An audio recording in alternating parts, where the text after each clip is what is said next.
Post.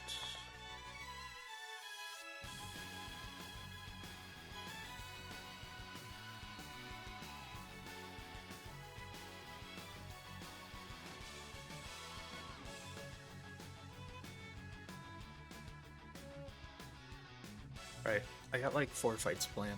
Basically, some of that is the gauntlet. So really only 3, but who's even Mogus? Oh, this was my catch squad for Absol. Yeah. So I guess yeah. Box update did a dive sim and it went really bad. um, I got the Cradily, which is fine. It's actually the ideal nature I would want it to be, I think. Maybe not minus special attack, but plus Spadef is good on this guy for specifically Tapu Fini. And high HP is good. So this guy's actually alright. It's not Armaldo, it's not Omastar. It's not really usable anywhere else, but it's okay. Second thing I hit, this god-awful Feebas that I'm never going to use ever. Literally just never going to touch this. It doesn't even have recovered, or it won't get recovered unless I scale it. This will probably end up being a sack on Archie, if I'm being completely honest. It could be something else, but it's straight up just the worst thing in my box right now. So, besides maybe Flygon?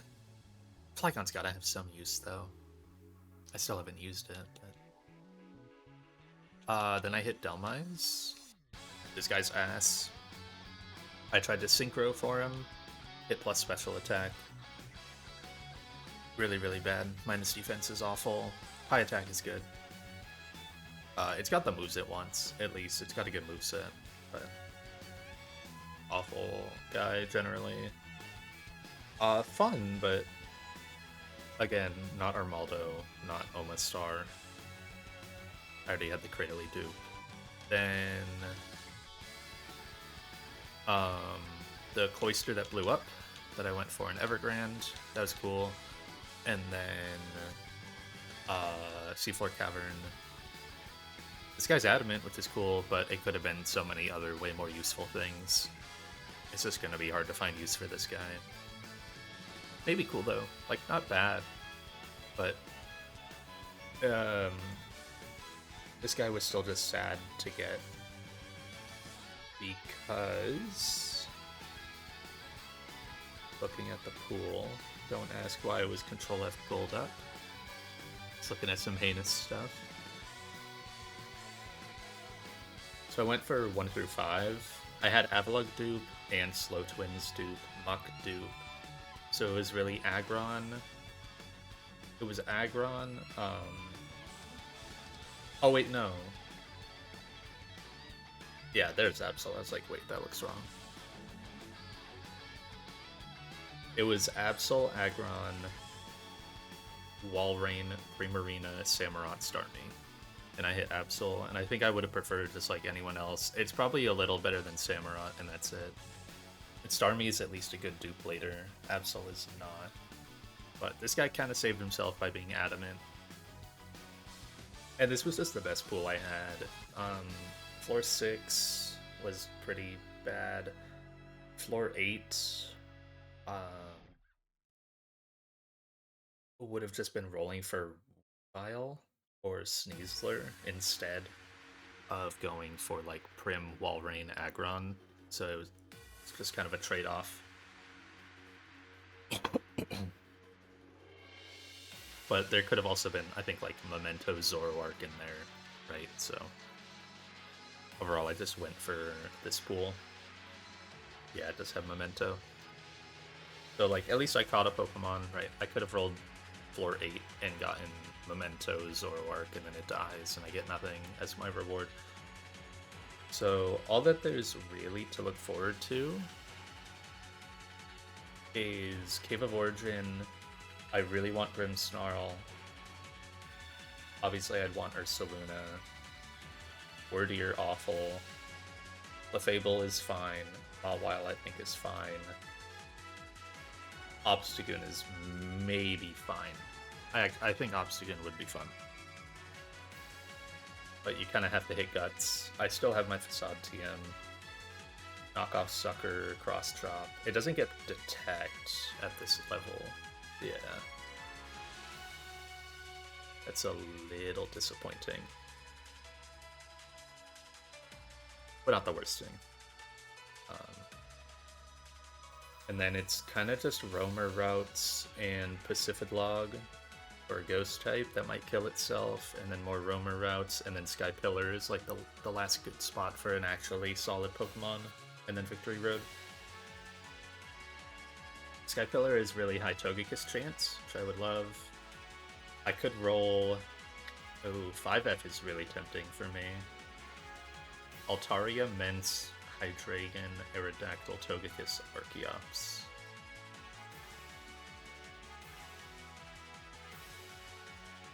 Those are all kind of hits. Except maybe Altaria, but I still have my Facade TM. Okay, that's something to look forward to at least. I think those are all hits, except maybe like super high level Archon. And then you have a bad moveset. I imagine at least.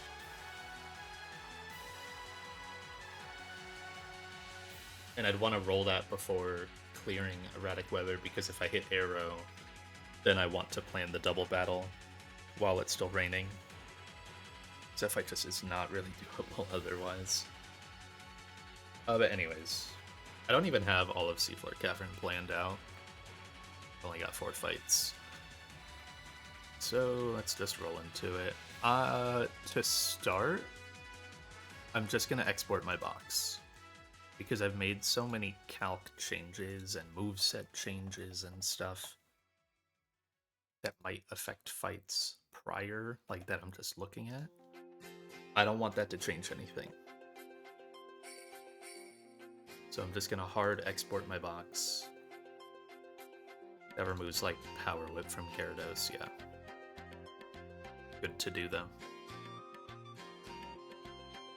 So this first fight is genuinely so easy. It makes all the rest really annoying. This fight is so easy. Maybe that's a Magnezone effect. This is one of Magnezone's best fights in the entire game.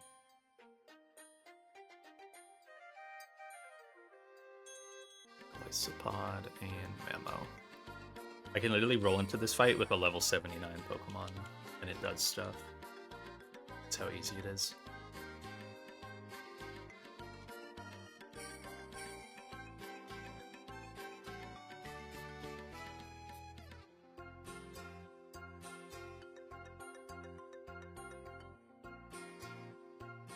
Oh, actually, okay. Before I do anything, I'll build this team, but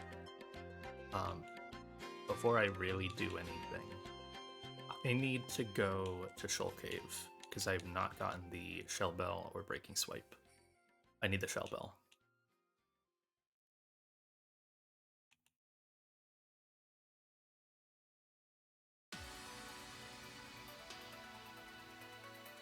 There we go.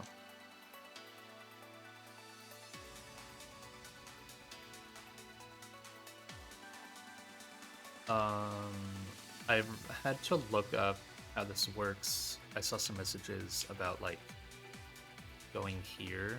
Okay, so it's not quite low tide. So I have to do game pack sensors, time offset, like 1,000. Like 3,000. Yeah. Okay, so that just immediately changes the game time. And now that the hour hand is on the bottom half, it should be low tide.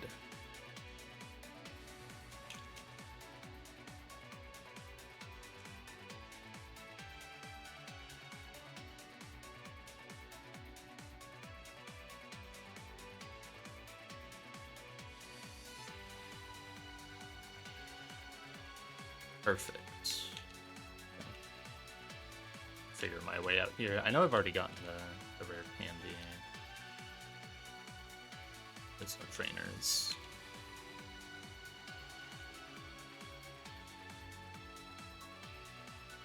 I got like the ice gem or whatever that was right there. I don't know why I bailed out of here early. Yeah.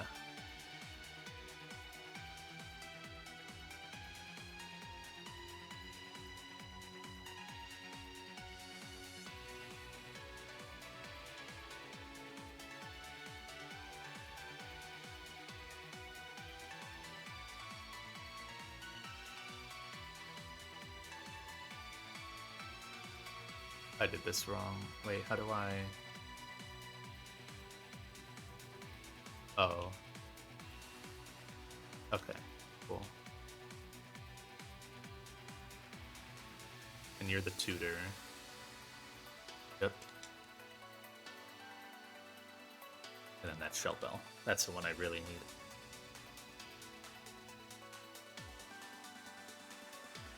I needed breaking swipe about 2 splits ago.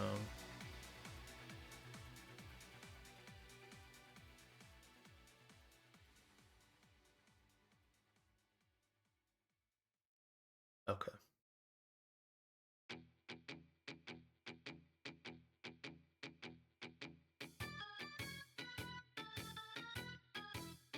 Now I can get out of here. That's all I needed.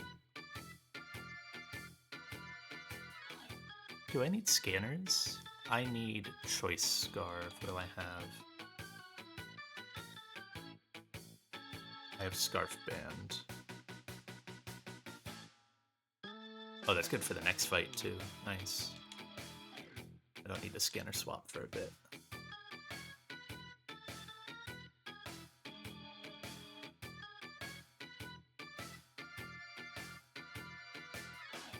Alright. So, I already have all the Pokemon.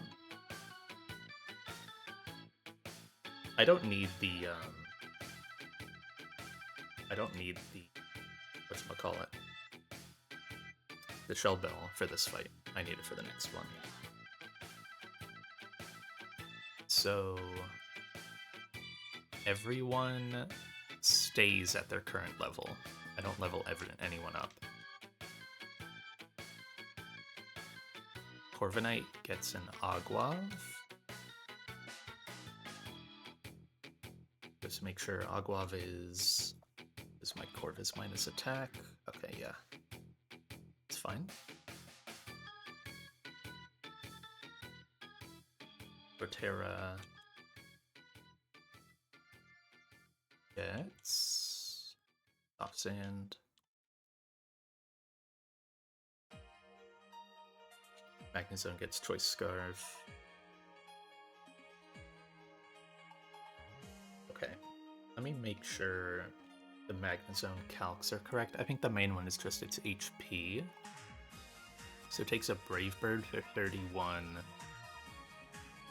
Drops to 136. Yeah, okay, that's right.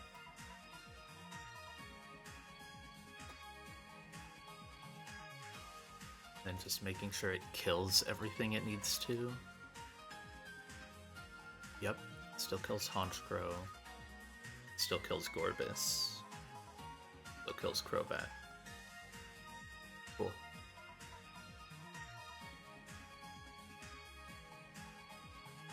So I can keep that guy 85. Golisopod gets a Lorb, and I actually don't 3-damage it. And then, let me check Mamo.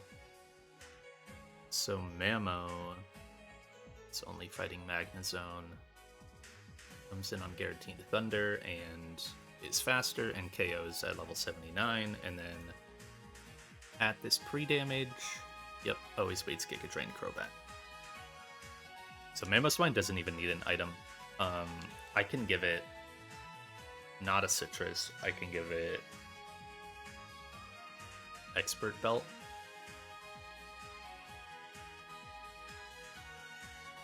And then Gudra's back up. Like, I literally, that's the annoying thing, is this first fight is genuinely so easy. It's a 5-mon, and I don't even need all my items.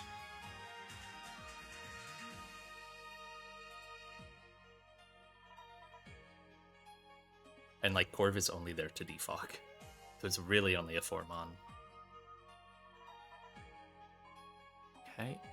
So 3 damage.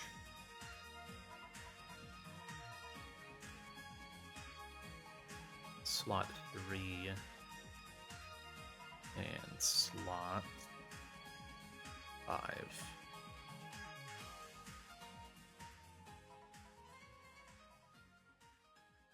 Alright, no pre-status.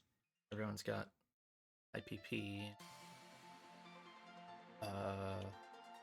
Top Sand, Aglav, Choice Scarf, Life Orb. What's your other move? Shockwave, that's fine. That doesn't change anything here.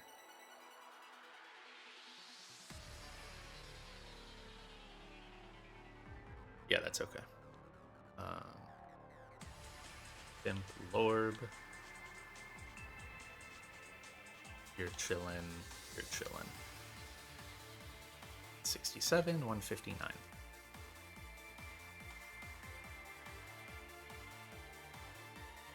So excited to do this long run back.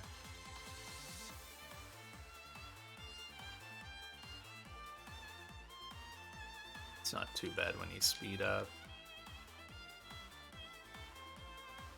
And it's safe too, that's nice. At least that route that you do.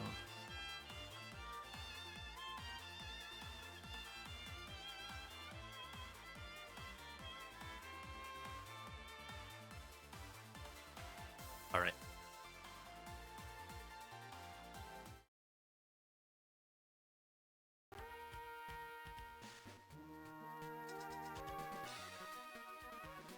First fight of the day.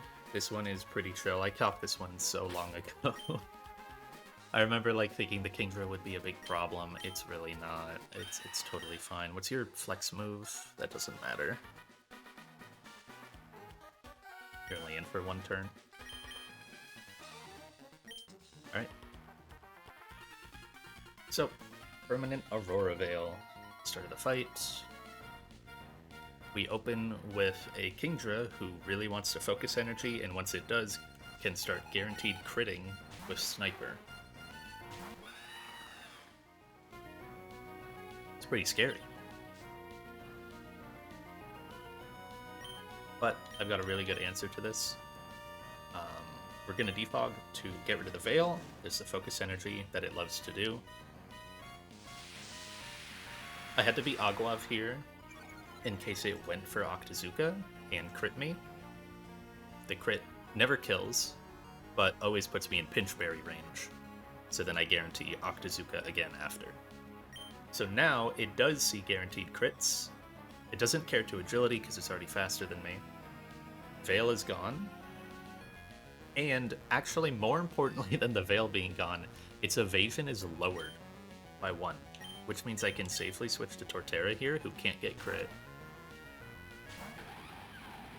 So the focus energy was pointless. And if I get accuracy dropped here, it's okay. I didn't, but that was like a huge worry that I had for a while trying to get, because I was planning like a Azumarill lead, or like going back and forth between Azumarill and Torterra. And it's like, oh man, if Torterra gets accuracy dropped though, like, you know, he can't hit reliably afterwards. It's really rough.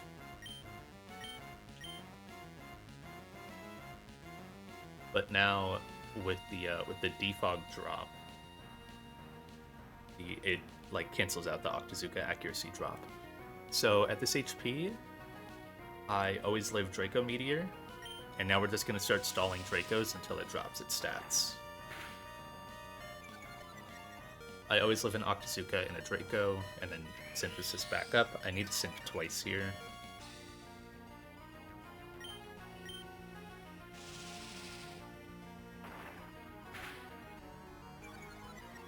And now it's -4. Only just 20% now. We quickly start out healing it. And then Soft Sand Earthquake, always 2 shots, but never 1 shots. Let me double check that. I should have looked at that before putting the item on and starting the fight. Yeah, it's in that perfect range. It always 2 shots, never 1 shots. Don't want Wood Hammer for the recoil. Now you're at -6. It does only have, I think, 8 Dracos, so you can't sit here forever.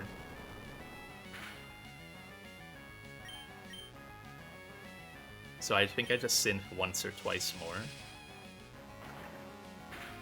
I need to be pretty high HP at the end of this, maybe full. I'm not reusing Torterra, so... yeah, let's synth one more time. So I guarantee... Crow. I'll always obviously take this last attack.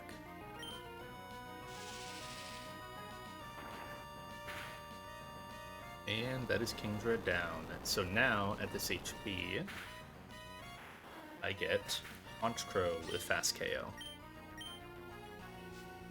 I think I didn't necessarily need to heal at the end there again, but it's fine. So, this is a Super Luck Scope Lens. Haunch Crow, again, wants to crit a lot, and Night Slash is guaranteed crit, but obviously not against Torterra. So it's always going to Brave Bird here. Theoretically, I would have needed to, like, manip my HP around, so that way I guarantee Brave Bird and don't let it substitute on the switch, because that would be really bad. But I have Growl, which completely blocks Substitute from being used because it's a sound move, even though it's totally useless here.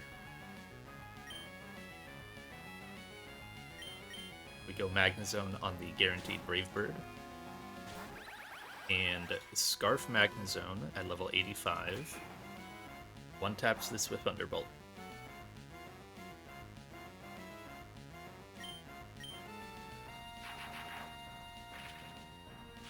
We are pre-damaged, so that way Brave Bird, like after the Brave Bird, we always get an Executor. Perfect. This always sees only low kick KO. The biggest, like, puzzle of this fight for me that actually made it take a little bit longer than it should have, and then, like, the full line clicked, was killing something with my Magnezone and then dodging the opponent's Magnezone. I had to, like, dance around it a little bit because it's got Magnet Pull, so it just kills you. This guy always, like, by doing this, I always get low kick, so it can't. This is Quick Claw Executor with Explosion. We're just gonna go Golisopod. It's very hard to deal with, so you have to, like, force it to not boom, and baiting it in is kind of hard. Not using Golly as an Exeter. It's using it to kill something. Life Orb First Impression. Always gets the KO. And it just took me a while to find this, because then it's perfect, because you always bait out Magnezone after. With only one move. Let's go Mamoswine.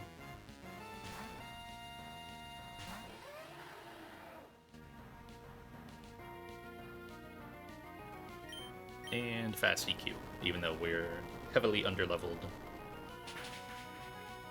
I could have leveled if needed, but there's no reason to. And now at this pre-damage, I always get Giga Drain Crobat. So we just go back to Magnezone.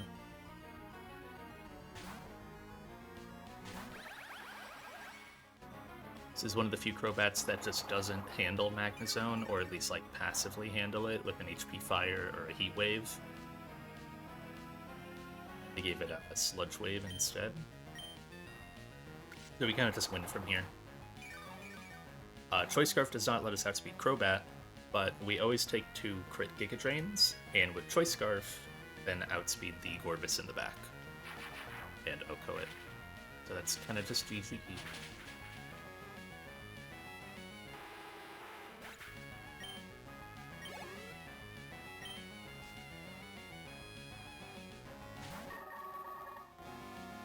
Magnezone is just insane on this fight.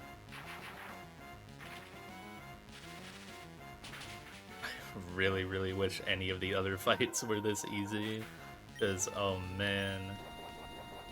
Wider Bug. Yeah, Magnezone gets 3.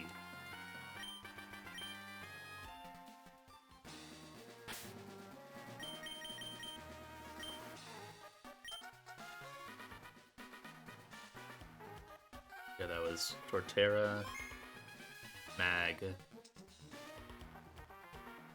Golisopod kill. We always love a Golisopod kill. I don't know how it's gotten 8. I feel like that's a bit too many. And Mammo.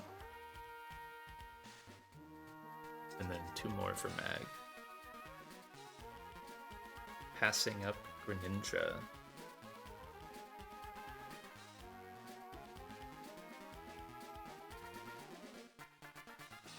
Alright, next fight is going to be way harder and genuinely is going to take me a ton of setup. I already did the, I already got the Shell Bell, so that's part of it. But still have to go do a lot, I think. I have a ton of investment here too. It's really unfortunate. This fight is insanely hard. Literally just one of the hardest fights in the game.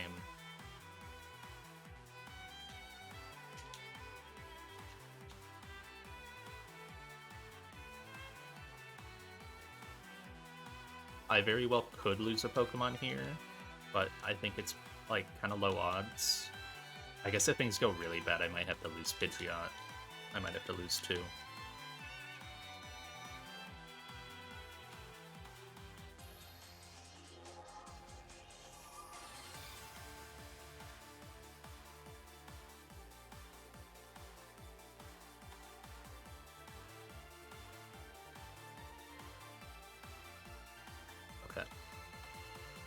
Before I invest anything, I'm gonna run back through the line again, because I don't want to invest something and then see that the line doesn't work.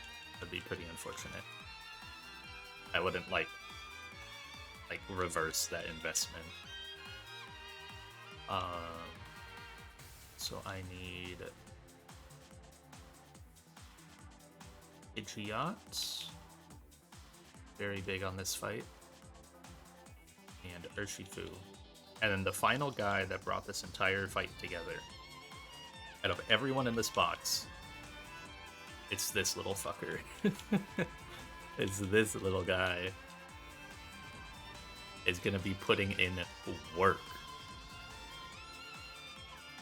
I've got to build him. This is why I thought this setup might take a bit.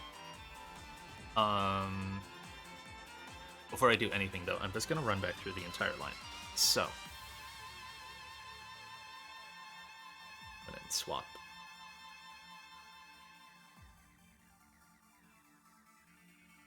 The idea here.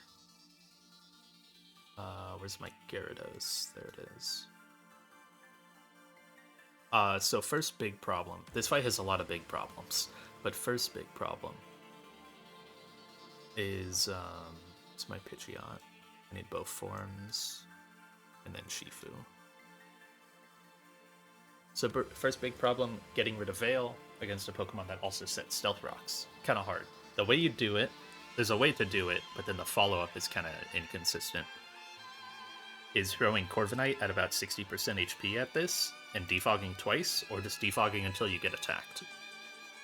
It's the way to do this. Because my Corviknight is faster, I can consistently just, like, always make this take at most 2 turns. Then, after 1 attack, Swampert always sees KO, so it can't Rocks again. And then we go Gyarados. I'm investing a scale into Gyarados Power Whip. It is probably the only thing I have to actually kill Swamperts. And there's another one coming up on Archie. That's just how it is for me. I don't have good grass types. I really don't. Torterra would need to be plus attack and then Choice Scarf to do this. I have Delmise, who can, like, kinda do it with Choice Scarf, I think. Yeah, Delmise can do it with Choice Scarf, but the follow-up is really bad. Because it gets Gyarados, Ice Fang. We want to bait out Haxorus. or a good line here. Cradley also obviously doesn't do it.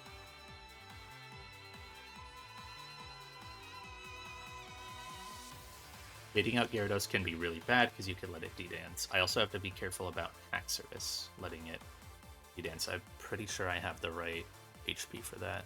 Hello, Jax. I am revising my Grunt 2 line before I make any actual investment. So you have Power Whip. This always KOs because I can be... Oh, that's the Gyarados. Oops. I am Choice Band. Make sure I didn't fuck up the scanners. No, I need Choice Band Gyara, Choice Scarf Urshifu. Okay. I really need Choice Scarf Urshifu. Oh, for Bruxish. Choice Band Ape clicks Overheat. The choice the choice bait prevention is so cool. I love it a lot. Leads to some really neat stuff.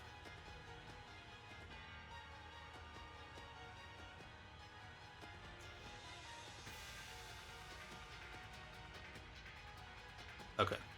Gyarados Power Whip, fast KOs with Choice Band. And I can hit this because I defogged, so I don't have to worry about accuracy. It's the only reason this works. Then my pre-damage on Gyarados is so that way, no matter what, whatever HP I land at off of eating an attack from Swampert, crit or defense drop or whatever, I always bait out Haxorus for exactly Outrage. That's the thing that the other guys couldn't do, is, like, I could use Delmise here, but if I got crit or dropped by Liquidation, then I would bait out Gyarados early, which is just bad.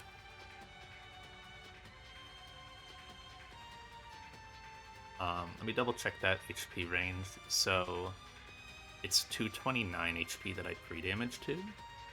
So that way when I take a -1, because I'm intiming Avalanche. Okay, my phone calc. 229 7 puts me at 192. That is exactly Haxorus Outrage range. And if I get crit by Liquidation, it drops me to 125. And if I get defense dropped, Gyarados still doesn't see any kills, and Haxorus doesn't see any kills with anything besides Outrage still, so it's perfect. It's like the perfect HP range. And I'm always getting hit by Swampert. So that part works. We always bait out Haxorus on Gyarados. It always goes for Outrage. The Lysopod eats an Outrage. Lysopod is just barely pre-damaged.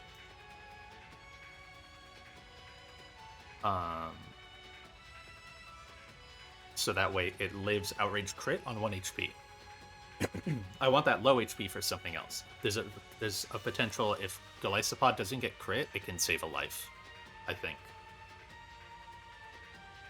Not I think, I know. Hi Swag, thank you for the good luck.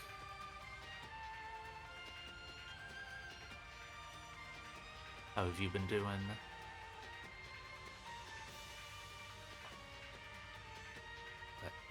Yeah, I exit to Avalugg. The Avalugg moveset is very silly, but by going Avalugg Hisui, Ice Fang always KOs, and I eat another Outrage because it's locked in, right? It's done one attack, it has to keep doing Outrage for at least one more turn. I Oko with Ice Fang. I'm Shell Bell, so that way even if I get crit, I heal up out of range for Gyarados to see Waterfall and come in. Leftovers doesn't do it. I need Shell Bell. That's why I went and grabbed it earlier. Then, even while I'm holding Shell Bell, I bait in Muck. Muck goes for Focus Punch, and I just Smart Strike spam it. Now, one thing I need to somewhat consider. I don't know. I want to say I accounted for this, but I don't recall. Store 1/8. So if I get Mineral Outraged for 94, 79 minus 94, 185. I heal back 1/8. It's down, so I go to 185. I know exactly how much HP I heal from Haxorus. I heal 31. Then the Muck healing is a bit weird. 216. I think it's fine because Muck's total HP pool is 37, or is 37 recovery, yeah. So it's plus 185 plus 31. Okay, yeah, no, it still works out. So the worry was that if the Shell Bell recovery could somehow heal me up too high to where then Muck doesn't see Focus Punch KO and could start to click Explosion on the final turn. But I never heal high enough for that to be possible. I'd have to heal above 260. The highest I heal, I think, is 253.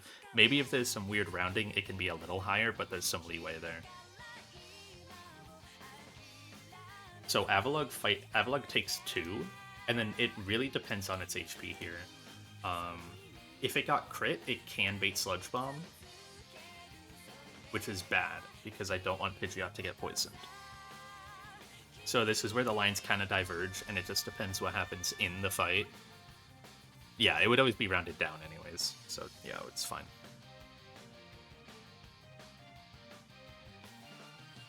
It might get close, but... Also, I wouldn't even get the final recovery hit until I kill it, so I won't even get that high till, like, the very end. I'll probably get to, like, 245 at most, while Muck is still on the field.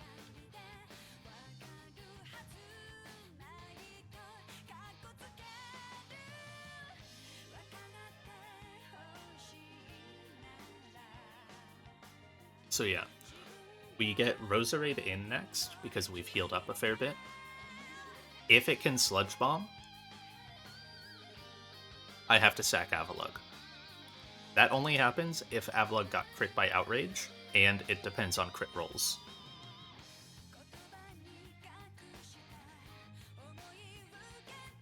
Otherwise, I just hard pivot to Pidgeot. Pidgeot always takes Energy Ball or HP Fire, just fine.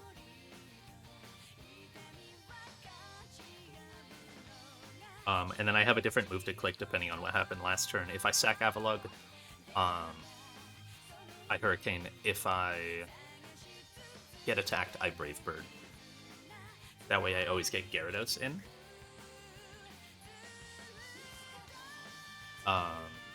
Pidgeot is already Mega'd on Gyarados, so it blocks D-Dance. Then it's Waterfall or Ice Fang. Ideally, I go to Avalugg again on those attacks, and then bait Waterfall, and it depends on the Golisopod HP. Basically, if Golisopod got crit,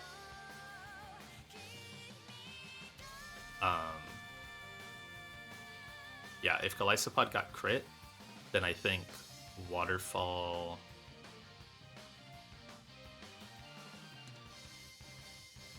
How does that work out? Okay, let me... So, I'm going to 214. If I get to 142... It's pretty tight. So, it depends on maybe the roll range. But I'm pretty sure this is the best HP I can put myself at. The Waterfall still does a fair bit. The other worry, I guess, is... Oh no, Avalugg shows KO, so it can't D-Dance. Okay. Right. That's good. Because a worry would be like switching in on Ice Fang, and then Gyarados doesn't see Waterfall KO, so it can D-Dance, but that's not the case. So the goal is get Urshifu in. We are going to commit a Candy to Urshifu.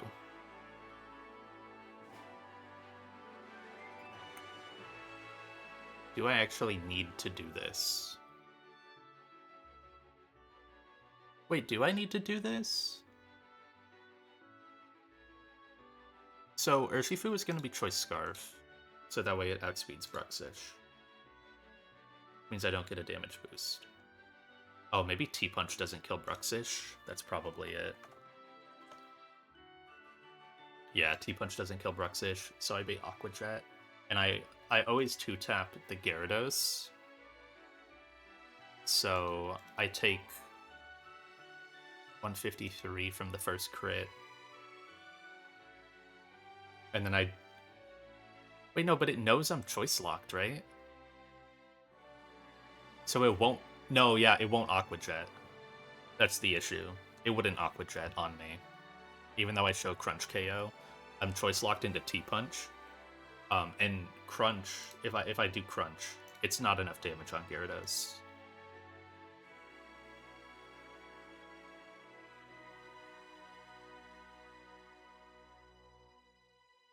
%76% chance to 2-hit KO.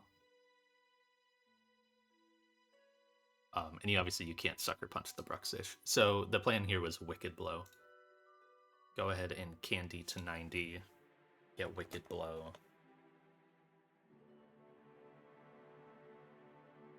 Wicked Blow always 2-taps Gara, and then always 1-taps Bruxish. And you always live Waterfall plus Aqua Jet crit.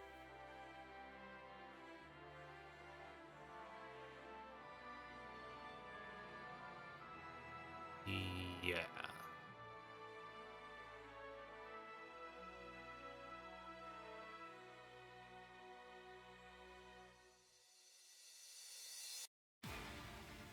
Is there anything else that can... So... No, because I would need Scarf Galvantula, and Scarf Galvantula doesn't kill Gara. Yeah. Unless it was like Volt Switch, Sack Avalugg, Volts, and then Thunder, and then Thunder on Bruxish. But it would just Aqua Jet me. And I might not even have the Avalugg Sack, right? That's pretty risky. Then it would be like Sack Pidgeot. I think this is just better, and I'm gonna get high value from the Wicked Blow later, so... it kind of sucks, but the line does work. So...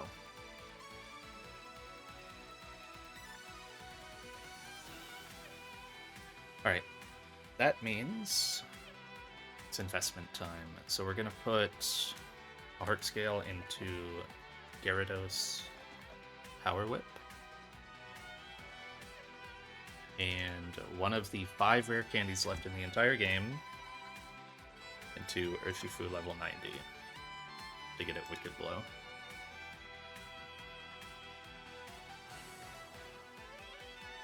Save before I do this, in case I mess it up somehow.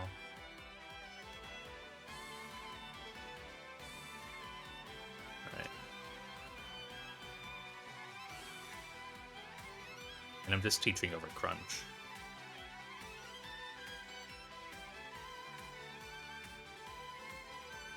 Still have Iron Head on this guy somehow. I think I get rid of it eventually. Alright. Wicked Blow. And remember a move. Gyarados. Power Whip. What else do you get? Dragon Rage? Yo. Ice Fang. The flail setups would go crazy. Think about it.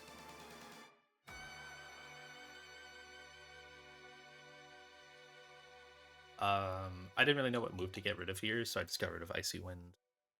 Because theoretically, I'll get Waterfall later, TM, so that can be my flex slot. Right.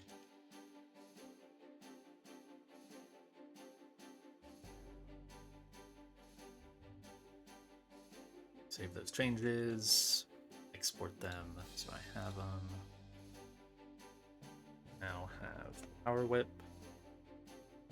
I would like to imagine that the Urshifu candy is pretty standard for a rough Seafloor Cavern, but maybe that's cope.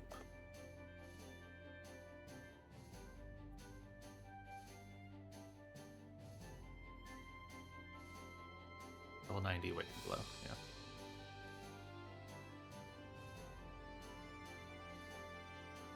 Alright, and now, after all that, I get to sit here and build my Avalugg. So, Avalugg Hisui... I need to, like, drastically kill this guy's moveset, but at the same time, I want to hold on to a couple things that could potentially be good for it if it gets to live. That would be Rapid Spin, that would be Ice Fang, which actually, it's weird because I need 3 moves. I need Ice Fang, I need Stone Edge, I need Smart Strike as a flex slot. Which means I only have 1 slot to hold on to. That's either Rapid Spin, Crunch, Gyro Ball, or Heavy Slam. Or like Rock Slide.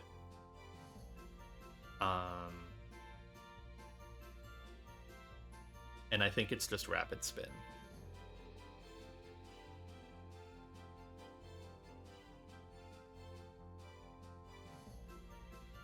So I need to...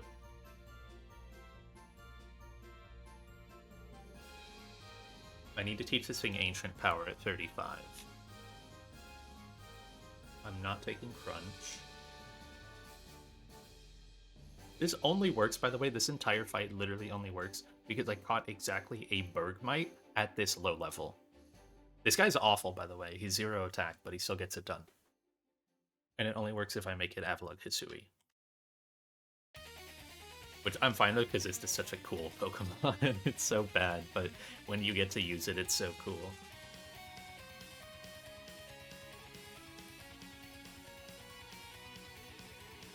So I need this one, and then I can Evo you now. I don't miss out on any moves.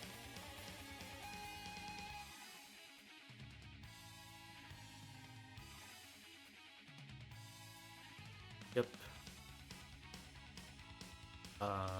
You can learn that for now, but I'll be getting rid of it.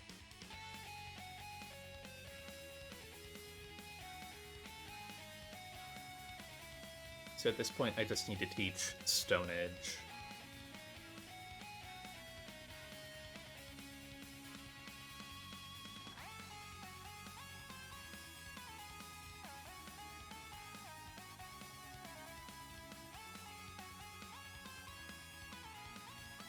Nope, not teaching Heavy Slam.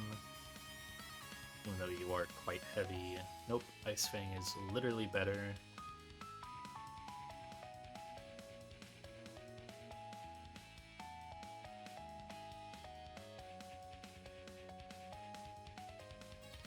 Oh, you're out of moves? Okay.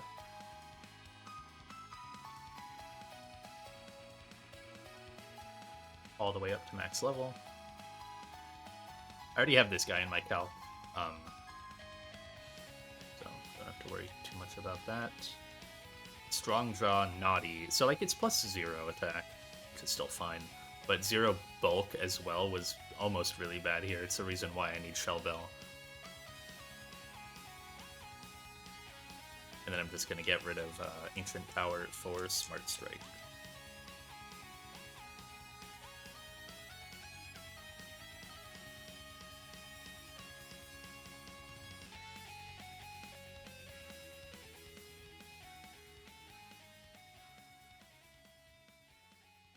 Alright. That is the Avalugg set locked in. This guy could die this fight. I don't remember exactly what the odds are. It really depends on a fair bit. And it's not something you can really gauge until you're in the fight.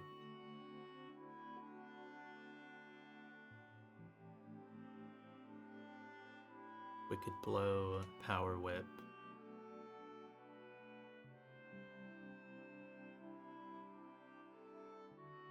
Okay, now I just pre-damage and give items. So Orv does not need an item, and I don't want it to have a healing item. Orv backup is like... I can't even do Pinch Berry. There really is no Corv backup. It's kind of just like itemless. I'm using both my scanners here. Maybe it can get Expert Belt if I need it to fraud Roserade somehow. Sure. Yeah, I don't know. Lum would be better, right? Because the hope would be a bait sleep powder. Gyarados needs Choice Band.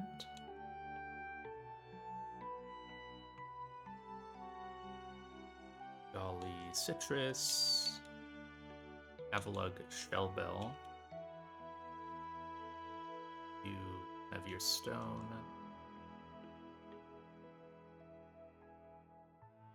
And Shifu gets Toy Scarf.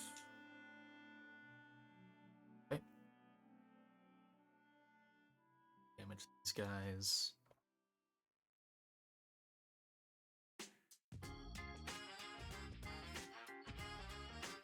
Slot 2 to 229. Slot 3 to 214. No pre-status. The nice thing is, no matter what, Roserade always sees at least a kill on Avalug, so it can't Sleep Powder on my Switch, so I don't need to be pre-burned. I really can't afford to be pre-burned.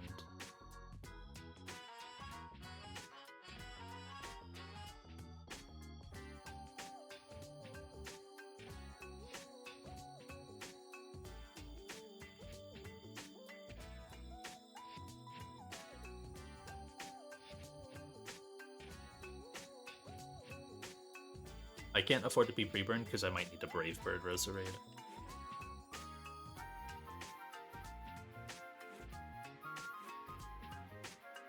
Alright. Double check everything here before I leave. Yep. Choice Band, Power Whip. 214. Shell Bell.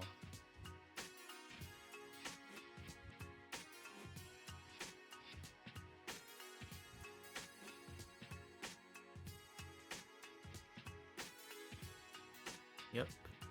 Pidgeotto at full. Choice Scarf, Wicked Blow. It's unfortunate, but gotta do it.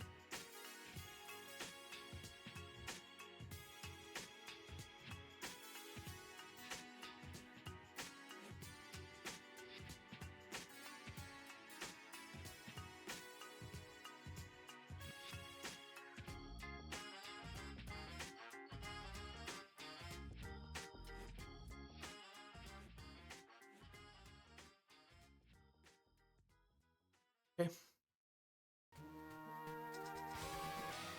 Oops.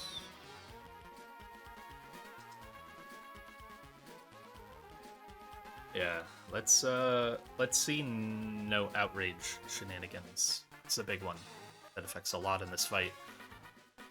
This could end up being a 2-sack.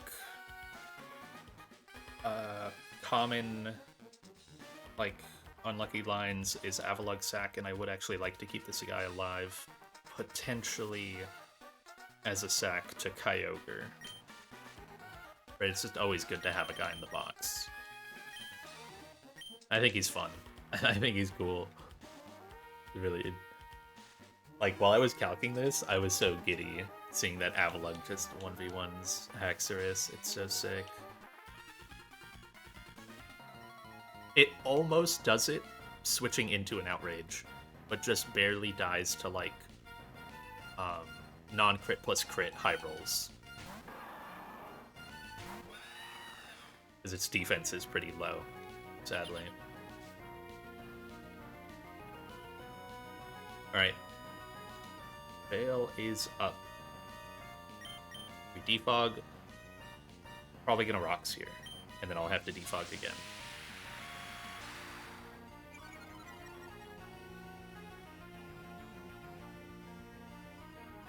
Yep. Okay. Gotta defog one more time.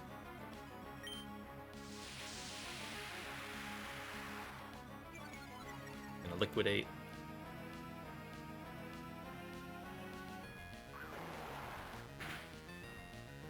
Perfect. Okay. So now, Veil is gone, hazards are gone, and this guy always sees liquidation KO.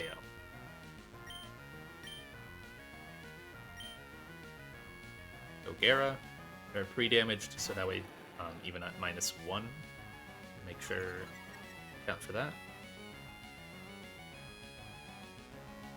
8. Okay. And Power Whip. And fully accurate because of the defogs. It's KO through Rindo.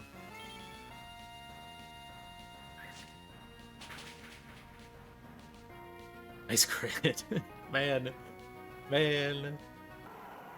Come on. Alright, and now it's Haxorus. Perfect. This has to outrage. Please don't crit Golisopod. That's the big one, I think. More so than Avalug. Nah, not really.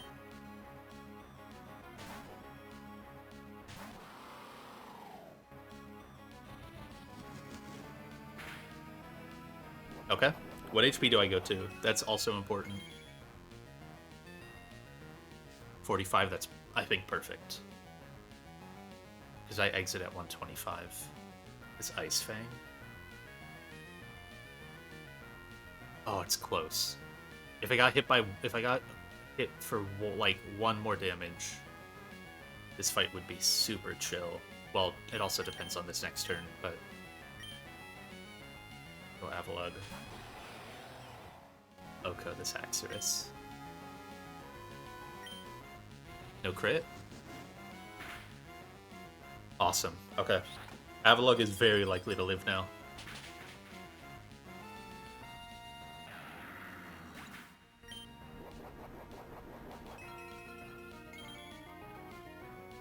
Big Shell Bell.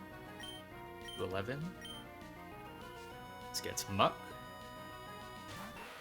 This is so cool. Avalug chain kill in the middle of a fight.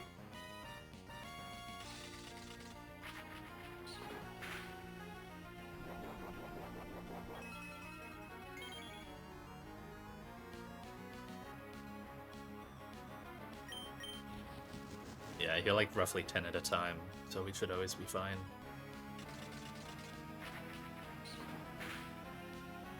Oh, am I actually 4-shotting? I was planning on a 5-shot with low rolls.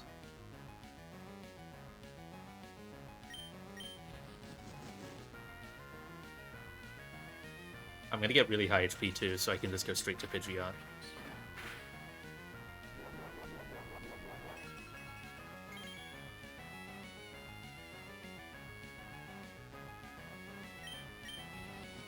I guess that was always the plan, as long as Avalug didn't get crit.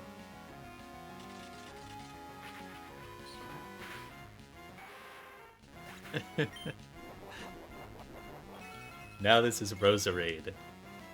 Click Energy Ball. I'm at 247. I am still in HP fire range, just barely. I don't know if it's ever possible to get out of HP fire. Yeah, it's possible, I think. You'd have to get min-rolled by Outrage. So this is Energy Ball or HP Fire. Energy Ball would be better, but I think at this point it doesn't matter. I just need to check my damage and see like if I need a Brave Bird or not on the come in. Ball 95. Okay. So I do exactly 75 recoil to myself with Brave Bird. Puts me down to 120. Gyarados sees KOs at... Oh wait, yeah, Gyarados sees KOs at 120 HP, so I need to Brave Bird here. Yes, yeah. It'll be way more likely to Ice Fang too, which will be good for Avalug. There's technically still some weird fiction here. where Avalugg might need to die, but it's really low likely. Mega Brave Bird.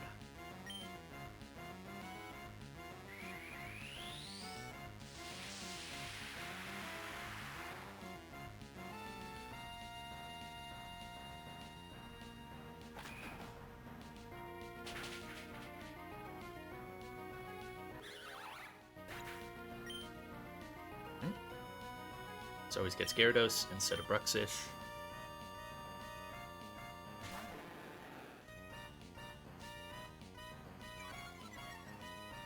We still show fast 2-hit KO through Intim because of Hurricane. So at this HP, just so I kind of have a good gauge, it's about 80-20 to Ice Fang Waterfall.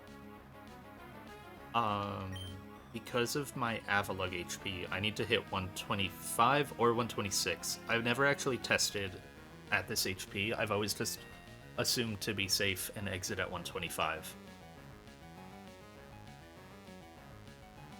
I know 127 would not exit. I know that one. Yeah, I just assumed 126 wouldn't work. So because of that, I can hit 126 off of 4 minerals of Ice Fang.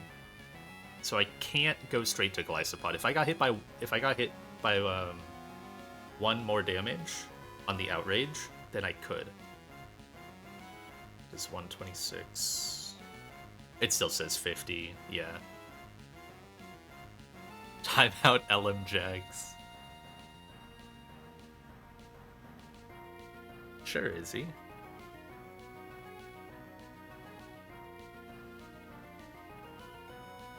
Hi. Alright. So, what this means is... Oh, is there ever a world I go Gara? No, Gara lets it D-dance, and that's an insta-loss. For sure. Well... Not... No. I'm slower than this guy, yeah. Yeah, that's a loss, if that happens. So the play here is go Avalugg. I always live in attack. I guess basically what has to happen is... Wait, is this safe? 247? 50? Oh, this is safe. Okay, yeah. The worry was like Waterfall crit to a low enough HP where it can Ice Fang.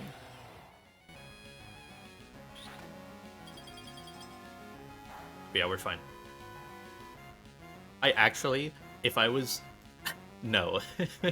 No, I'm not gonna do that. No, that would be bad.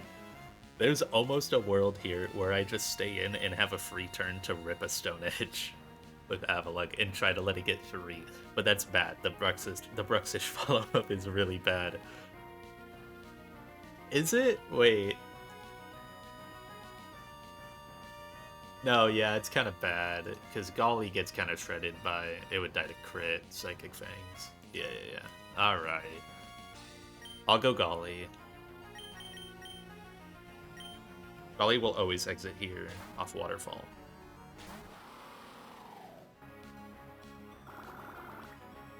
If I got crit, this would not be possible, and I probably just need to sack Avalugg to Gyarados. Whoa, controller. Go Shifu. And now Shifu just Wicked Blows 3 times while Scarf locked.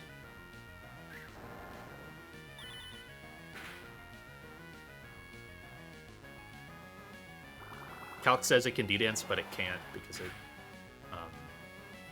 Oh, well, because I didn't have the Scarf there, that's why. Yeah, and now I always live the, well, I always would.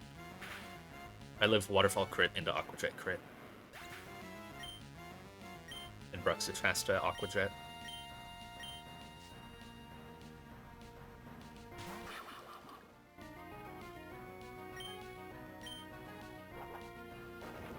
Oh, man. I feel like there might have been a line there where I find a way without the Wicked Blow, but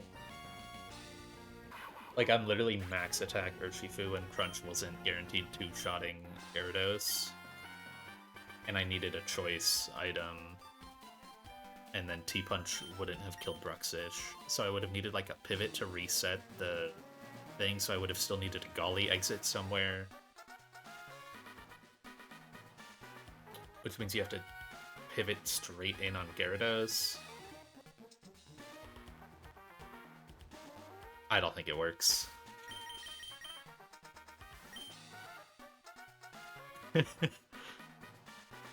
This team feed is awesome.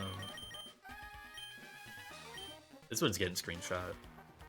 I don't care. I'm too happy with the Avalugg chain kill. That fight took so fucking long to kill.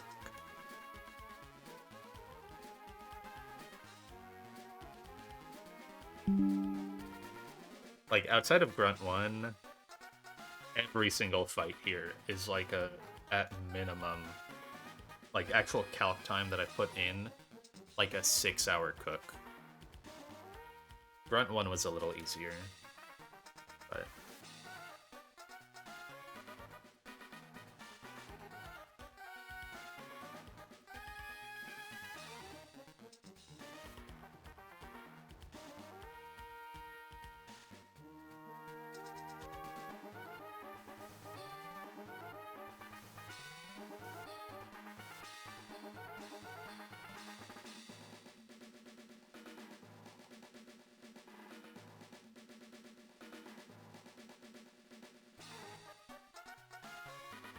Okay.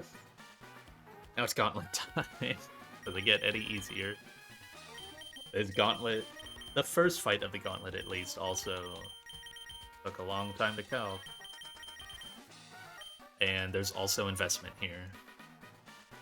I guess Kill Tracker, you are now an Avalugg. Probably won't have the spray. Oh, it does! My goat. Alright, so that was Gyarados kill. And then Avalugg got 2. Avalugg better than Goodra? It has more kills. Debate.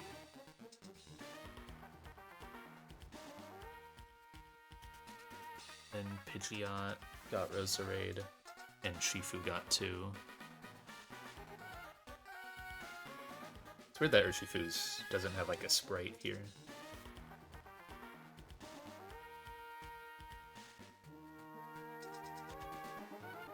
I cannot escape rope out of here.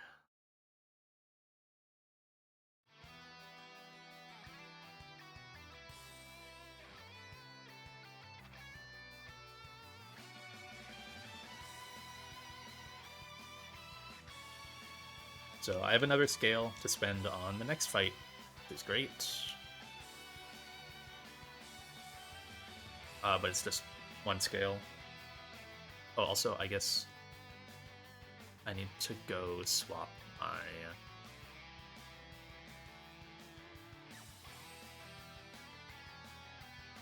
I need to get 2 choice bands here.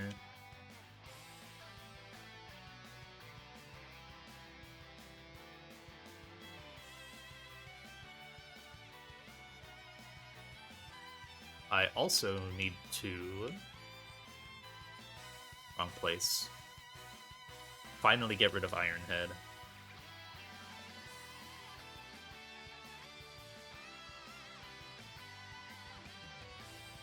Dolly learns Brick Break? Word.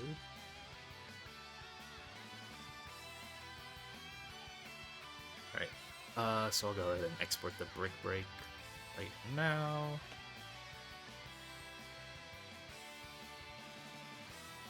Good.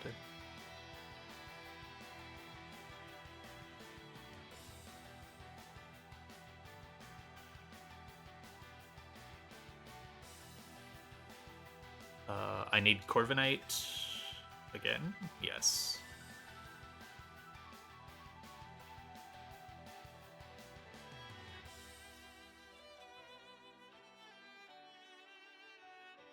So I need Corviknight, I need Dragapult.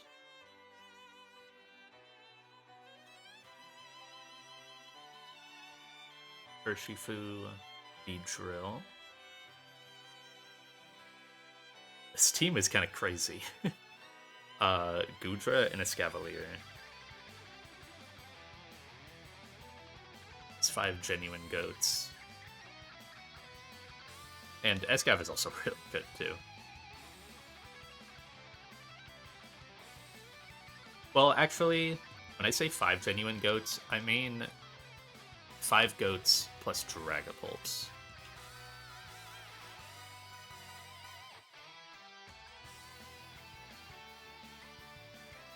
So once again, this guy is proving himself such a bum that it made this fight really hard, and I finally have to scale him.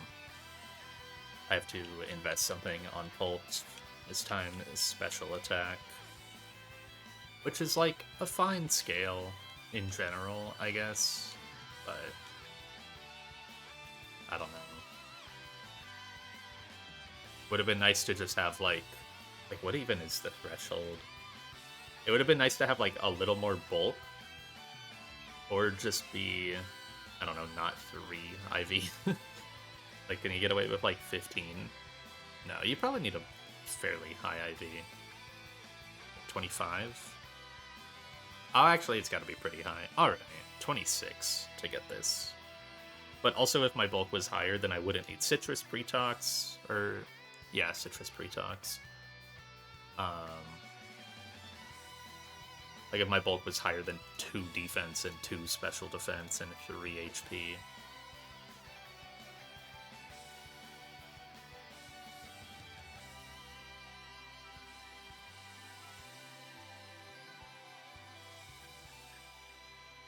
Hold on. Does nature changing my Pult here? Because I plan on nature changing it later, probably. Very likely. If I nature change it here, does it save me the special attack scale? Because I'm bold. I would be changing to, like, naughty. So I'd be going from plus defense to then minus Spadef. So that would change the Cloister range. Like, say I'm, instead of bold, I'm naughty.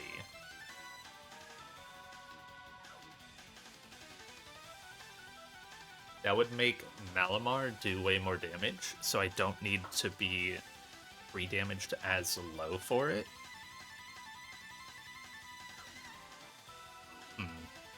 And that would just let me have a boosting item. I don't plan on using Pult. Like, I don't plan on multitasking it on this fight. No. All it does is Oko Cloister. It might mess with the next fight, though. I would probably need a Recalc Grunt for, but if it does it, then, like,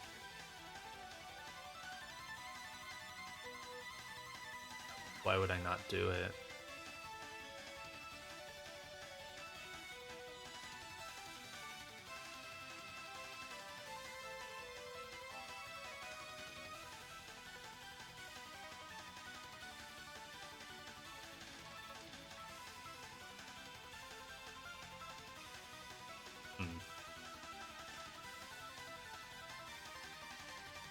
So how does that work out? The HP that I'm currently 3 damaged for my Pult on, it's at 230 and Toxic. At 230, I think it lives +2 Hydro Crit. Yes. And then it's Toxic, so that way it gets low enough HP to then bait in Malamar. Always. Because it takes... I need to just open a calc on my PC.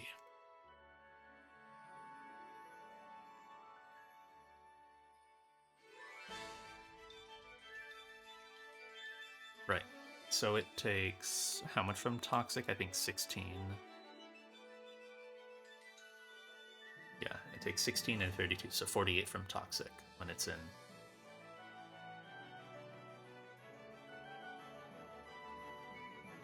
So 230 minus 48 gets me down into Malamar range a ways. If I'm a different nature, if I'm naughty instead, the HP range for Malamar is much different, and the HP range for Hydro Pump is basically full. So I would only need to be at 256.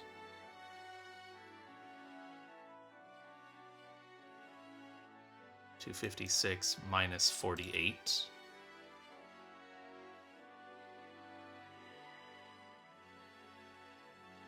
Well, no, I guess that doesn't work, huh?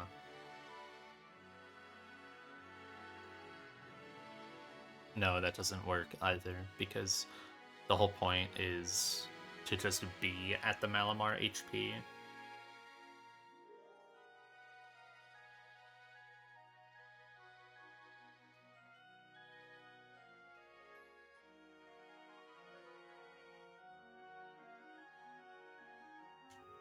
And the Malamar HP would be 210.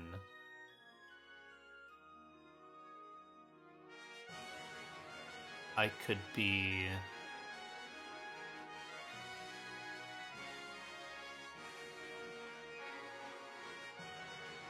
Yeah, I think that doesn't quite work. I think it's still the same issue. Because you'd have to be like... Well, no, it does work, doesn't it? No, it doesn't. Never mind. You need the citrus still, and then you're not killing.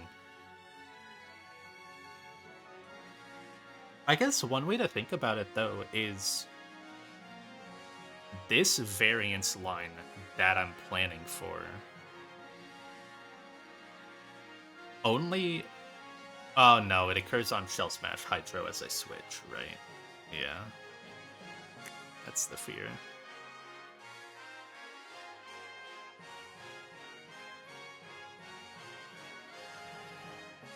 Okay. Whatever. I'll scale it. It's a value scale. How many are left? Like... I've used 13. I've got a fair bit without really using some. It felt like I didn't need any... I mean, I needed 4 in Winona. That was like the last super expensive spot. I only needed 1 in MHO, none in Aqua, and then 2 on TNL, none on Space Tag, and now potentially 5. I'm thinking 5, because I want a nature change my pull. I think the only way this would work, actually, it would be so dumb and not worth it. I think I could potentially save the... I could potentially save the nature, or the special attack scale, by going gentle Dragapult. Does that work? I'm not gonna do it, but I'm just curious. Gentle Pult.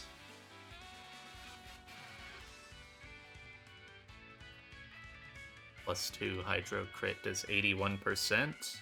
Night Slash does 89. Yeah, it would actually work. But you'd be committing Dragapult to being gentle.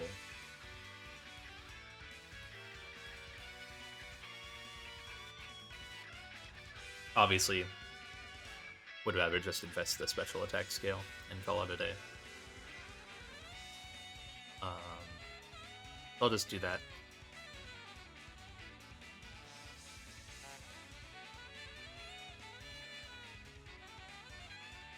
It's a pretty big bump as well, right? 3 to 31. It leaves 16 scales in the game left.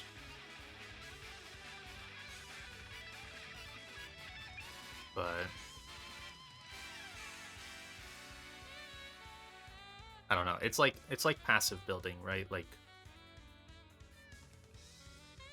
this scale feels expensive now, but if Dragapult eventually becomes an E4 member, then it was just like kind of a pre-expense. Same with like the Urshifu nature scale I'm looking at. Like, I'm thinking about making my guy, or no, Dragapult, my Dragapult scale. Thinking about making my guy Naughty. Dragapult can just be a really good E4 member with maybe like 2 more scales and like defenses potentially. So if I just do this now, that would be alright. And it makes the guy much better, right? I've now got plus attack D-darts. Maybe I just scale attack, because my attack is also like 2 IV, but... Oh no, it's higher, it's 23. Like, plus 23 Dragapult is pretty good. The guy actually will become pretty good with this scale. Just very frail, but very fast and hits very hard. So, let's go ahead and commit this scale. Export him. I'm pretty confident, I think, with the rest of the math here. I'll double check it. So, Corv is pre-damage to 222, so that way, if Cloister Shell smashes, it always sees Hydro Kill. And it also lives first Hydro, like turn 1 Hydro. Yeah. I'm not reusing Corviknight. Dragapult, I already talked about the toxic 230 thing for him. And then Escav is toxic to beat Frostlass. Escav is going to come up to level 89. I think it exactly needs to be 89 or 88. We'll bring him up to 80. Let me check the numbers on that. So, badly poisoned. Because he might be able to stay 88. Not that it matters a whole lot, but every level could count.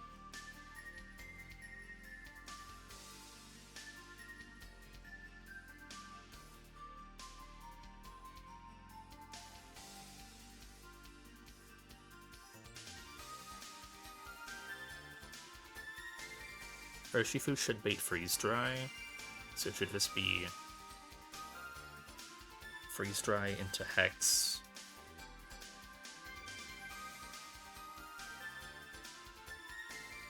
Yeah, it lives at 88. Okay.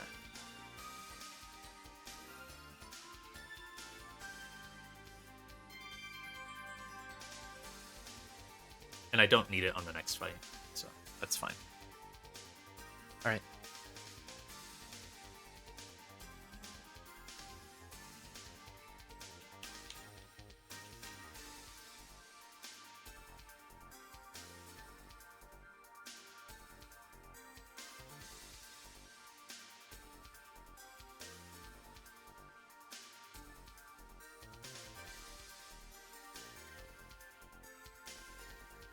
As long as it still kills with Iron Head, that is all that matters.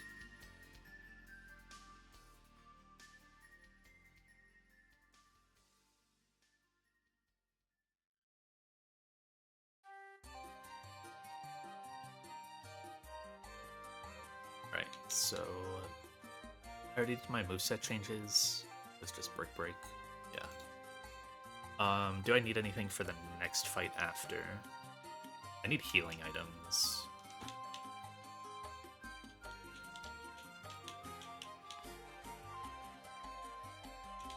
Buy, like, super potions here or something.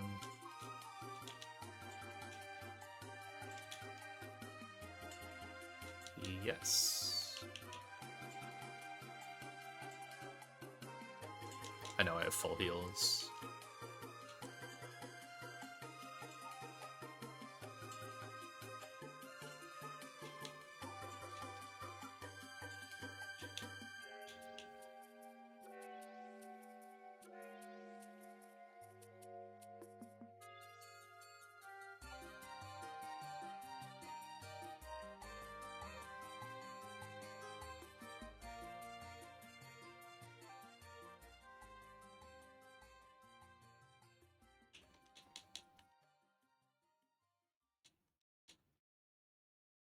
Tofu gets a Pecha.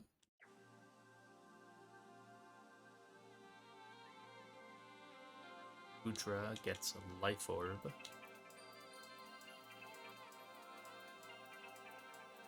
Right. The Life Orb thing is really cool.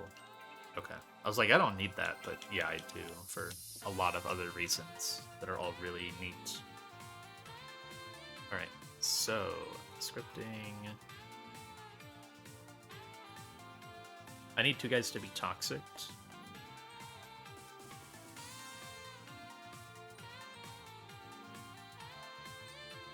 We're gonna pull to 230. Oh, actually, I don't need to pre-damage Dragapult. It's pre-toxic it.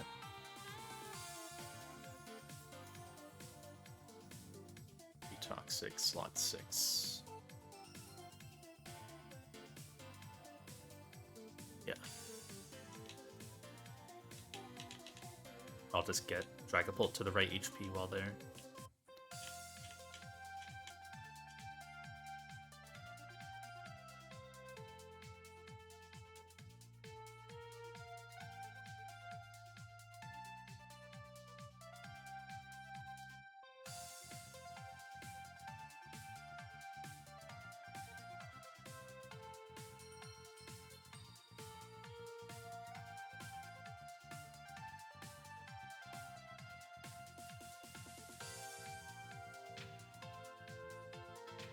I think really hard about how you do this. Alright.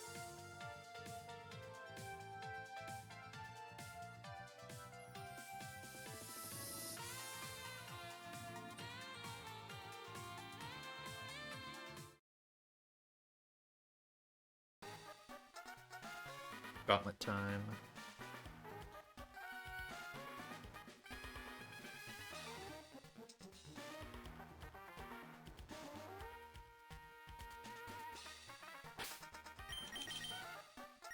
Big thing here.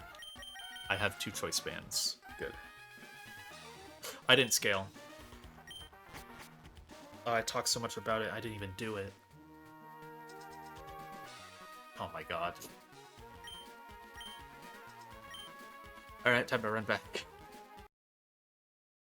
Oh, I didn't scale.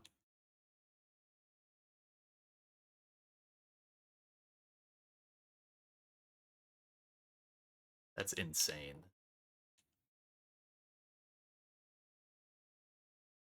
Right? I don't think I did. Nope. Oh my god, I could have just lost Dragapult. The thing is, it's actually very likely that I just don't need this scale. But, you know, it's like, you kind of gotta do it.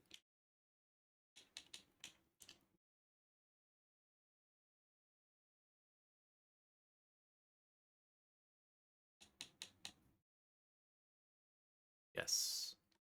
Okay. Now I can run there. Put it in the calc. I didn't even put it in the calc. Oh no, I did put it in the calc. I exported it and I wrote the note down. Well, I thought I did it. Jeez.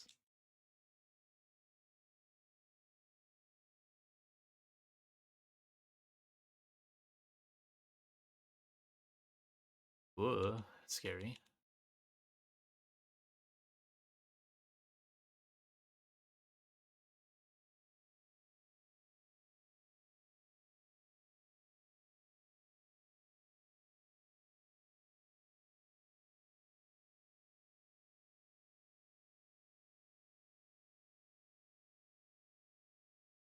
Damn, these guys got pretty low.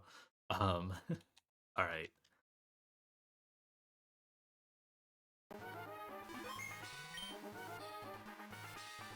So I need to hop down in here. Win, Jackson. It almost missed me not scaling my Bolt and jumping down this ledge. I was right in front of it. I was like, I have both choice bands. You know, I'm good, and then I just like, you know, just like that itch hit. I'm like, there's something I'm missing. and I just didn't scale it. I wrote it down in the sheet, and I exported it in the calc, and I hadn't scaled it. And its potential, I would have never noticed, right? Yeah, I saw your Tapu Fini thing as well. With the fucking beat drill. Yeah. Yeah, I was right at the entrance here. I was right above the ledge. I need to heal my guys. Okay. So... heal Escav to full. I need... No, I need to take 9 more Poison Tick.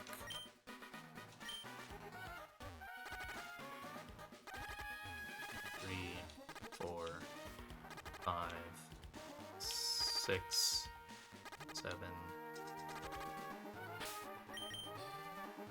Yeah, 1 more.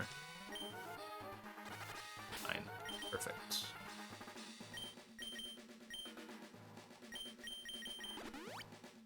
I gotta get ult to exactly 230.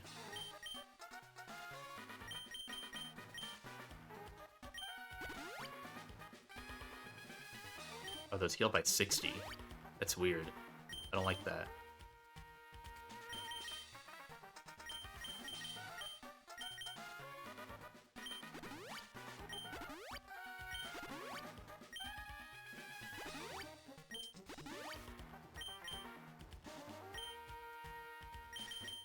Alright.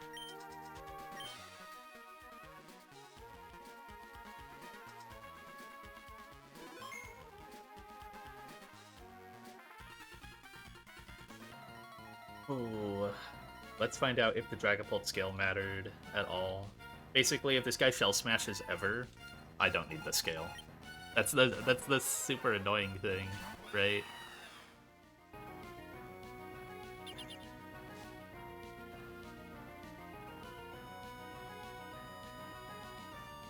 Wait.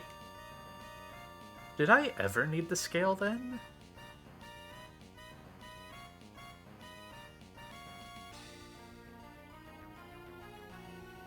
Because the only way you don't kill...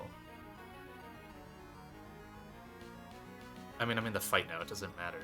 But the only way you don't kill is if it doesn't Shell Smash. But if you just pre-damage... Wait... I didn't need the scale at all. Oh wait, no, maybe I did. Did I? No, I could have been pre-burned. Yeah, I could just two-shot. Because the only way I don't kill is if it doesn't Shell Smash, and then the HP I'm at, I would just be at 231, because right, a Hydro Pump crit is 115. I'm at 230.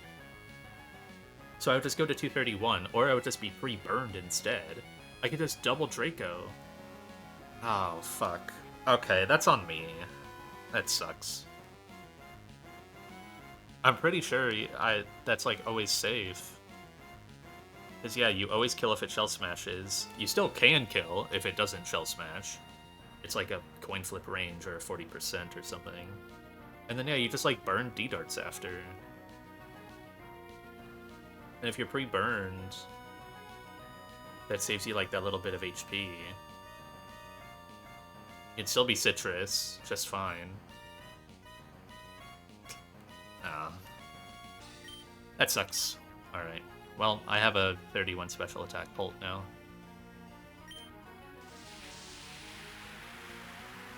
Yeah, it's still a fine scale, right? It's not like scaling Spadef on my Dreadnought or something. And for the common T-Spike, so now it's very likely to Shell Smash. Oh, would it? Oh yeah, because you can't Shell Smash on Bolt once you're in. Yeah, I think that would have worked. I think it would have worked. I could have found an HP with like Citrus pre-burn. For sure. I think I could have. Because I don't care what HP I end at for Malamar, I just need to be in Malamar range.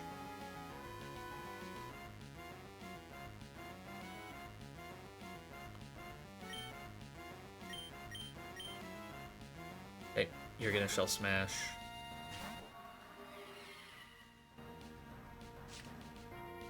Yep. Didn't need the scale anyways. Maybe I should have just played the odds on this one, because it's so likely to Shell Smash.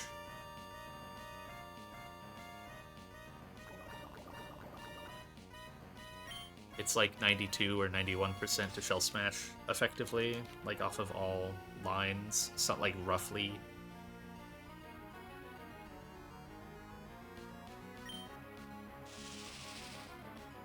Whatever.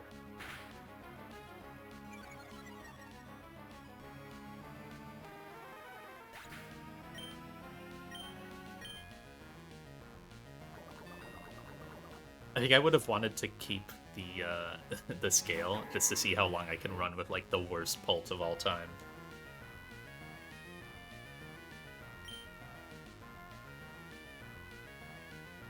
All right, this is always Night Slash. Just gonna go Shifu.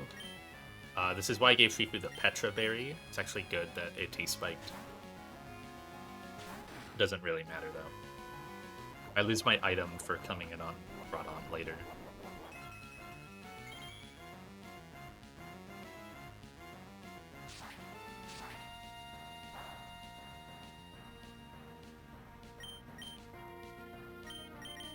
And now Beedrill. This is all Beedrill is here to do. Eat up spikes and KO Malamar even through +1.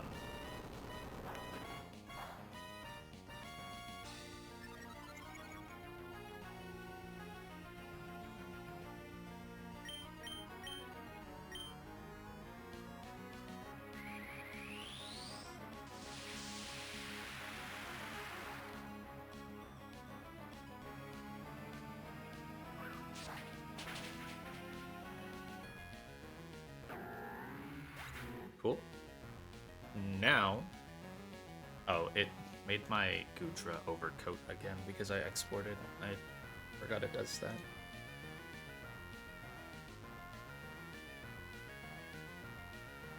Go Life Orb Goodra. And it should bait Aerodactyl.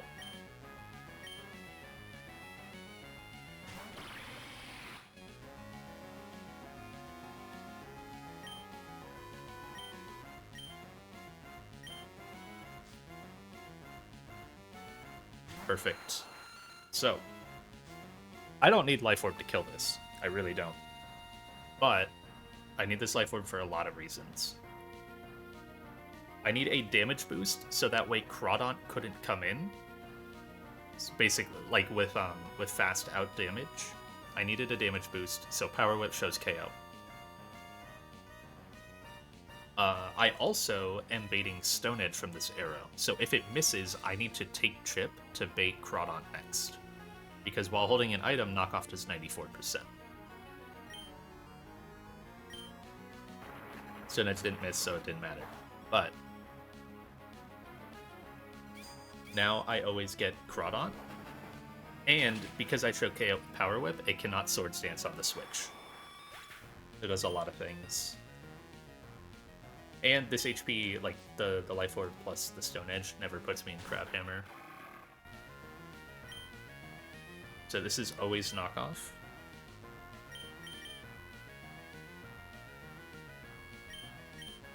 Just eat it with Shifu.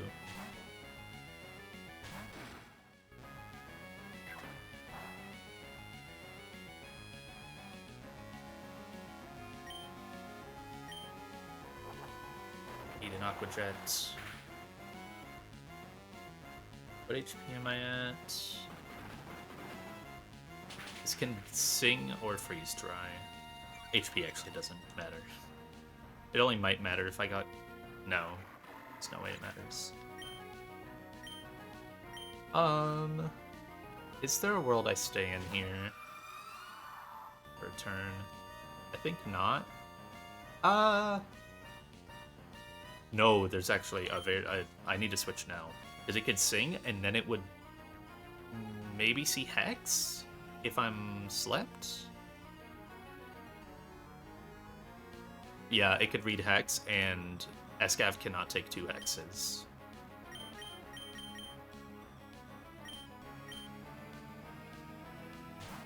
Escav is only in this gauntlet for Frostlass.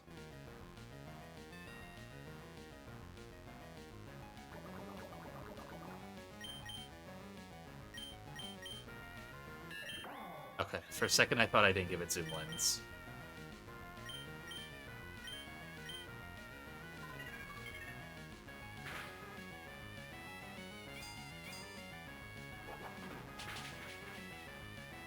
Nice. Nice Curse Body.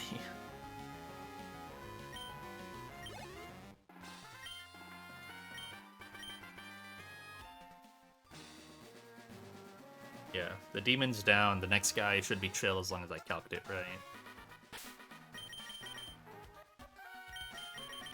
I mean, I only need 3 Pokemon for this next guy, theoretically.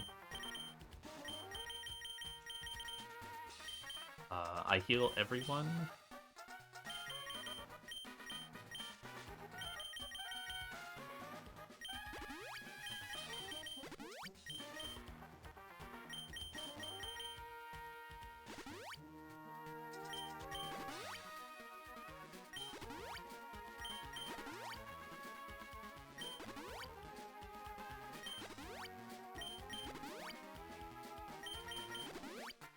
I probably don't need to heal these guys, but...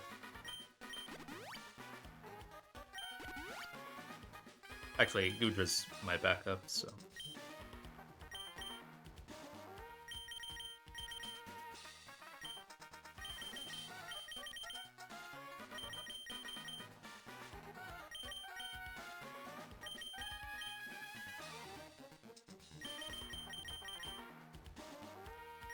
And now, after scaling special attack, we give Dragapult Choice Band and Corviknight Choice Band.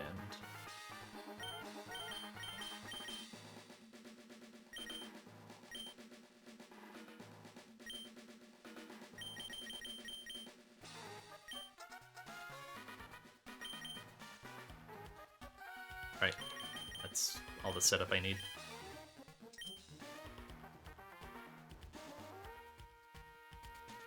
Got the Choice Banders.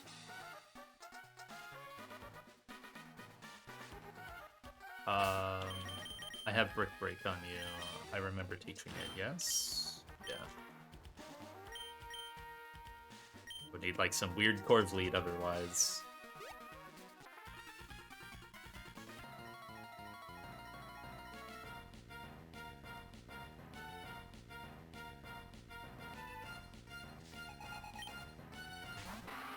Alright, super scary Scolipede, am I right, guys? Veil is up. This guy will always Swords Dance or Mega Horn. It's gonna break the Veil. Swords Dance is fine. It does not see KO with +2 Mega Horn.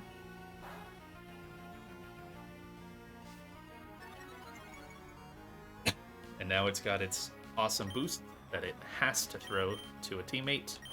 And with these moves, I currently show Fast KO to Dreadnought, and I show Fast KO to Delmise. The only Pokemon I don't KO is Huntail, so it's going to go to Huntail.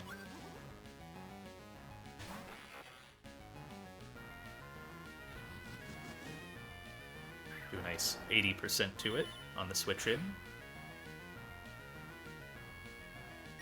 And now it sees it's always dead, it can't Shell Smash, I just Sucker Punch. And now Scolipede is going to come right back in. I think I'm actually in position now for Urshifu to frag 3 if I wanted, but I don't want to fuck anything up in my line. I always planned to just use a new Pokemon every time, in case of like Mega Horn crit proccing my Citrus, and then you know, the next time if Mega Horn goes off, crit could kill me again.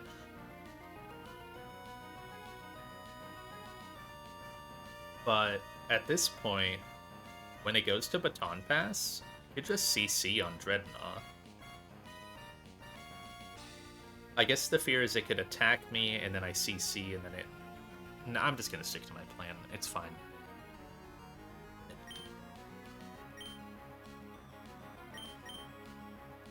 It gets me Corviknight kills, so I think it's cooler. Could go for Megahorn. Got out old Dragapult. Now it's got to Baton Pass. It sees I kill it with Choice Band on Delmise, and Dreadnought has a slow KO.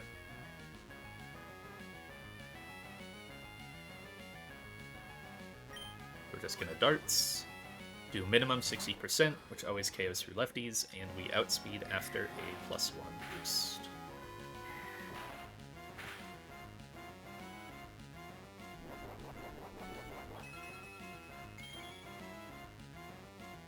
I need Choice Band.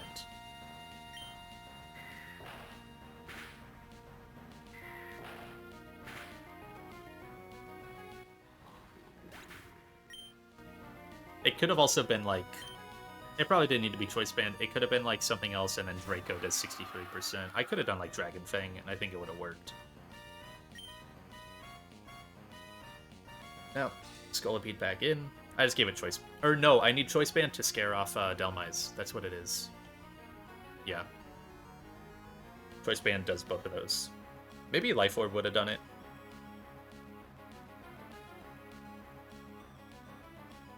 Potentially.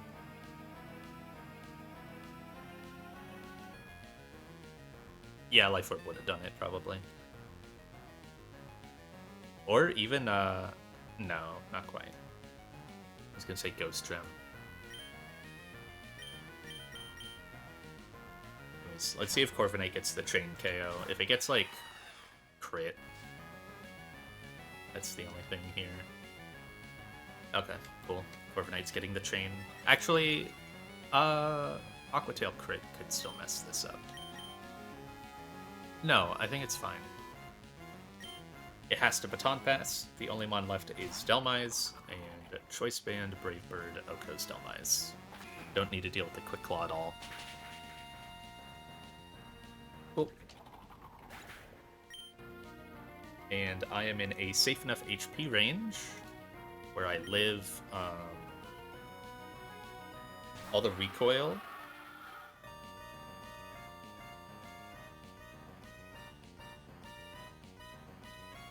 Yeah, I live all the recoil plus Aquatail crit.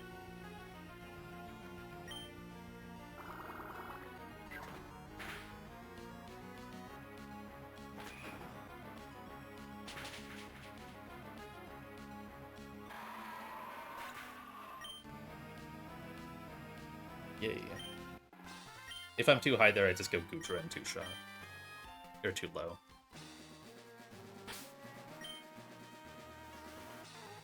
Cool. I mean, the Gauntlet looks super healthy because you get to heal in between, right? But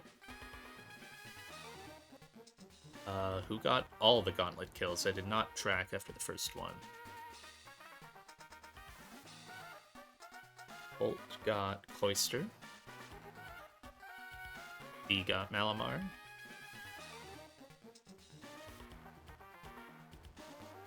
Goodra got Arrow.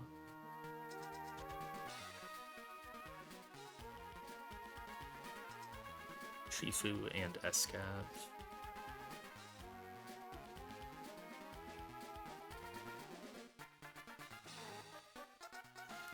And then second fight, Shifu got Untail. Bolt got that, and then Corv got 2.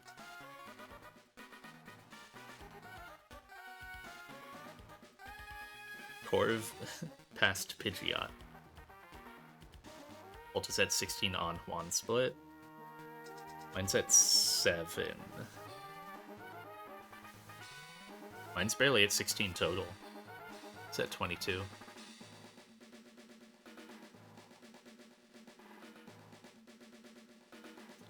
That's all the fights I have calced. Because I hate Grunt 5. My grunt 5 sucks. I have like pieces, but making them actually fit together feels basically impossible. How do I get out of here? How do I get out of here?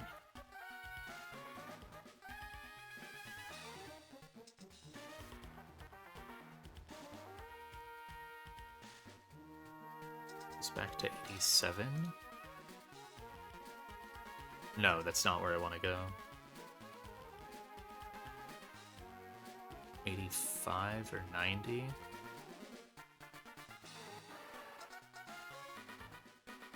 Oh, I can go in here.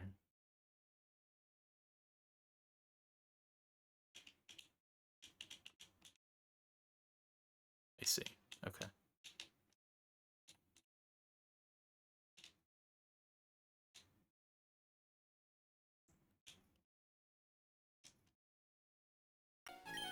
Nice thing is, I've had a flyer on every team so far.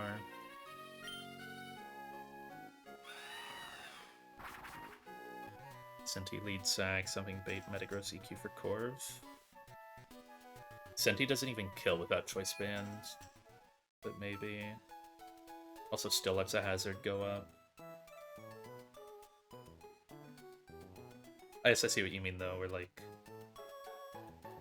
I form Flare Blitz, I think it needs choice band.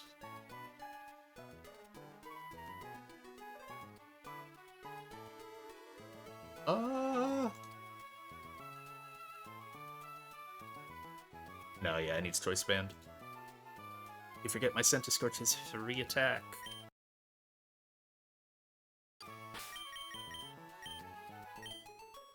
He's bulky as hell. Like his IVs are fucking insane, and he's got 3 attack.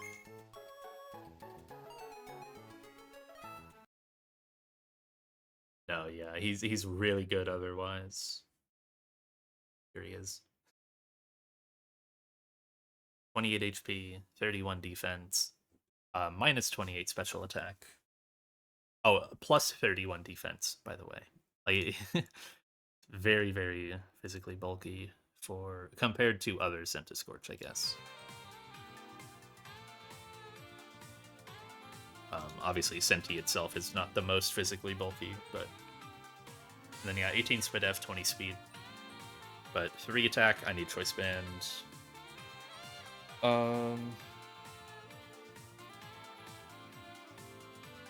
I forget if my Garchomp needs...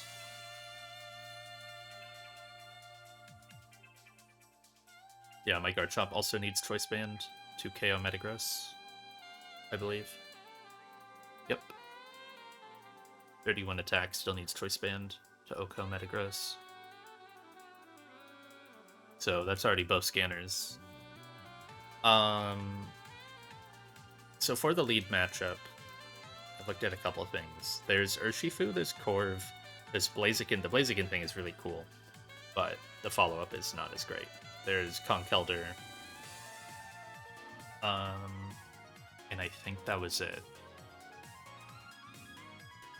There's maybe a D-Knight angle as well. Give it Brick Break. I have Conk, Brick Break, OHKO with Choice Band. It seems good. It gets Sharpedo next. Or it can, right? It like you would just have to lean into it because if it's Quick Claw, Gyro Ball, then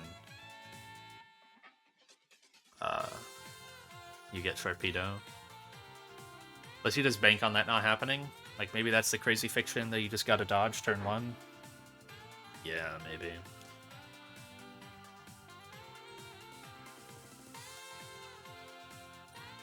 It's still 20% to get a hazard up. Oh, I don't need Choice Band. I just need Black Belt. Because the Brick Break, like, does the damage after the screen breaks, so... Yeah, I OHKO with Brick Break with Black Belt. And then... Still take a lot of passive damage that turn, honestly. I take Barbs and... Burn? But that's only 18%. That does not bait Metagross, though. I think that baits Salamence next. Yep, it baits Salamence, Draco, or Dual Wing Bait. Not really switchable on. Well, Mag can do it. Baiting this guy early is really tough, though, because... Well, I guess with all the chip, the barbs, and the burn, you guarantee Draco at least, so it can't D-dance. Can't use Golly on that. Basically, have to be Mag. I'll put the other ideas down here.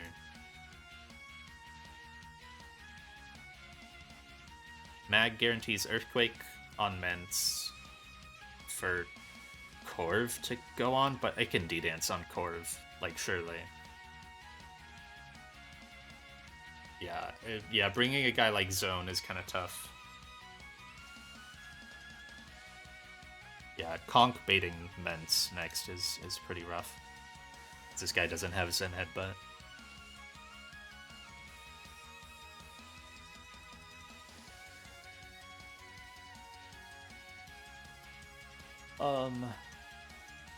I could get Zoroark. No, I can't, actually. Yeah, I could. Burn plus Iron Barbs puts me to 73%. I show KO, so it can't Nasty Plot. I would get Zoroark Extra Sensory.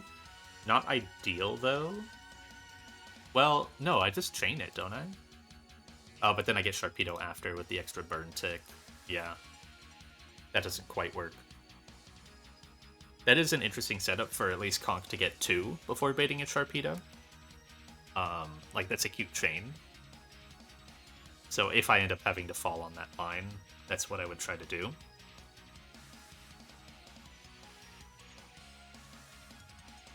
Yeah, with the chain, basically I have to commit 2 Pokemon to Sharpedo. It's so insane. I don't have things that can scare it off, that's the thing. Like, Halucha can, Pidgeot can. This is just like things that kill other things in the fight, you know?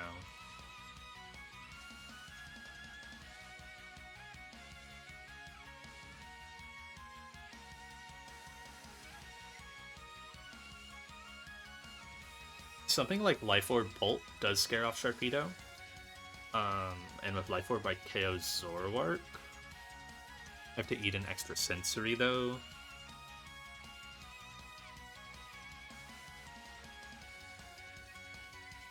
Or, let's think about Golly. Golly can probably take that. Kinda. Maybe not great. Golly eject to zone. Golly eject to zone. No, it's Hydro. But I guess you just plan... So afterwards, it would just be Dark Pulse, right? Yeah. So you just, like... You'd basically be committing to a 1 exit, I think, right? Because it's either... It's Hydro or it's Psychic Fangs. And then, yeah, you just get Magnezone in.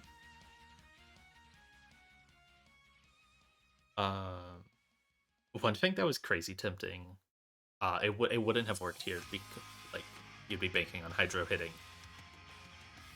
Choice Scarf Galvantula, outspeed Sharpedo at +1 speed. So if you got it in, it would be able to Volt Switch KO a Bright Powder Pokemon. It would be really cool. And if you just show KO, then it can't protect, but it doesn't really work.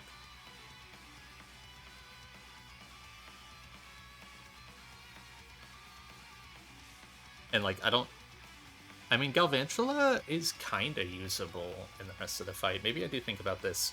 It answers Zoroark. It eats extra sensor. The problem is, though, like, there could be a hazard up. Like, that just fucks up so much. Rocks could be up. So using Galvantula or even Golisopod is really hard.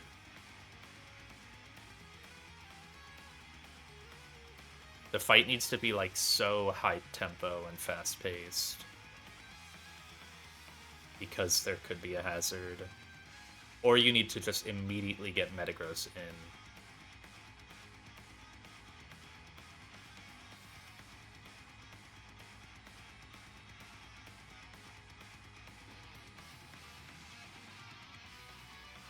How bad is baiting Mence early? It's always dual wing beat or Draco. I guess... Oh my god, that Draco slams. I was gonna say maybe you could reuse Mag for the Sharpedo after, but definitely not.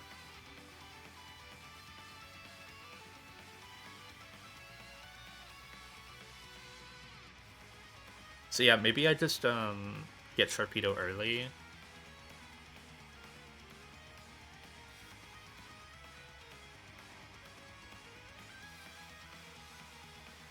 I think if I get Sharpedo early, there are other Pokemon that would be better to bring to beat Pharaoh, like Urshifu. I think it... Does it kill the Choice Band?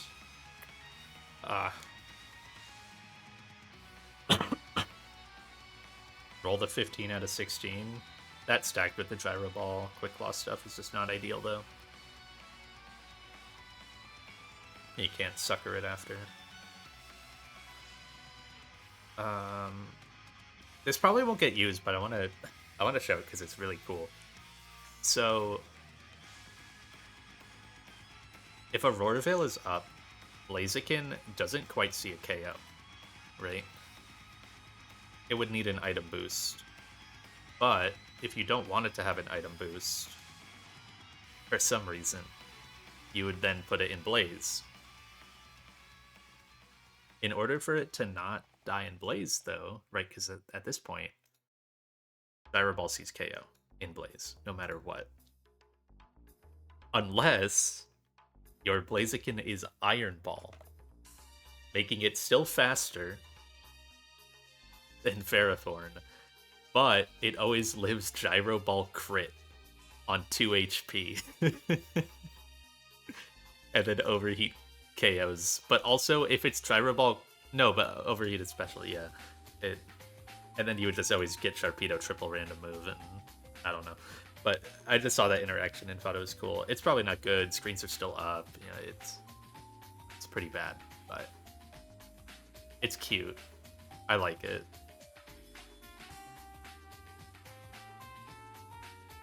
But almost definitely not usable.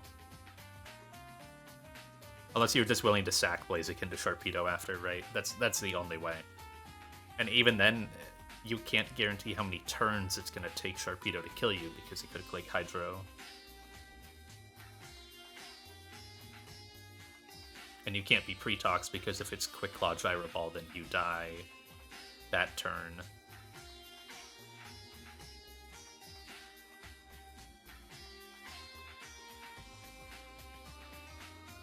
Okay, so I like Brick Break Conk here. It's gonna export him.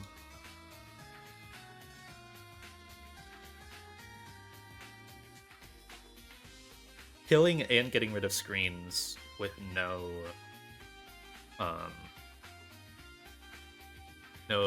scanner item is really nice. 80% of the time there's no hazard. You can't really pre-damage Golisopod. Is there... So what worries me...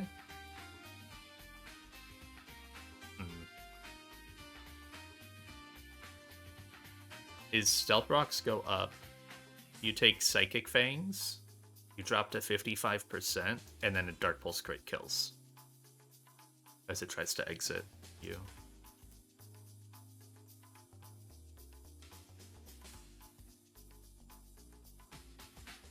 So I don't know if this even works.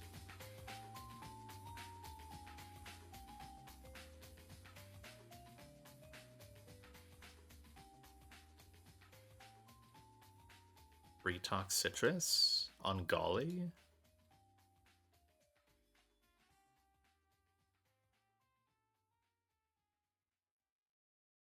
Oh, so like you take that extra 6%, go back up. Yes. But then there's also a world where you never get the exit, right?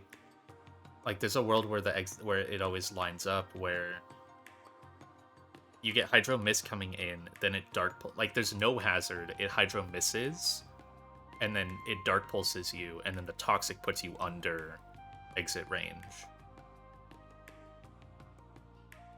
Don't exit, use Citrus. Right. Yeah. Okay. And then it's always Dark Pulse after that. So yeah, it does, I guess.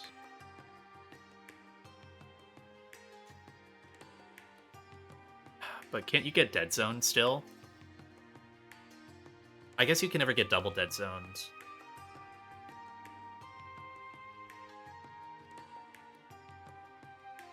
Like, there's literally no way you get double Dead Zoned. Because if you hit Dead Zone...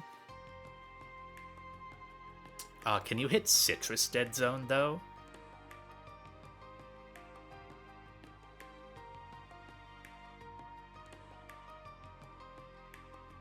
No, right?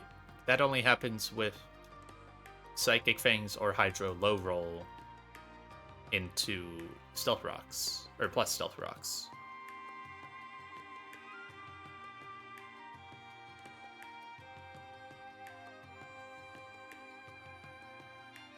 I think even Dark Pulse... Well, it wouldn't be Dark Pulse on entry. About, like... I think Psychic Fang's crit can maybe put you in Citrus Dead Zone. Put you at, like, right at 1... Because 127 wouldn't heal, right? Or would it? I have even HP at 254. I always forget. I think it would heal. It's the odd ones where, like, being the 1 HP up is bad. But, like, I think I could land at 128 HP. Because if it's, like, a Psychic Fang's crit, plus Spikes, plus Toxic...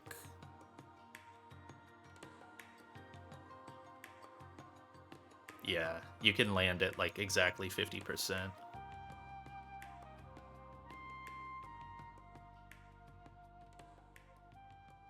This fucking Sharpedo sucks.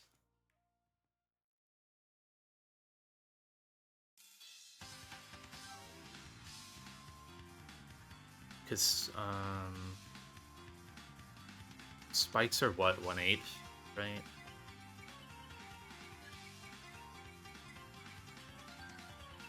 Yeah, 1/8.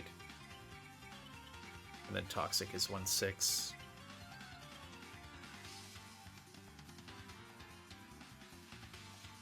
So that's 31 and 15. So 46. 254 minus... Oops. 254 minus 46. So you get 208. Then you get, like, mid-roll crit, like, 83 damage. No, it would be a little less than that. There are rolls, though, where you land at exactly 128 very easily. And then you just get Dark Pulse crit after. And die. I mean, if I'm already planning a 1 exit, maybe that's just a risk I have to take, right? That only even occurs if it's exactly Quick Claw Spikes. I think Quick Claw Rocks is okay.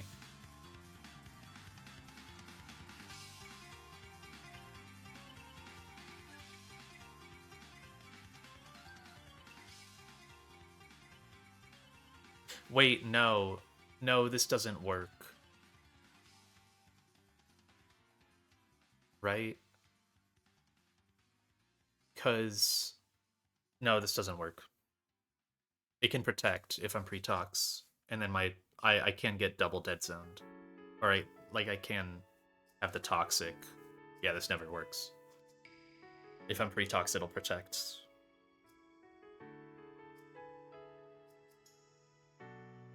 It'll just sit there and spam protect on me, and then my toxic will take me under 50% again. Okay.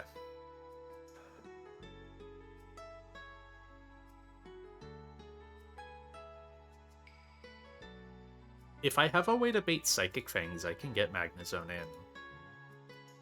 in. And that was a lie, actually. Never mind. Hydro does fucking... This never even works. Yeah, this never even works. I died a Hydro crit plus spikes on Magnezone. Even if I get it in safely. This just never works.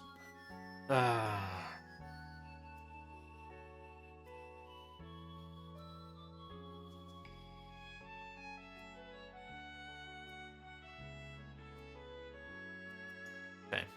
So... there's two Pokemon here that are blue.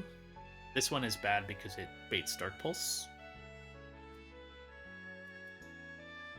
So you never actually get anything done, right? It could kill, but it just gets flinched. I mean, maybe you roll the 20% enough times, but...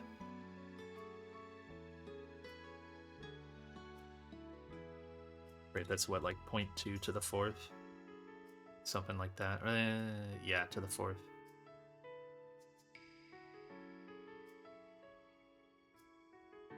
It's a 0.1% to happen.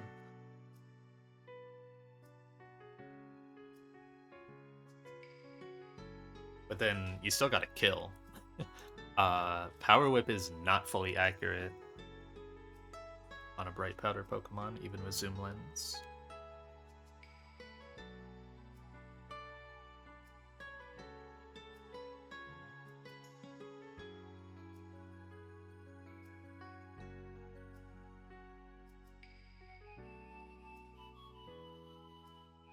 And then there's Aju. I thought a lot about Aju. It can do it. The annoying part is its baiting after is atrocious.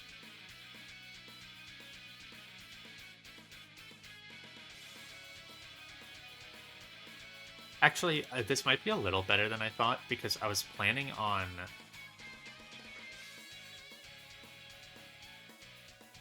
no, it's still bad. Because if a hazard is up, you die to double crit.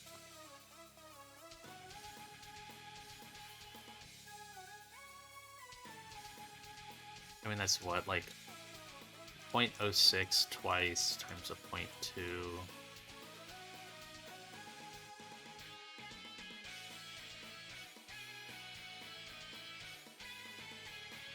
So, okay. No, actually, that's kind of a lie. So the idea is Aju can Draining Kiss, right? And that's really cool. Heals back a lot. So if you come in and Draining Kiss, you actually... No, you can still die.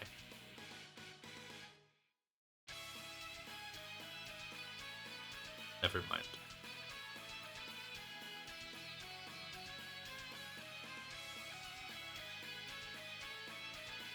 But if you ignore that, like, 0.07% chance to happen,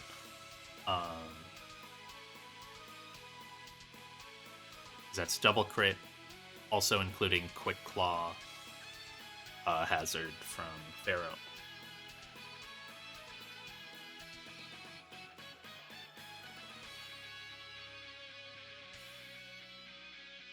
Then Aju Draining Kisses, and it heals a lot of HP. So its bait in after is atrocious.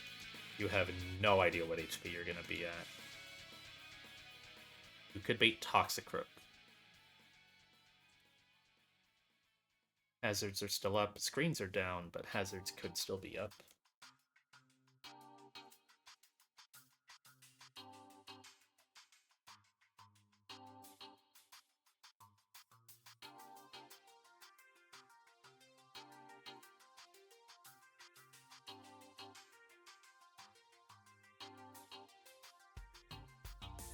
And I'm so tempted to lead Flamethrower Absol.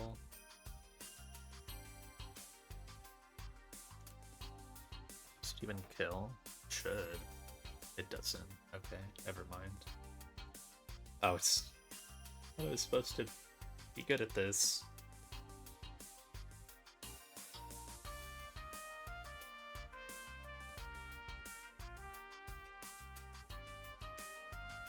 Oh wait, that would only work if I'm paralyzed. That's right. Corvlead is overall pretty bad. I could break Veil, but I can never fully keep hazards off.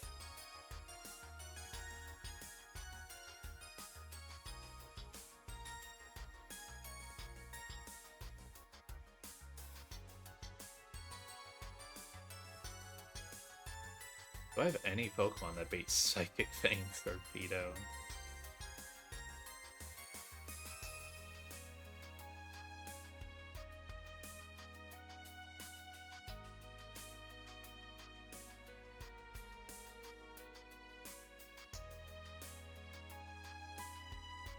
Maybe a Mungus? Okay.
Maybe this is Senti-Lead and Sack.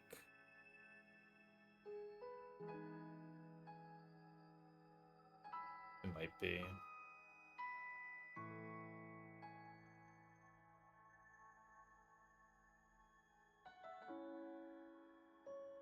But then Veil is still up.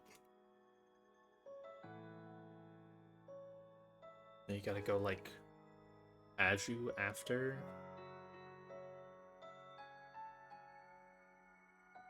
Aju gets Brick Break.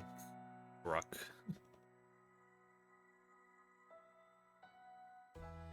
But Aju Brick Break doesn't kill Sharpedo.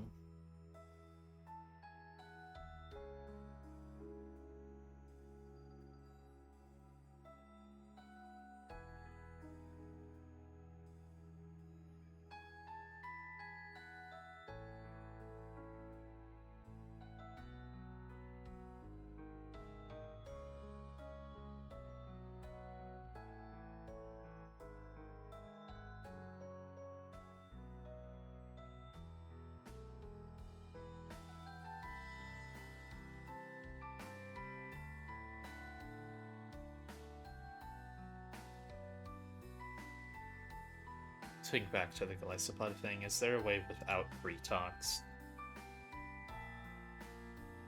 I could set this up as exit? It wouldn't be to like Magnezone, because that just actually doesn't work. But if I could get an exit, I can just get someone else in at full HP or at an HP I want. And then they just always take one attack. I mean, that's not even true.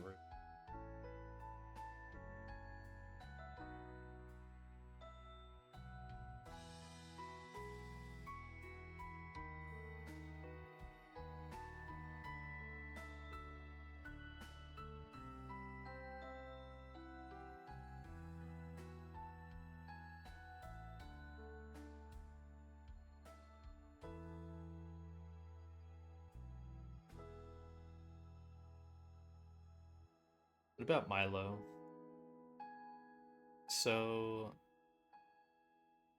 would require a recovery scale.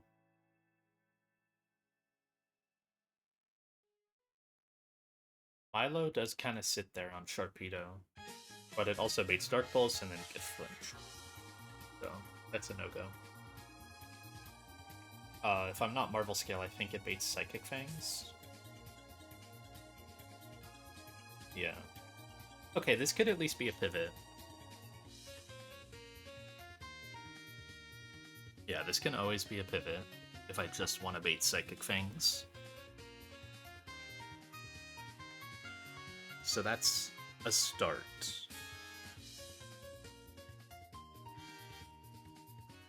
This is a Pokemon I have that baits Psychic Fangs, which not many others do. That could let me get a Dark type in, but I don't know that that's the most helpful.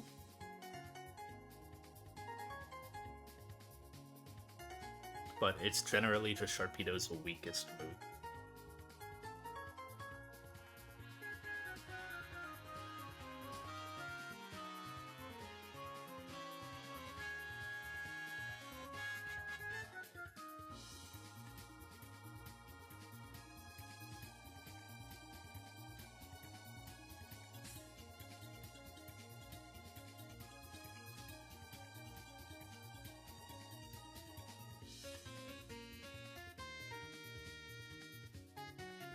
I can take Bergmite out of my box. Don't have that anymore.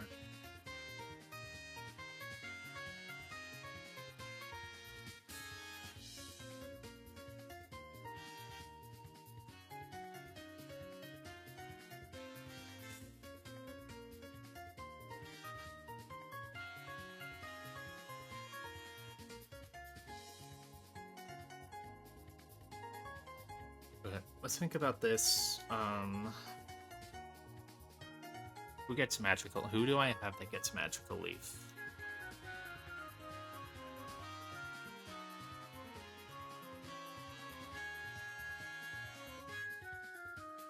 Amoonguss, not usable. It's owned by Psychic Fangs. It's also just a generally very bad Pokemon.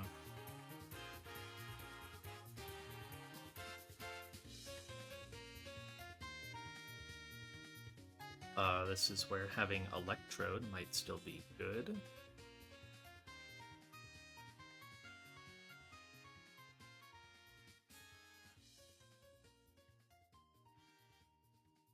All these Psychic types learn it, but of course not my Psychic type.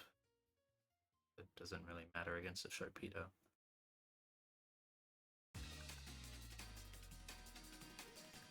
Ludi, we just bait Dark Pulse.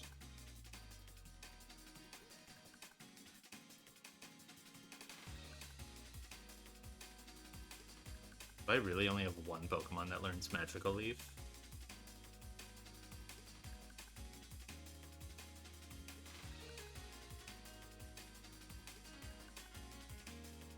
Delmise doesn't, right? Yeah.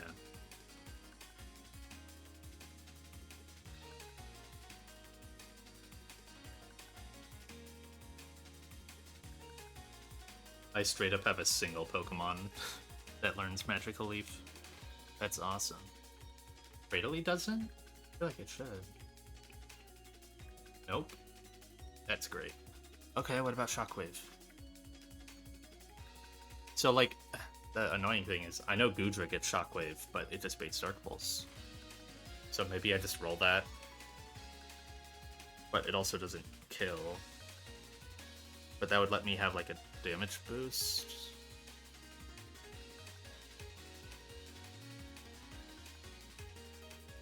Think about that. I'd just be banking on not getting flinched 4 times in a row, or 3 times in a row, really. But yes, you are Goodra. So Shockwave 2 shots. I guess it could be like Life Orb to make that 1 shot, maybe. Not quite.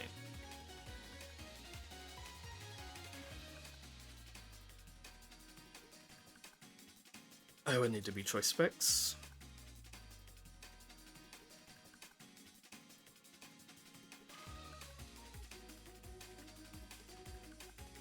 Or I just teach a different move and go Zoom Lens. But having recovery would theoretically be nice. Okay, do I have anyone else that gets Shockwave?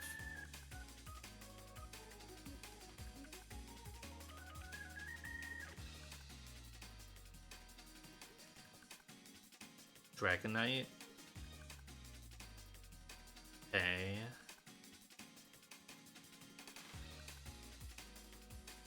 I don't see that going great, but it can't get flinched.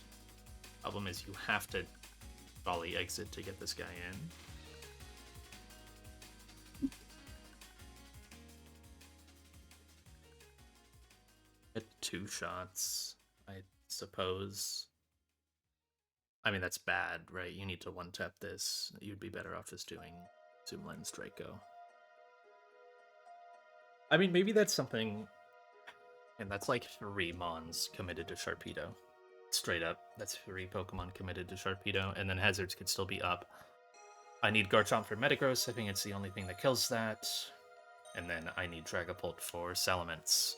So, that's all the slots. I have nothing to beat Zoroark or Toxicroak. GG.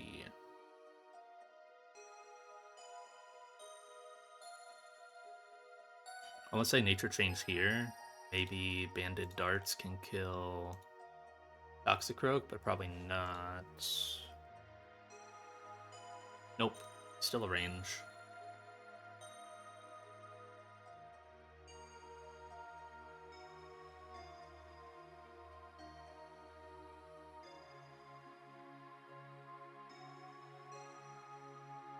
Pult is able to kill Zoroark.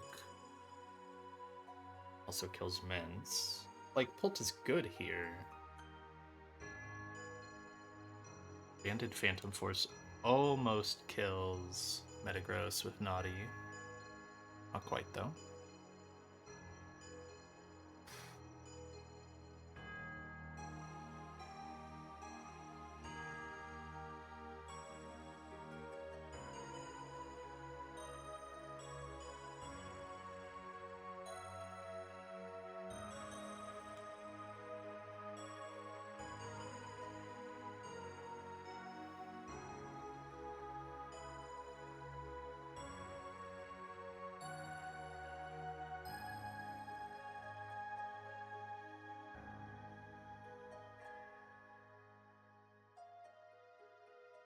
This might be a wide lens moment somewhere, I'm not gonna lie. Just risk the 1%. On Sharpedo, it destroys my team so much. I can never, like, push it away.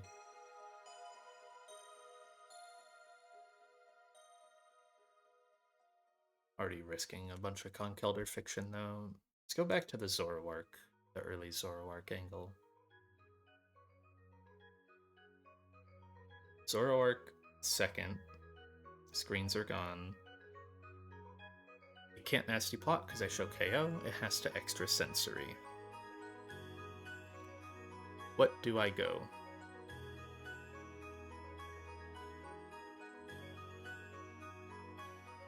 My Gren outspeeds, takes no damage. Could break KO?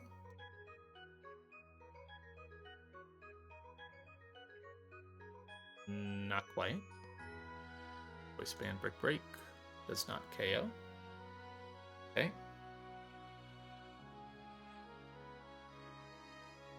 So that's kind of folly.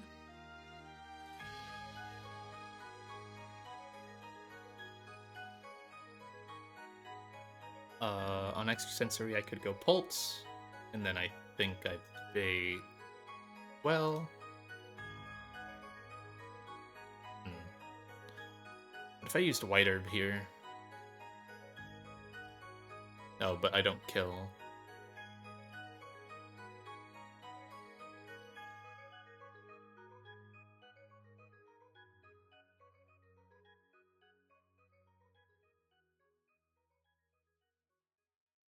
I'm like Life Orb Pulse. I scare off Sharpedo. I KO Zoroark with Draco, making me -2.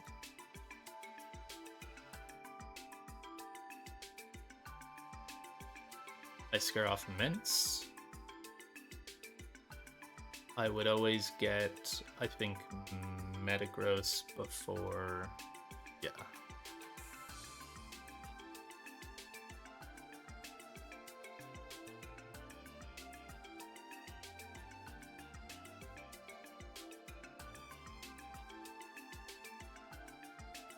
Also, I'm like pretty hurt because I'm switching in on an extra sensory. I think I'm just always baiting Meteor Mash, slow KO.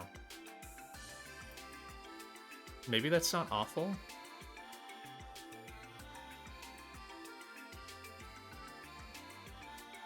It might not be awful. So, as long as I don't let it agility, I would have to be pre-damaged so that way Zoroark extra sensory always puts me in Meteor Mash range. That's not bad. And then I go Urshifu. Urshifu just tanks any attack. Can be Citrus, can be whatever, and KOs with Wicked Blow. Then Urshifu probably bait Sharpedo. Unless I'm Choice Scarf.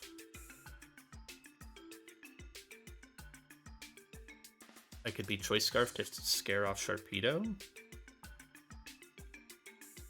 And then I would get Ments. For slow KO. Is very hard to pivot out of.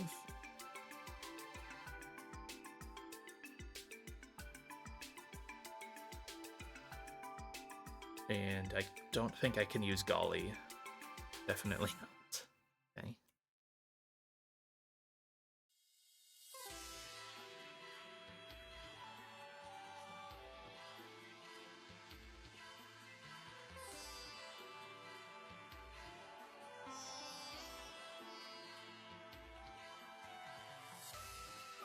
So these three do what? They get rid of screens. They kill Zoroark.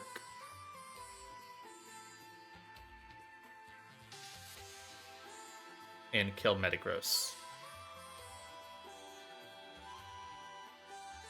That's not awful. And then probably get Salamence next. The goal is just push off Sharpedo. Just keep pushing off Sharpedo. And I think so far I've achieved that. Was that both my... No, that was only one scanner. Choice Scarf. It's like Black Belt Lorb. Choice Scarf. Yeah. And these guys are both pretty hurt. It's hard for them to come back in.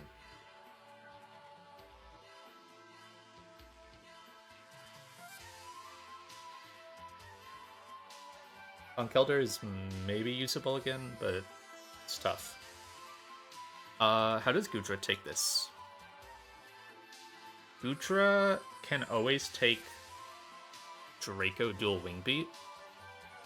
And with Citrus, and like a little bit of pre-damage, they Earthquake after for someone.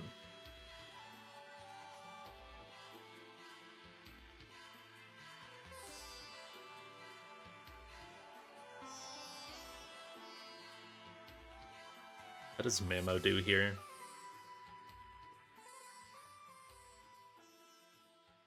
Ammo, Choice Band, Ice Shard. Does kill. Okay. Comes in on Earthquake. Eats Earthquake plus Rocks, or Earthquake plus Spike, and then Ice Shard KOs, and then gets Sharpedo. Deadly Sharpedo Toxicroak.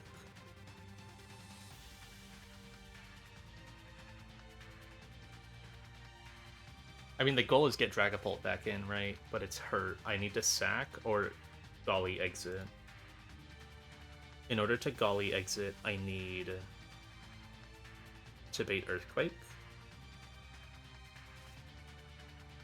But I also can't even really do that because I don't know what hazards are down or if hazards are down.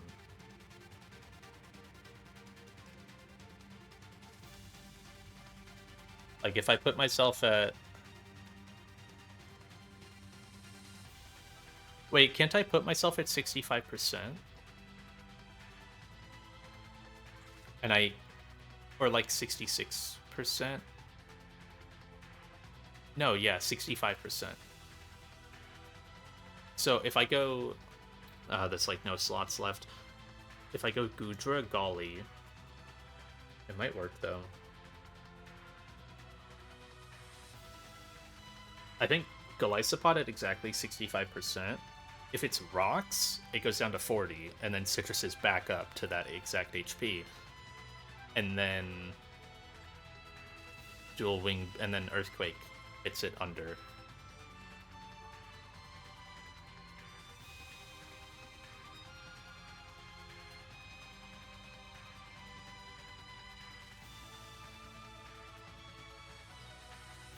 And then you exit back to Pult. Pult Dracos while holding Life Orb. So that's another Life Orb tick that it's got to take. I guess I can darts. Yeah, I can darts.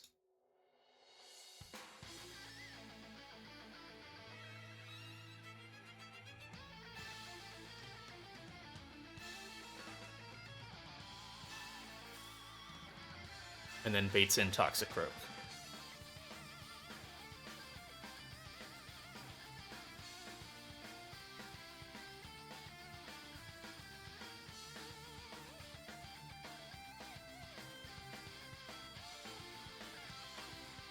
Then the question is, how do I beat Toxicroak with a Pokemon I already have, or a Pokemon that can then also beat Sharpedo?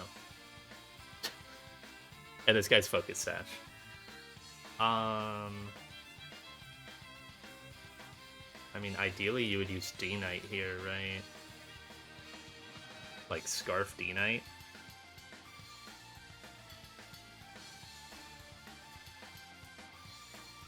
His Dual Wing Beat kills through Sash.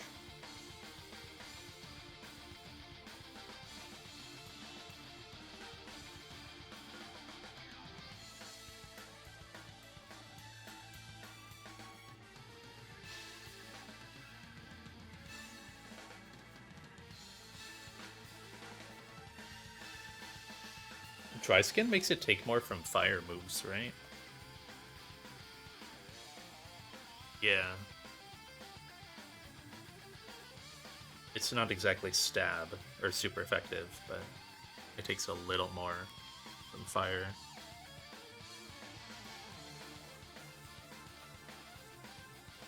Hazards could still be up though. I can't use Scorch. Oh my god. Oh, it's this setup is close. Is there a better guy than Goodra for Draco Dual Wing Beat? Not really.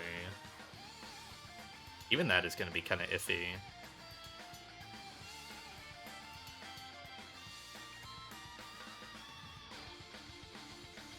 I guess theoretically you're always guaranteeing you're around like 60% on Goodra. That's enough for like a pivot to something. Don't have an item.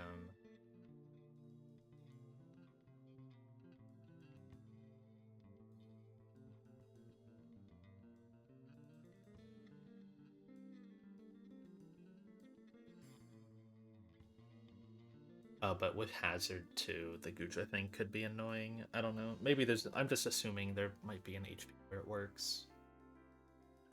Fury boxing.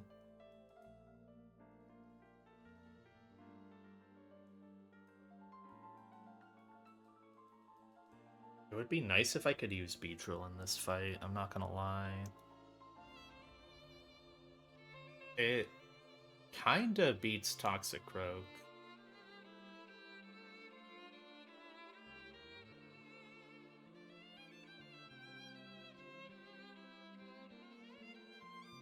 You'd have to take 2 Dark Pulses, though.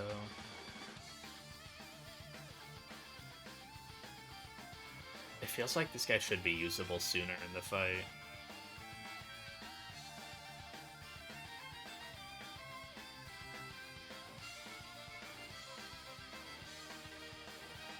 Okay, let's run through the Salamence line. It wouldn't take a ton of shifting, I don't think. It would basically be go Goodra on Draco / Dual Wing Beat. Oh wait, actually this is way easier than I thought, because if it's Draco, then it gets dropped. Right. So then on EQ you do the one Golly exit. Maybe that's not ideal. Could I go Scarf D-Knight instead of Pulse?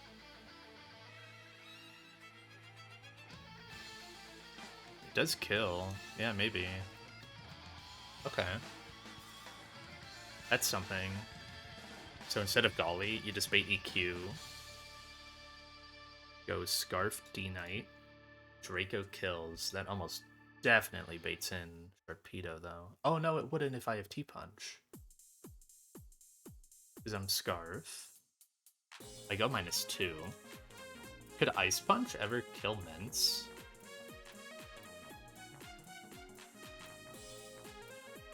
Oh, it can. Okay. So I don't need a Draco drop. I show fast KO to Sharpedo. I'm at what, 247? Metagross 100% sees slow out damage on me. Yeah. So it's just a question of nothing should see a KO. Yeah, nothing does see a KO. But Scarf D-Knight might be the way here. Because then it can also dual Wing Beat Toxicroak fast later. That's really nice. Okay. This is a little better, so I really don't need Pult if it's beating Mence. It 100% should get Metagross for slow out damage, but I can just Agility on my Mence. That's bad. I can't pre-damage. Because, like, if rocks are up, then what do I do?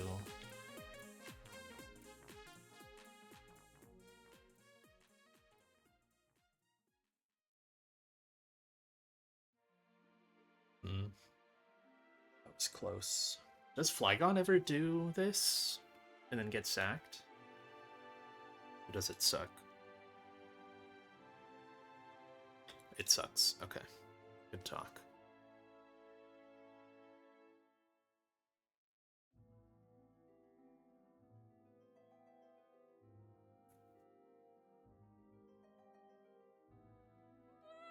Yeah, it just doesn't do this. Okay. Oh, I'm so happy for my +0 special attack Draco Meteor. Never really outspeeding this guy. Oh, he just needs Scarf. Flygon just isn't very good.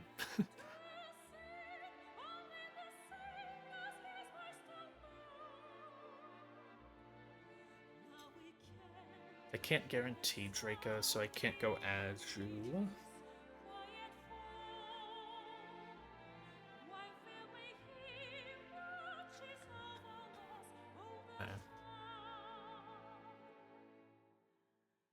Oh, Mamo again. That would just be Sharpedo. That's bad. Much as I like it. Can't really do Avalugg. I don't think there's anywhere Avalugg can be used on this fight. It gets OHKO'd by Vacuum Wave. Oh, I love this mod. Oh, it's so awesome. Bro gets OHKO'd by Vacuum Spirit. Or Vacuum Wave. Oh, that's sick. Yep. Dead. Dead. Dead. Gets killed by Gyro Ball crit. What a silly mon.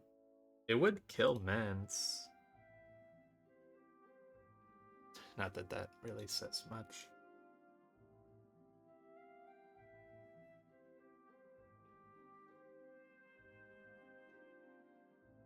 Okay. Does Metagross agility matter too much? Because I just can't pre-damage Dragonite at all. So it would be at 75% or full. Yeah, those are the only 2 HPs it would be at.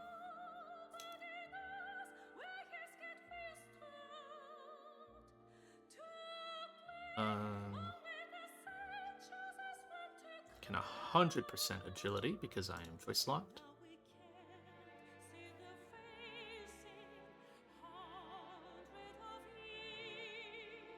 It's hard to pivot though.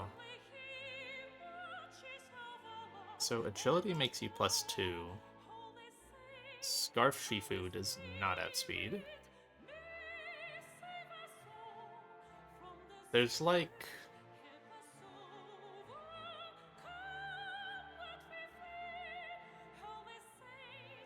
Oh, this is kind of the same theorem I think that I had on that Corviknight a while ago with my Blaziken. Yeah. So, the idea here is D-Knight always baits Mash or Agility. Urshifu naturally outspeeds Metagross. So that means the only two interactions are Metagross Agilities on the switch and then fast mashes onto Urshifu, or Metagross mashes on Shifu and then I kill it fast. And that's it. Problem is I take a mash and I bait Sharpedo. I have to be Scarf to avoid that.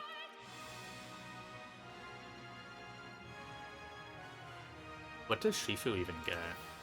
You being Scarf as well is a little annoying. Like, I literally only need to be Scarf to scare off Sharpedo, and that's it. Nothing else. And I could be at really low HP here. I could take a Spike and a Mash crit. Could be at, like, 25%.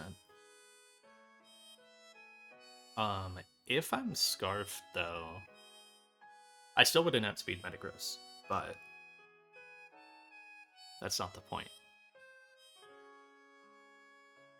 The point is to block Sharpedo from coming in by outspeeding it. Block Zoroark from coming in. Yes. So it would have to be Toxicroak. Or either Vacuum Wave or Sludge Bomb.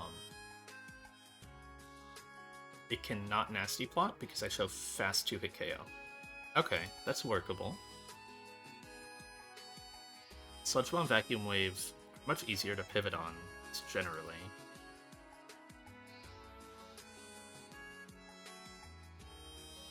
Now, Sludge Bomb is not good, right? Ideally, I beat this with D-Knight. So...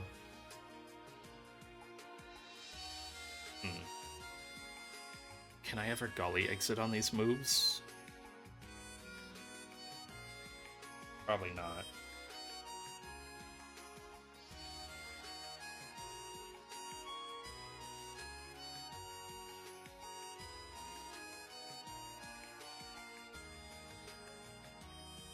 Because rocks could be up.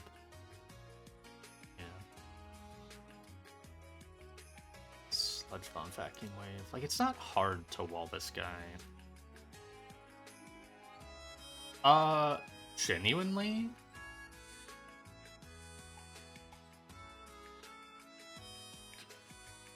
Beedrill lives... So... That would just be Sharpedo's slow kill. And this doesn't kill. 45 down to 223. Yeah.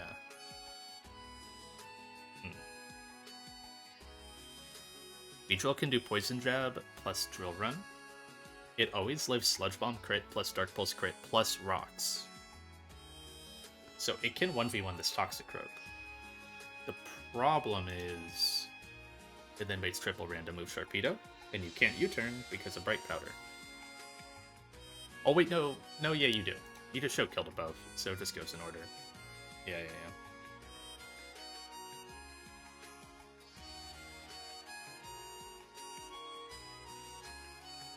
Okay, maybe there's something other than Beedrill here?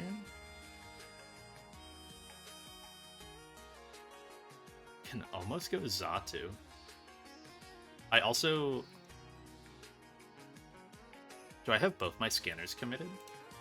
Right? Yeah, that's both my scanners for 2 choice scarves. Okay. That's important to note. Not that I theoretically ever need a scanner for Sharpedo, but one for Toxicroak could be good. But if I went Mamo, it's just gonna Vacuum Wave, right? It does the fast, like the Prio move is the really annoying part here. I feel like I need to get back to D-Knight, but in order to get back to D-Knight, I need to bait Vacuum Wave, and I'm already kinda baiting Vacuum Wave right now. I don't know why it says it can Nasty Plot. Wait, no, why can't it? Oh, because I'm not Scarf. Yeah, there we go. So it has to Sludge Bomb or Vacuum Wave. Can I go Pult and Darts? Not really. I go Chomp and Dual Chomp? Or Bulldoze? I don't have Bulldoze. It would be Rock Tomb plus EQ. Except I get flinched. That is close to working, though.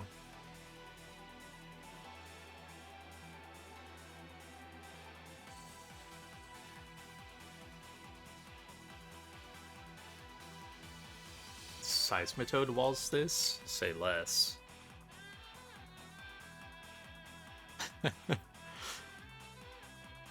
Almost does it. Corv walls this? Kinda. Yeah.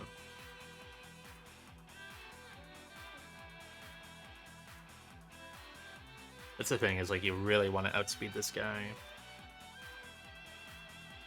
Dodge Dark, because a lot of stuff baits Dark Pulse.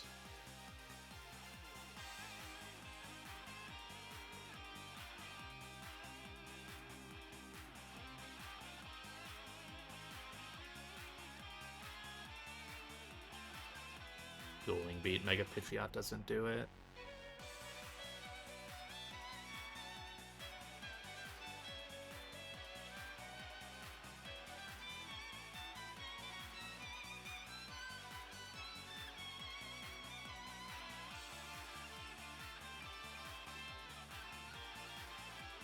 Have I fought Zoroark yet?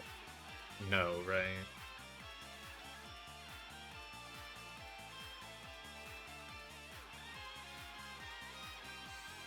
Wait, this is a Sharpedo chain.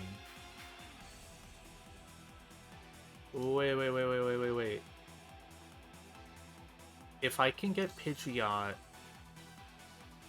in on Toxicroak, it changed Sharpedo. Because it also shows KO to Zoroark. Oh, but it's not a fast KO. Oh. Never mind. It would just go Zoroark. Okay. But what that does mean is there is a Toxicroak Sharpedo chain. If they're the last two Mons in. With Toxicroak first. That's crazy. Okay. Can I ever get early Zoroark? In like a non-detrimental way. So we're looking at Urshifu, right? Urshifu needs to be Scarf to scare off Sharpedo. Which means it also scares off Zoro. Yeah. Okay.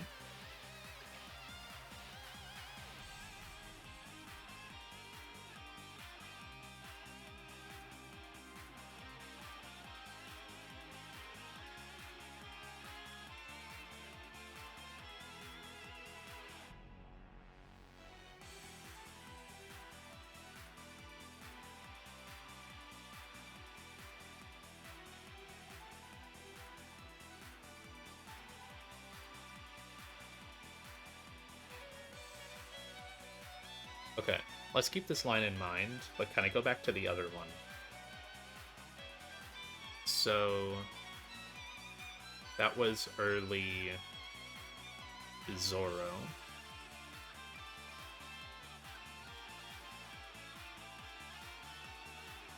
I think the idea with early Zoro was go Pulse. Yeah, go Pulse. Pult then baits in. Can I ever make Pult bait in Zoroark? No.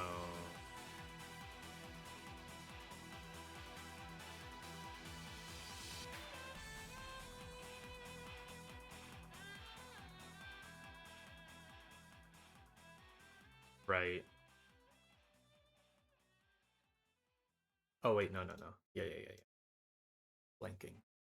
So that's extrasensory for Pulse. It KOs with like Lorb or something. With Lorb, it would scare off Sharpedo. It would scare off Mence.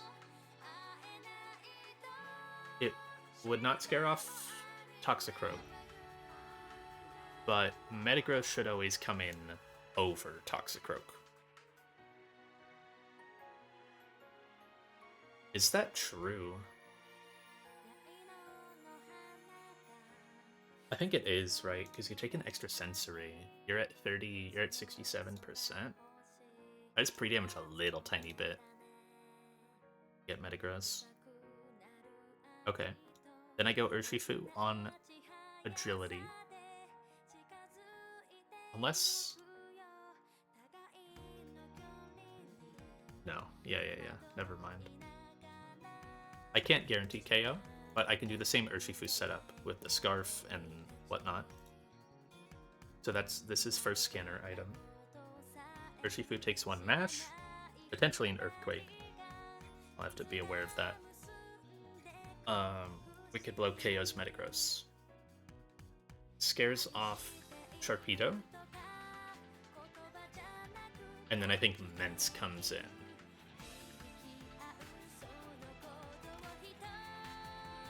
For slow KO. Unless I taunt Ice Punch. But I think I want Mence here.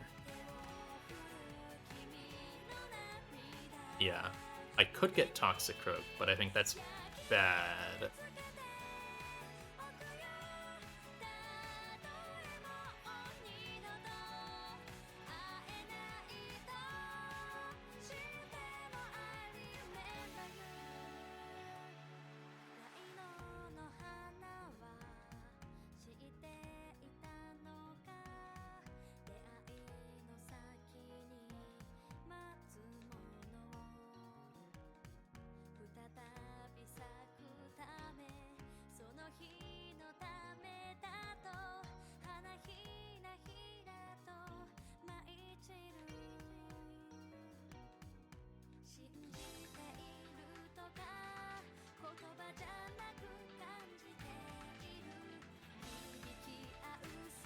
Sorry, letting myself get distracted.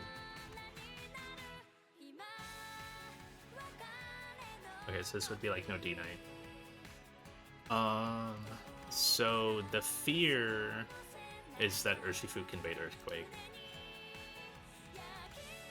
This straight up might just be hard sack something to Mence to get Pult back in. Because if Pult is back in, it baits Toxicroak. Oh, and the line just works. Is there anything that can take potential triple random move from this guy?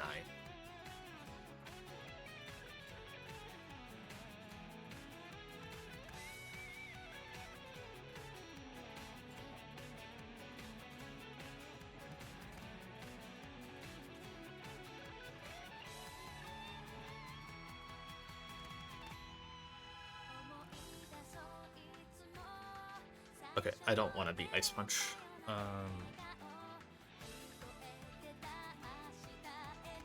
I don't really need Brick Break, but...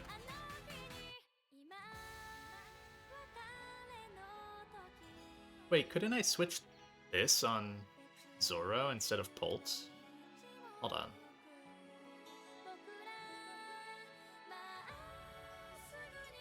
I just Scarf Brick Break.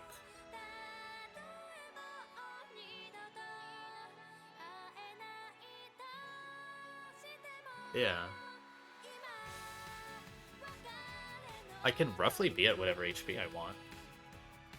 Like rocks and spikes, hopefully accounted for, but Scarf Shifu scares off everyone until Mence.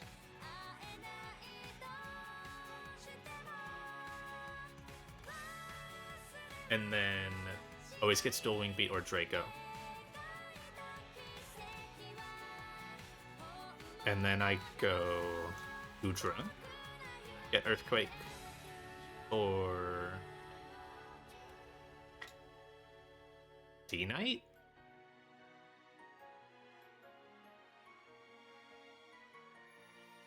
And then get Metagross? Oh, maybe. And then I already have Shifu. It's a lot of damage for Shifu to take, but I think I can do it. Because then it just gets Toxicroak after. Okay, so D-Knight here to eat the Earthquake better. Kill with Scarf Draco. That's both scanners. Scarf Shifu and Scarf Dragonite. I do need to find a way to confirm that Mence can't D-Dance, but it can, right? I show fast 2-hit. This is like a bug in the calc. It sees my Wicked Blow. Oh, wait, no. Yeah, there we go. Yeah. I was gonna say. It sees my Wicked Blow always crits. It can't D-Dance, no matter what HP I'm at. Also, I'm taking a... I could take no damage. So Mence comes in, always does Draco or Dual Wing Beat. I always get Earthquake. I go Dragonite. Dragonite with Scarf as well. Then drops a Draco.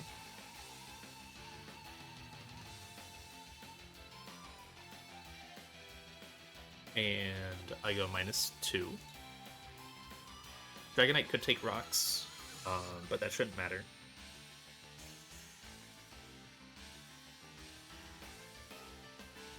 Do I want to be Brick Break?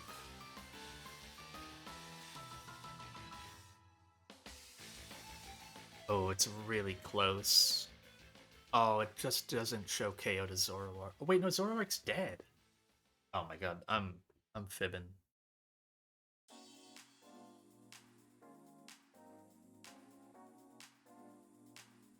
Yeah, I'm hard fibbing. Okay.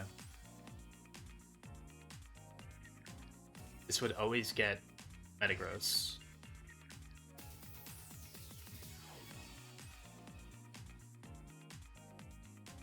Okay, so this is... Let me remind myself. This is Pharaoh, Zoro, and Mence down. Both scanners committed, but it leaves... And then it gets Metagross in. So if I can kill Metagross with this Pokemon, then if I get Pidgeot in on... If that Pokemon, which is Urshifu beats Metagross, then I scare off Sharpedo because I'm Scarf. So Toxicroak comes in. It can't Nasty Plot, but now I have 2 slots to work with. One for pivoting or sash breaking purposes. And then another is Pidgeot. And Pidgeot beats Toxicroak and then beats Sharpedo. Okay.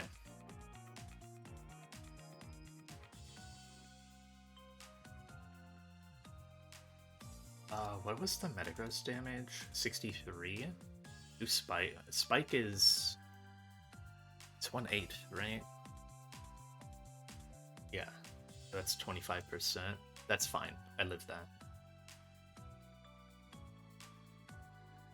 It can never be Dark Pulse on the Switch. That's the important part, right?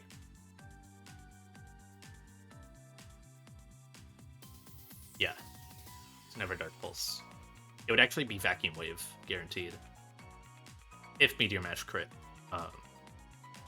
Because I'd be down at like 12%. Actually, it's pretty likely to just always be Vacuum Wave.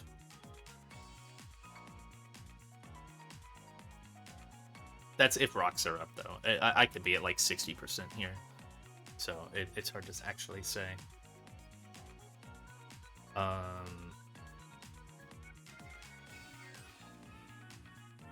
can't really go back D-Knight because rocks could still be up. Can I use Gudra as a pivot? I don't think so. Can I use Pult? Kinda. Ideally, it's a pivot move mon, though. So, like, what about Beedrill U-turn into... Nah, but it's base Beedrill. I can't Mega. It has to be base Beedrill. And Xatu doesn't outspeed, so I can't U-turn with that.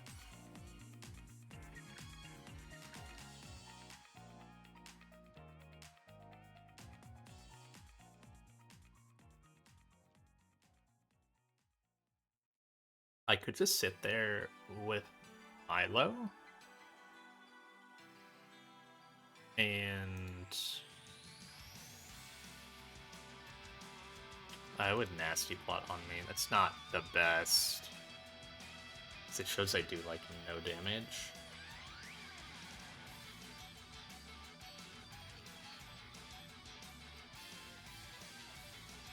Right, I literally just need to chip this guy's Sash just once. I have Garchomp. Wait, Dark Pulse.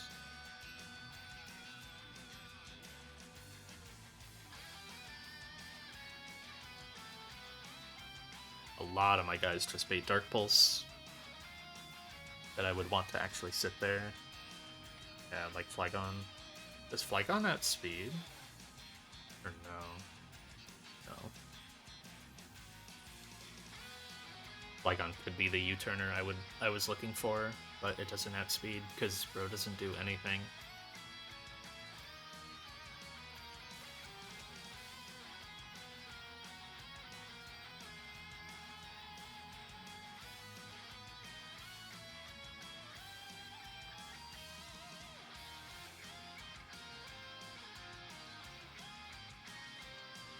So the goal, I think, is get Pidgeot in on Vacuum Wave. The problem is once I break its Sash, it'll go for another Vacuum Wave, right? So I have to be able to take two, so we really don't want to let it nasty plot.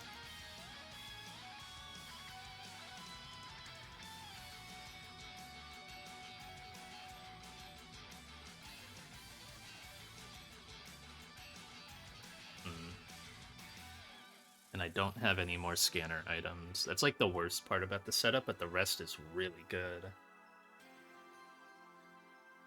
It's like Shifu kills Zoroark and Metagross, D-Knight kills Mence, and then ideally I have this one support mon here, and then Pidgeot kills Toxicroak and Sharpedo. Oh, it's going really good. I'm really close, Drex. It's genuinely really close. So the avenues to go down were either Metagross gets Sharpedo, Zoroark, or Salamence. Those are the three, right? Right now we're going down Zoroark lane. I think this can mostly account for if a hazard goes up. Maybe it just gets a little awkward. Conkeldurr baits Zoroark, extra sensory, it can't nasty plot. Go Urshifu, Scarf Urshifu, then kills with Brick Break, and gets in Salamence. I don't need to be pre-damaged to block D-Dance. On Draco or Dual Wing Beat, I go Gudra. I always get Earthquake after. I go Scarf D-Knight, Oko with Draco Meteor, and then I get Metagross next. Both Shifu and D-Knight scare off Sharpedo from coming in.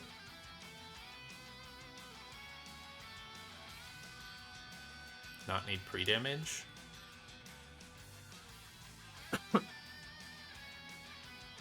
Walked into Brick Break. I won't show fast to a KO. Oh, yeah. I forgot I would see the Brick Break. You're right, yeah.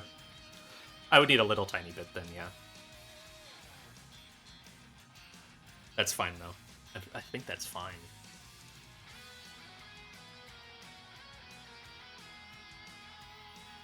This 88. Yeah, that would still be fine. Urshifu would still live. So then, D-Knight, Scarf D-Knight, this is both my scanners, which is, I think, what I'm struggling a little bit with in this endgame now. D-Knight kills Ments, gets Metagross. And then Metagross can mash or agility. I go Shifu. Shifu always just takes one attack. If it's agility, then it gets the mash after. If it's mash, it KOs. So Mega B is an issue, because my endgame requires Mega Pidgeot. You'll see.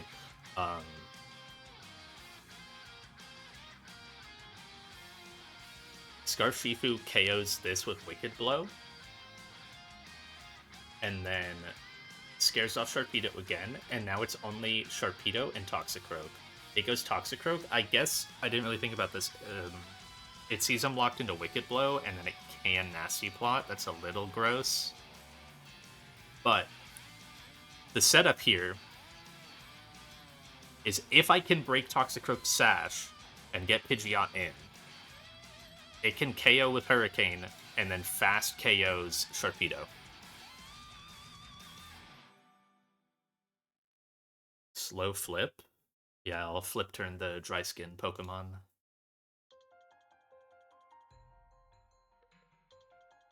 You're right. Need to bait attack from Shark. Correct. I think Pidgeot always... The goal is to bait Vacuum Waves. Or Dark Pulse. Like, Dark Pulse on entry plus Vacuum Wave, because it'll see once its Sash is broken, right? Like, it'll see, like, oh shit, I have to Vacuum Wave. So that's like 35%. And I think I can get that to always at least bait and attack. Like, I have tons of HP variants to work with, right? And also, yeah, it can't. I think it can protect first turn. Oh, no, yeah. That's only if you're, like, burned or something. So I have to not get Sludge Bomb on entry. Yeah. Yeah, it just can't protect. And then I kill it. So if I can somehow break Sash and get to Pidgeot, which I'm actually having kind of trouble with right now, all my Pivoters bait Dark Pulse. And I can't use Mega B to be faster. And all my Pivoters are slower. I think the only one that isn't is Galvantula. So it might have to be Galv. Regular B still baits Dark Pulse, I believe. Where is that guy? There he is. Yeah, it still gets Dark Pulse. But, like, allowing these Nasty Plots is kind of gross, right? That's a lot of opportunities to Nasty Plot. And yeah, regular B is slower. And yeah, I can just get flinched. So... Galvantula baits Sludge Bomb, which I can... Galvantula is faster, too. So I can Volt Switch to Goodra, and then bait Vacuum Wave. And I won't be able to Nasty Plot because 36% puts it down to 64. It sees I kill it, so it has to attack. No, Wicked Blow does 51% max. And it it uses its random crit roll, right?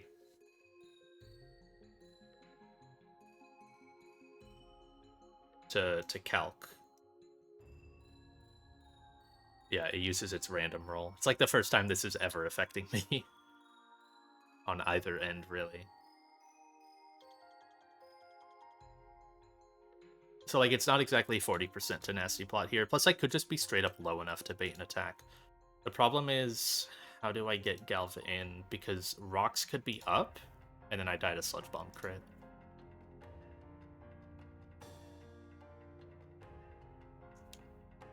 So I have to, like, bait Vacuum Wave to get Galv in first. Somehow. A lot of this is ruined by the fact that Rocks could be up. Especially, like, with the use of D-Knight and Pidgeot. Flygon baits Dark Pulse, it's also slower.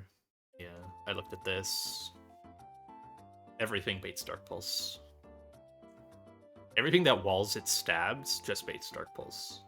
Like, it's not like they're all equivalently like weaker. Even Garchomp. Fake out. Could be Vacuum Wave on the entry though. But yeah.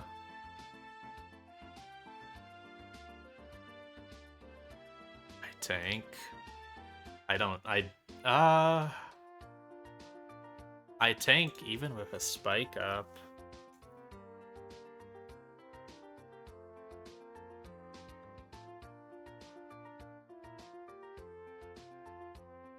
I'm just worried about the nasty plots here at this point, right? Because can Pidgeot take rocks +2 Vacuum Waves? Like, surely not. No, it doesn't. Yeah, no. So I can't let it nasty plot as well.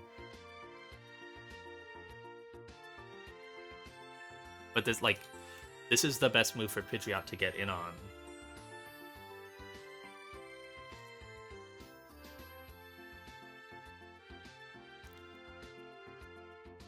But it's also the prio move.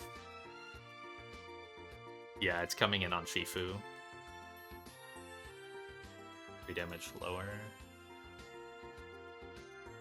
I don't... No, because Shifu's coming in twice. I have 5% to work with safely on Shifu. Because it could take spikes 2 times, and it needs to... It's basically could take a max of 88%. And I need to be pre-damaged at 93 for Salamence. So it barely even works.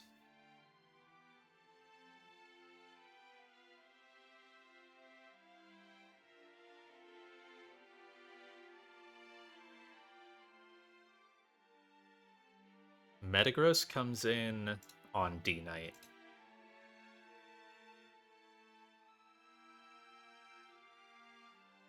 And it's clicking Meteor Mash or Agility. I don't think I can fit Corv in.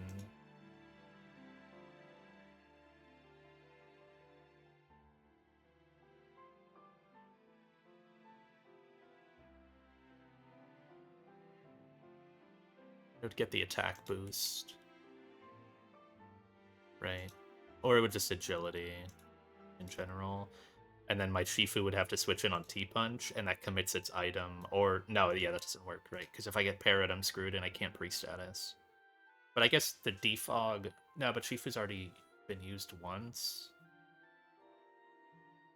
But if it's if it's attack boost, and then it Agilities on Corv, I lose. Yeah, you need to specifically bait exactly Earthquake from Metagross. And never let it Agility. Or let it... No, yeah, you need to never let it Agility for that to work.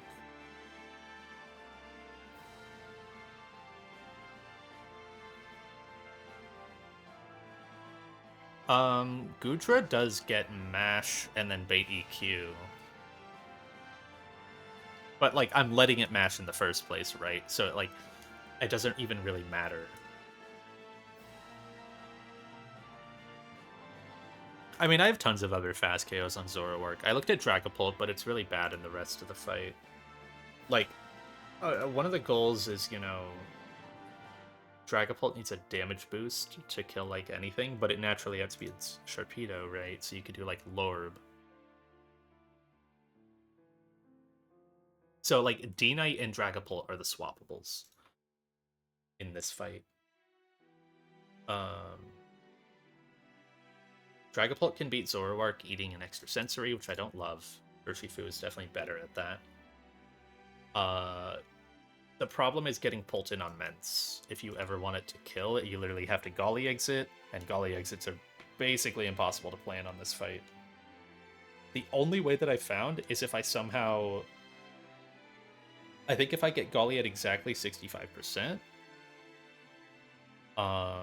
with a citrus, it should be able to exit on Earthquake because it does 15%.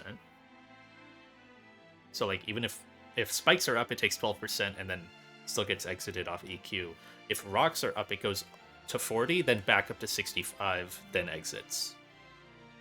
No, Dual Wing Beat does not KO.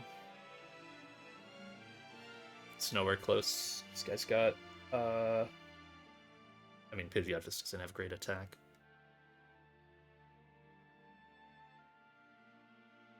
Dual Wing Beat D-Knight does. And it would be Scarfed. But if anyone kills Toxicroak that isn't Pidgeot, then Sharpedo gets a speed boost. So yeah, I need Pidgeot to be the one to kill Toxicroak. I just need something to chip it. It is annoying that I can't flip turn on this guy, because yeah, that would be perfect, because literally all my other pivoters are slower. And I already have my Scarfs committed. I guess that would be the goal of replacing D-Knight, is I don't need Scarf.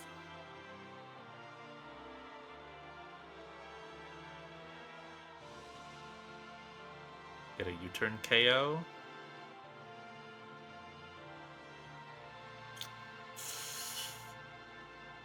But then Pidgeot could take 2 turns of rocks. Pidgeot can only ever come in once.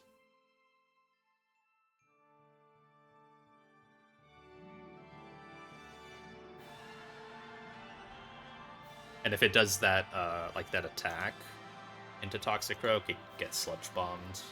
And it has to take a Vacuum Wave on entry.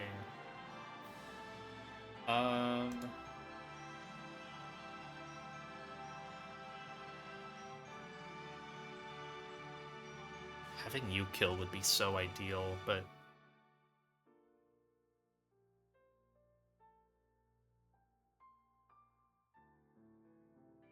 wait, can't it?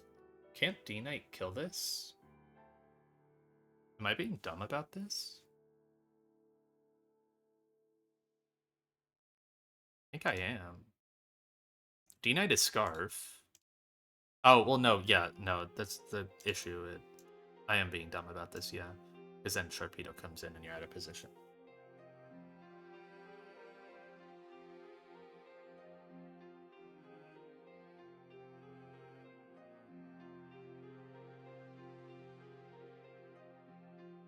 Lastmon Aju. Fuck Pidgeot. Yeah, that's another thing I thought about. It does kind of work, eh? This could be a couple of things as well. I think it could also be Gren. Like Brick Break Gren. Maybe? Not quite. Yeah, maybe maybe I'm overthinking the Aju part. Or the yeah, it's just gotta eat moves, and I can just like I think the thing I was so worried about with Aju before. Oh no, this is still pretty risky.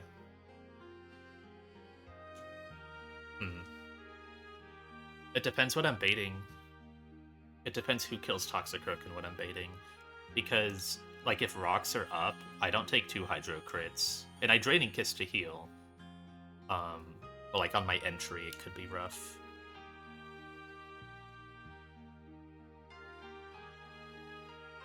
Shifu baits, Nasty Plot, Sludge Bomb, or Vacuum Wave.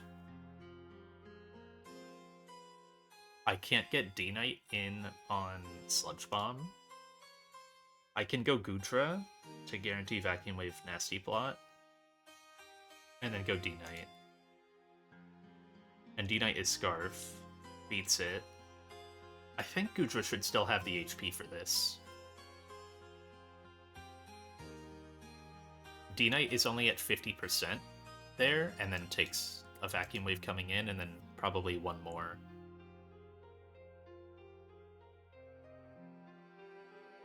Golly plus Azure? Oh, maybe. I mean, D-Knight just baits Dark Pulse. Straight up.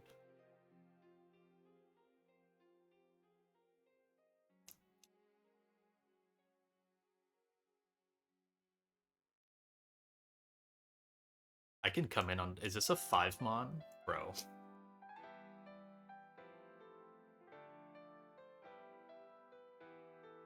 I think D-Knight would only ever be...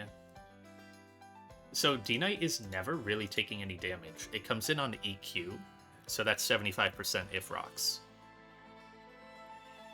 Then it comes in on Toxicroak. That's 50% with rocks, and then eats a Vacuum Wave, which could be +2, I suppose. So it could be at 23%. Oh, wait, no, does this even work then? Because it's Vacuum Wave K... No, it wouldn't see it, though. Right? Even if the first one crits, it doesn't see the next one killing. Okay, thank God.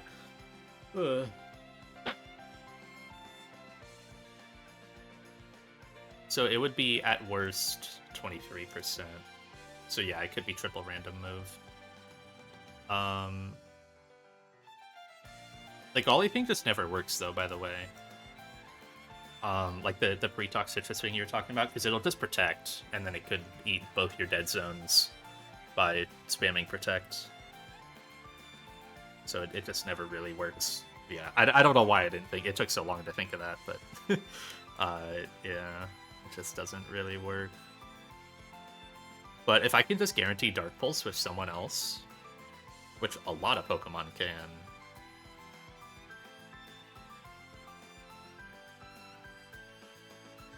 Because I think I lived that, right? Oh, yeah, easily. That's 77% plus rocks is neutral, so 89%. And then I Draining Kiss back up above... I always Draining Kiss back above another Hydro Crit range. Because I heal 51%. So I just Draining Kiss twice. So I just need something to pivot me in off triple random move and bait Dark Pulse.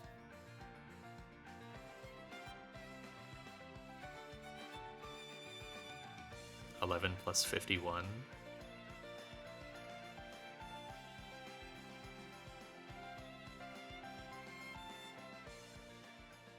No, this is crit damage. This is what I actually take. I live it. Yeah, no, this thing's fucking goated. I'm plus Spadef. No, I'm not. I'm minus Spadef. Oh my god. No, yeah, this was crit damage. So I would heal up to like 60% and take one more Hydro, and then... Yeah, no, that that would be insane. That would be a lot of damage. Man, who here just eats all attacks and then baits Dark Pulse? Who's a bulky little guy? Almost Milo. Actually, is it Milo? Yeah. It's Milo.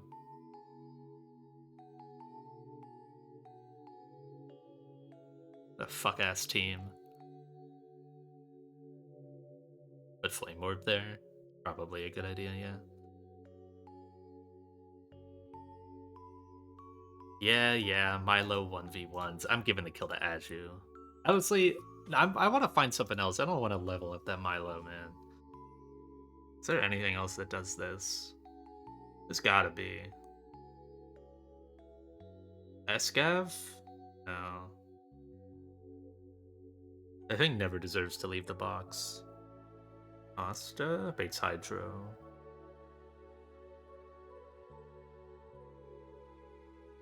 I know Amoonguss baits Psychic Fangs. Gara? Nah, Gara's... Well, it gets intimed. Yeah, I think Gara does it. Yeah, cool.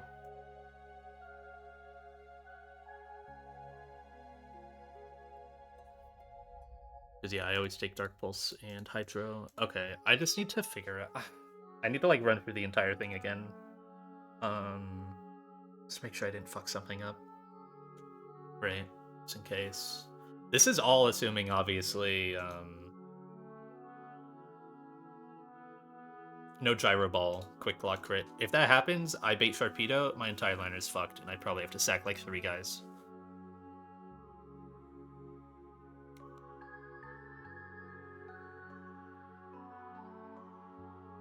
How low do I get with rocks and crit? Oh, rocks. You're right. Yeah.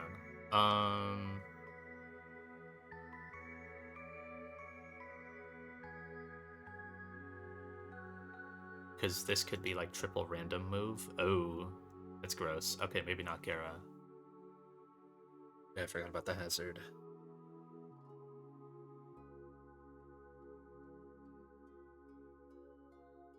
Citrus should be free.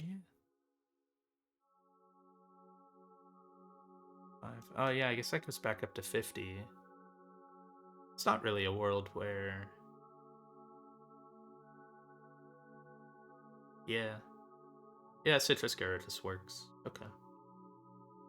I don't know why I thought it couldn't be Citrus.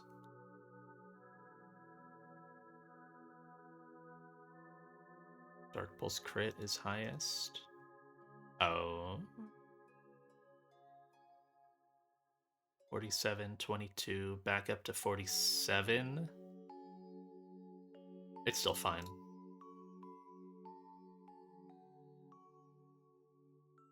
Yeah.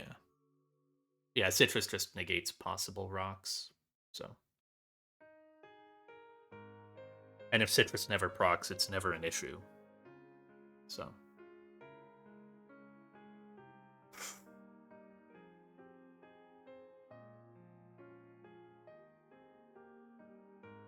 Okay, so. I'm gonna write this as I go. I'm kind of on the right page.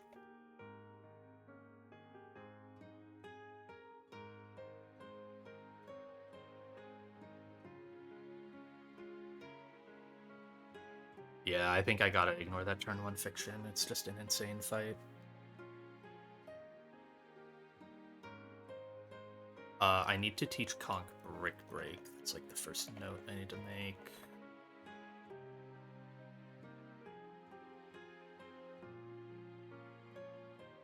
So it's... Comes in early. Yeah, I don't know what happens there. My HP is completely messed up on Aju, right? That's the one thing as to why I didn't really want to do it, is I have no idea what HP Aju could be at. I have Gudra there. Like, I might bait Metagross. I might bait early Toxicroak. But yeah, I think I have roughly... And, like, there's Gyarados. No, I can't sack Gyarados. Dude, it's insane. Gyarados is, like, the second most important mon here if things go to shit. It's actually the second most important mon here. I need it for Archie. I genuinely need it.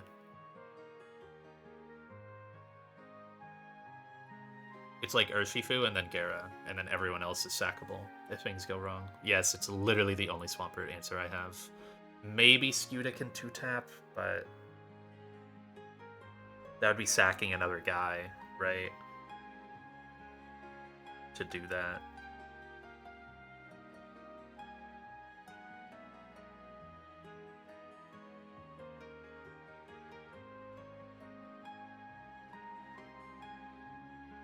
Maybe I can.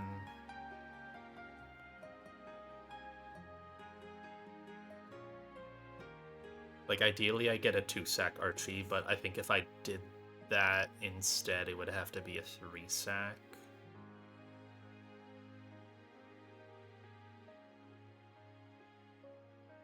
I believe. I looked at the Donphan thing that you did. It turns out when you have a 1-attack IV Donphan instead of a Brave Donphan, you can't really do that Kyogre kill.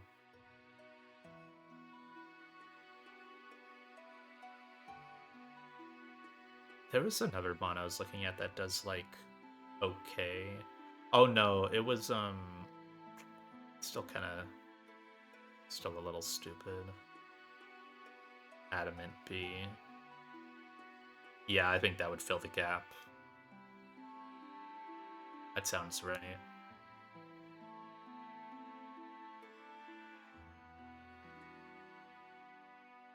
Because, like, mine is, like, U-turn plus EQ plus Ice Shard doesn't even kill. It does, like, 94%.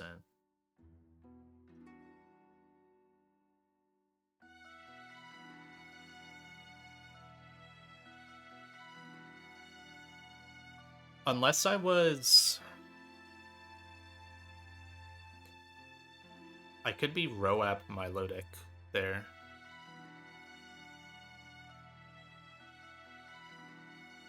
I'm thinking too far ahead, but I think Roap might... No, but you don't... No, the problem is... It's fucking random between Liquidation Origin Pulse on Milo. Yeah. It just doesn't work. Also, Milo needs crit. Citrus for crit. Awesome. Very cool. Yeah, I guess if you want to guarantee Thunder, you need Citrus.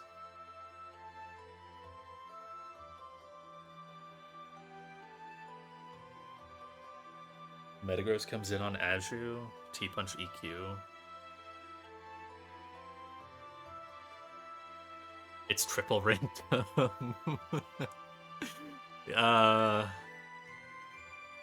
It depends on my HP. It really depends on HP. I could go Goodra. Yeah.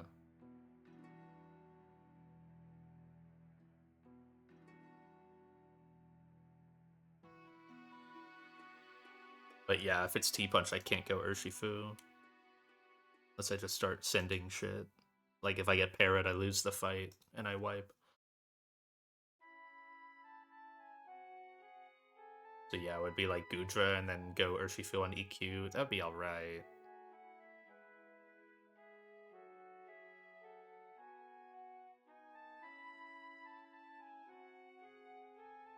It also would never Agility then, actually. That's not bad. Then Ment's in. Yeah, then Ment's. The line kind of recovers from there.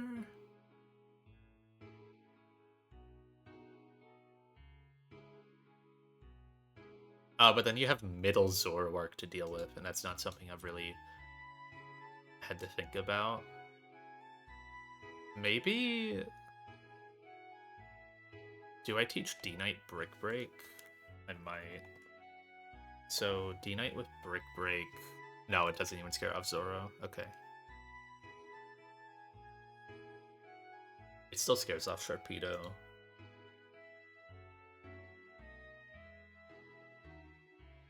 If I got something that could scare off Zoroark, then I would just get Toxicroak in, but I'd obviously be choice locked into Draco. Would have to quick pivot out, and then come back in, dual Wing Pete, and then it's awkward. I think it is workable with probably like one sack. It would depend on RNG though. Like if I got a little unlucky afterwards, then it would probably be 2 or 3. What Mons come in on Azure? Literally like everyone. Well,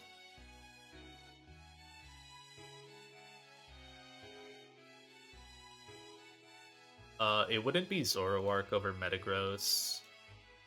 It could barely be Salamence. Otherwise, Toxicroak. Toxicroak third would be insane. Oh, I'd be so screwed.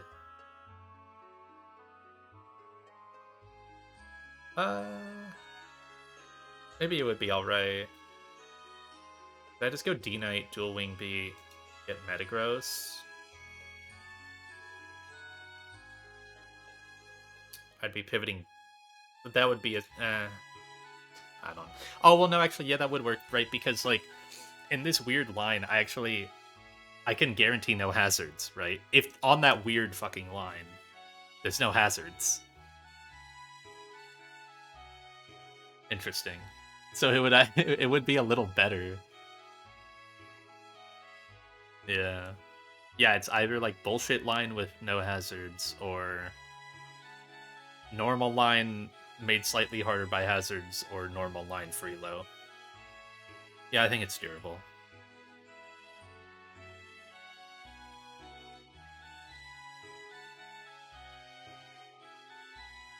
Azhu, my one fairy. Yeah. It would be Azhu or Conk. Okay, so Conkelder gets black belt.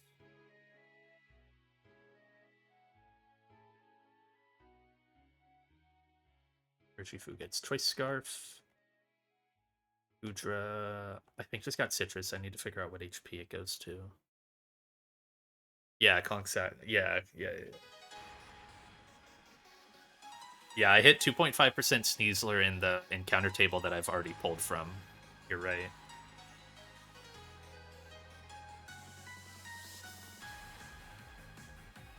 Yep. Dragonite, Choice Scarf, Gyarados, Citrus, Azumarill, Zoom Lens. Everyone gets leveled up. It's not an issue. Bad Shell Armormon. Dude, Gudra's awesome. Like, Sneasler's hype as hell. Gudra's so fucking cool. You guy's never gonna get any kills. He has like 2.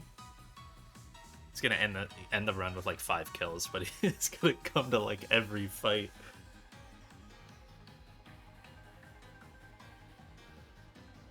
It's godlike. It's insane. I mean, I'm literally eating Dracos and pivoting off of them.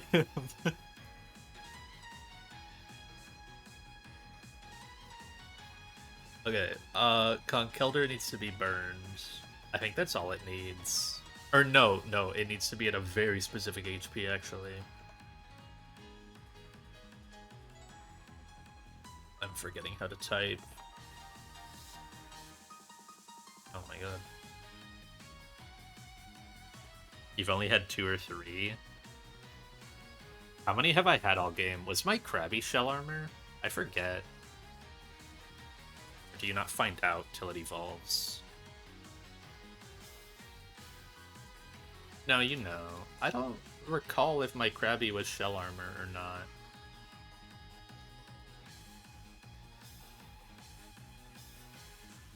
Straight Beyond. So I've had... How many have I had over my whole run?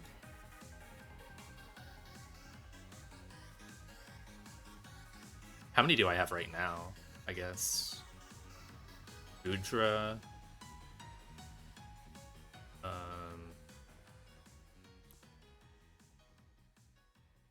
Is it Gudra, Escav, Torterra? Is that it right now? Yeah, Gudra, Escav, Torterra. That sounds correct. Yeah. Oh, Torkoal. Yeah, so I've got 4 right now. But I've also had Dreadnought 5, Camerupt 6, Turtonator 7, and then I think Krabby 8. I don't recall. That's like a 7.5.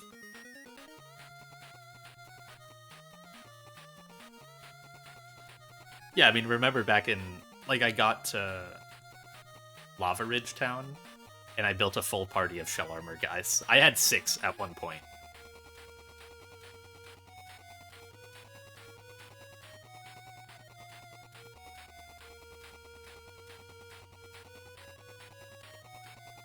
So dumb.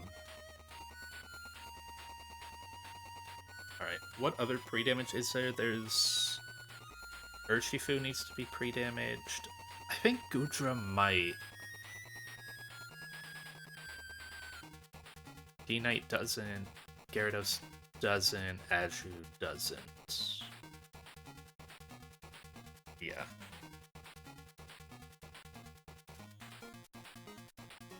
Stupid ass EW line. How bad could it be?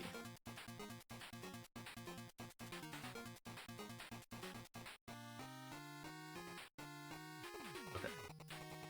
So, Pong. I need to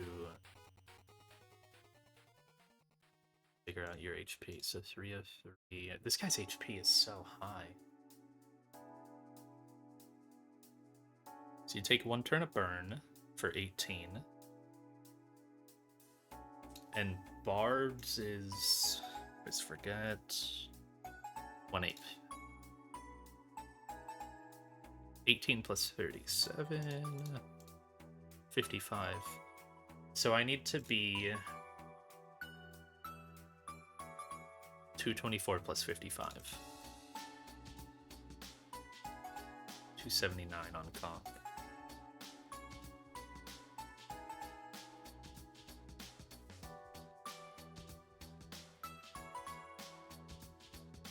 Urshifu needs to be at 274. That one's easy.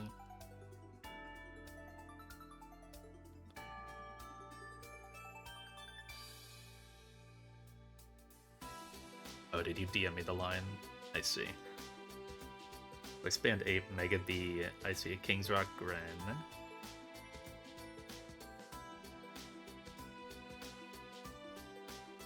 You just kill the Colossal? Bro.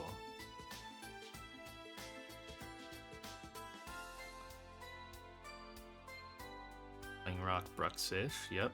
It's pretty standard. I see a lot of HCC Oko. Gren baits in Lapras slow KO.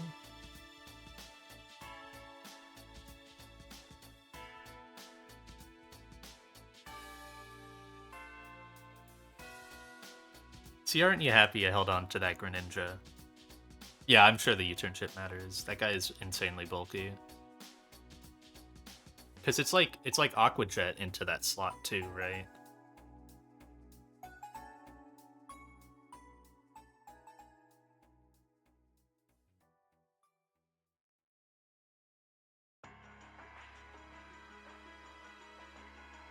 You bait Sludge Bomb Earth Power into Corviknight? That's awesome.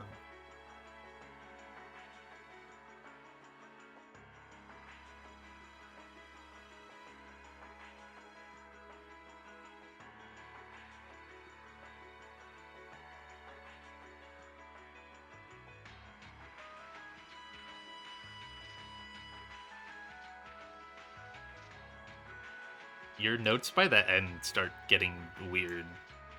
On the Nidoking in turn, it says swap Gren, but also Gren click Dark Pulse. And then also next turn, swap Gren to B. When it's not on the field. Unless I'm misunderstanding.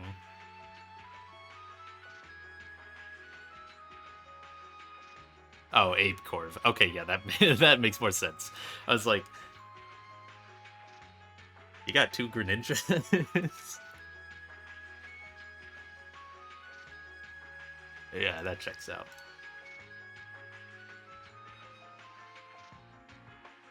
Okay. So Goodra HP. This should be pretty simple.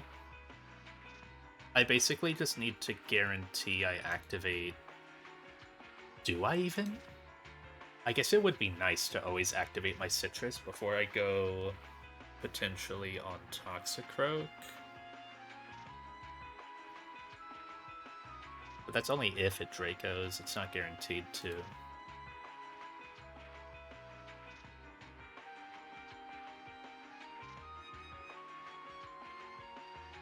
Because if I take 51% on entry, or let's say I take like 49%, right? Then it just drops -2.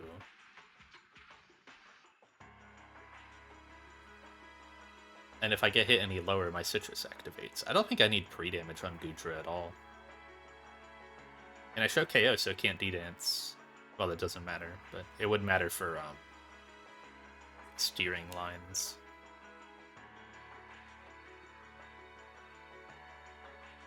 No, Croak does like 20%, so yeah, I can always... I can just stay full HP on Goodra. It's fine. Just having the Citrus is enough.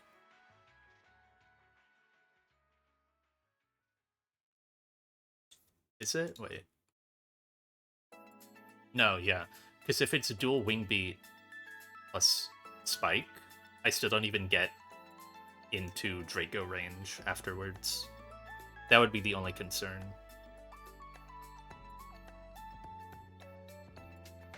I only get down to 56. Yeah.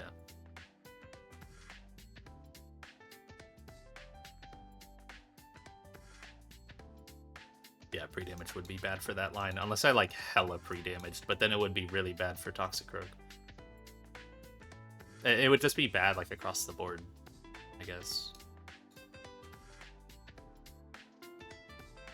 Okay, I think that's all the like extra curricular setup. I think it's just the fight.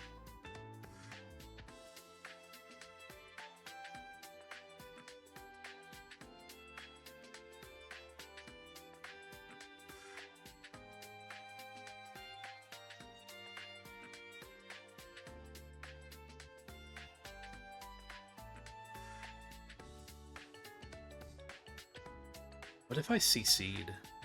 I wouldn't need Urshifu pre-damage. It would be raw 50-50 here.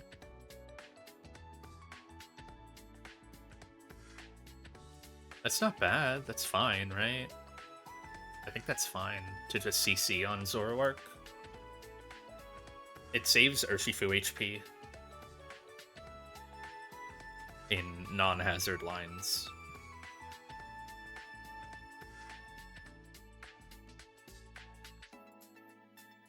Like, the fighting move I click doesn't really matter.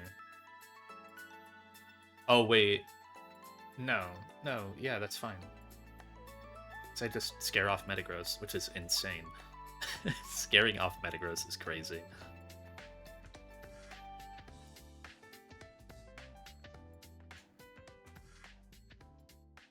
Yeah, I can just close combat. And... oh.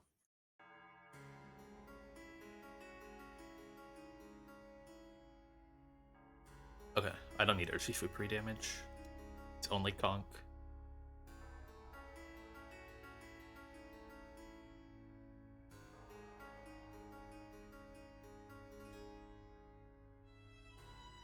Close combat, and then I get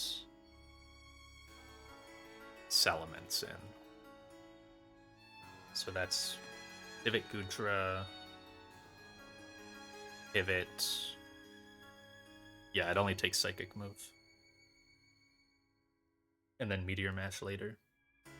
Just having the HP is nice.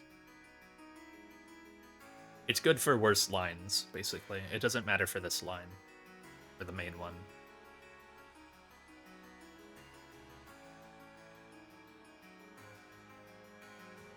Draco Meteor.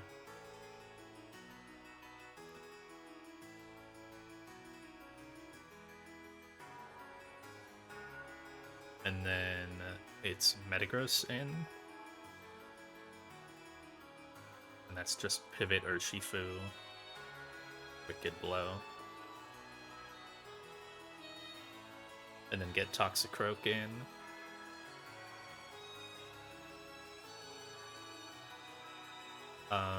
Pivot Goodra.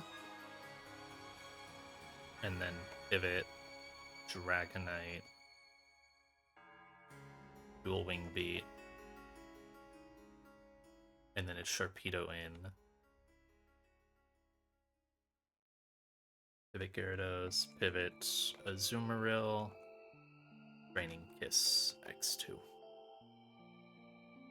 Okay. I'm gonna go to the bathroom, wait for any last minute revelations about bad parts of this line, and then run it.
Alright, I was not enlightened. Build this team. I don't... The only other thing would be moveset changes. I think in a pinch, it's better for D-Knight to have Brick Break than T-Punch. I don't even know what it has right now. Yeah. So I would go get Brick Break on that. This is backup. It still achieves the same job as T-Punch does, or Sharpedo.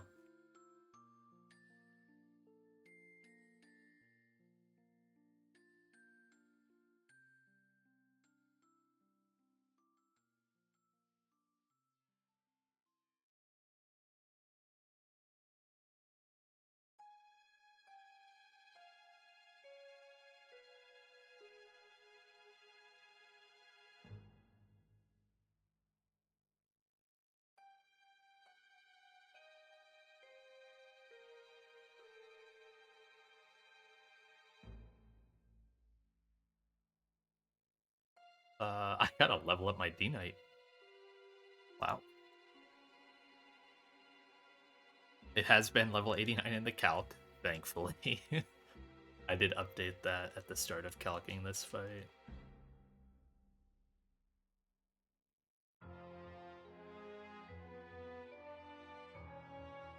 Oh, let's go get... I have a flyer. Okay, cool. I need to get 2 choice scarfs as well.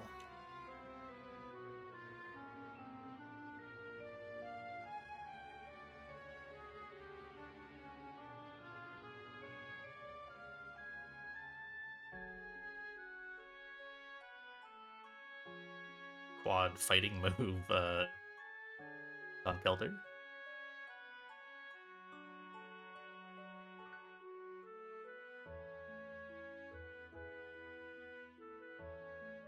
I don't know that I've ever really clicked extreme speed on D-Knight. Like, only a couple times. Feels pretty situational. Like, I thought it would be way more impactful than it has been.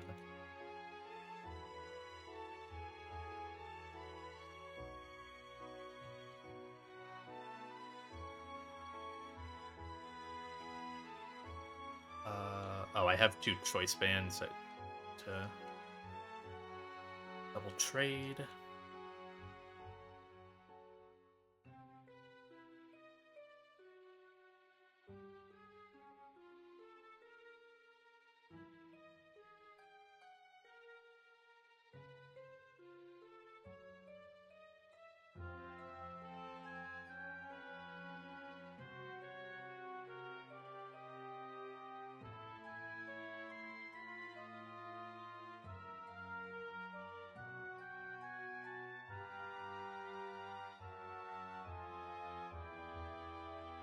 Alright. All I need to do is burn my conch and pre-damage it.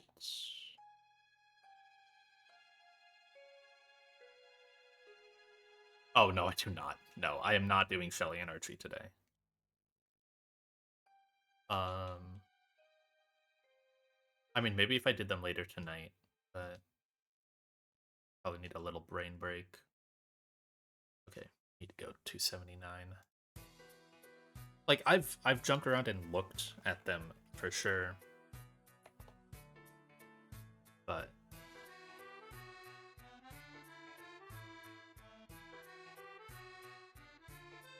I was calculating a little bit of Archie last night, which is kind of getting like rough layouts. D-Knight needs break.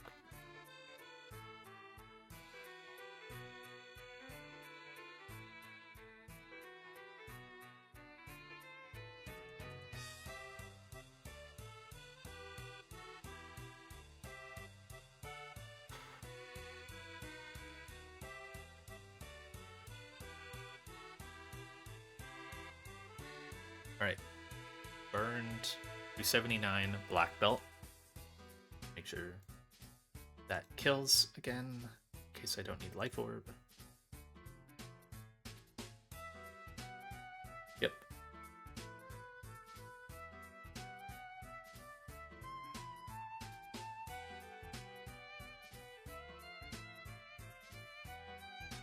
Urshifu, Choice Scarf.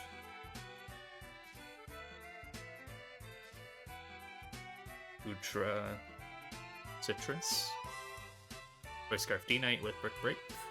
It's clicking Draco and Dual Wing Beat. Yes. Gyarados, here to pivot, and Aju with Draining Kiss. There's no other move I could give it besides Fake Tears that would help here. I don't think so. Not really.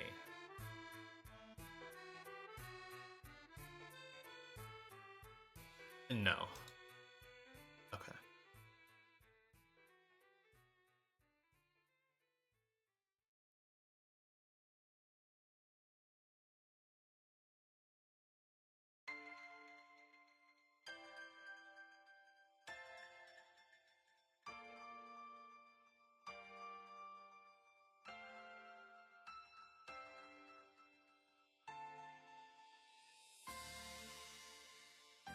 I do not know my way through this part of Seafloor Cavern.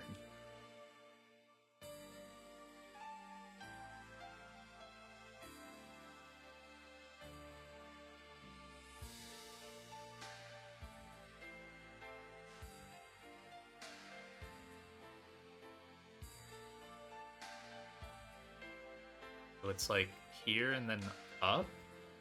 Oh god. It's the right door, isn't it? The hell is that? Where's that? What are these rooms? Oh my god. 87? Okay. Right door. I have to go left. It's like here. Yeah, okay.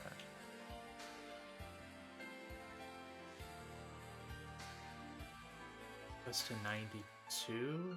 Oh, what am I looking at?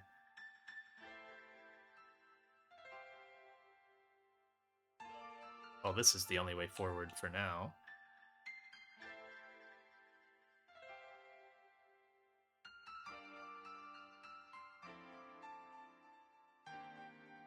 Those all need to go here. And then right? No. Up. Or left?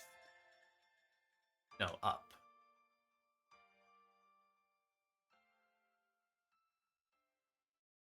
And then up again? Yeah. Holy, I'm so smart. Oh my god.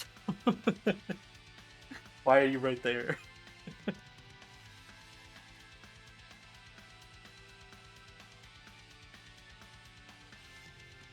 That's an insane spot to put him.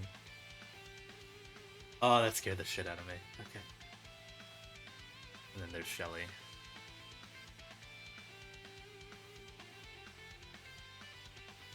Oops.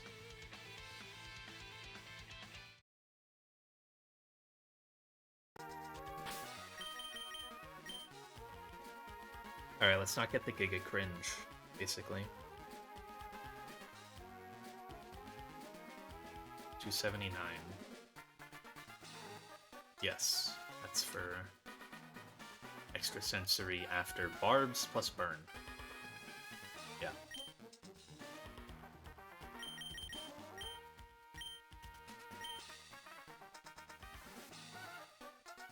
I'm gonna double check that math because I remember I have to pre-damage for the top roll. So if I fucked it up by 1 HP, then I just wouldn't get Zoroark.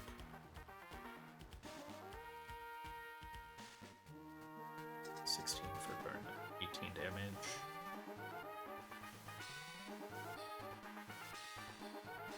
$55, 79. 55 is 224. Okay, yeah. If that doesn't work, then I don't know. Something wrong with the extrasensory calc.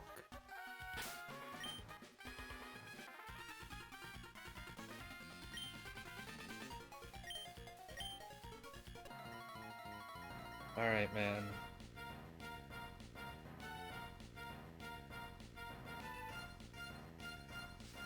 I'm I'm totally fine with just a quick claw hazard. I don't care.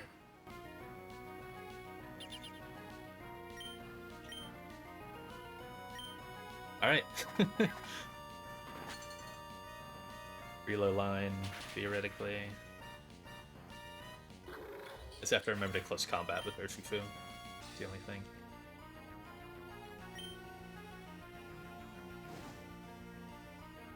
Let's see, Zoroark. Or I mean Toxicroak. Yep. Alright, what is Toxicroak clicking? Oh, extrasensory, that's weird. I think I learned that.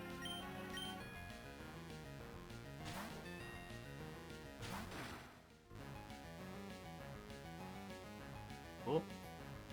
Like close combat.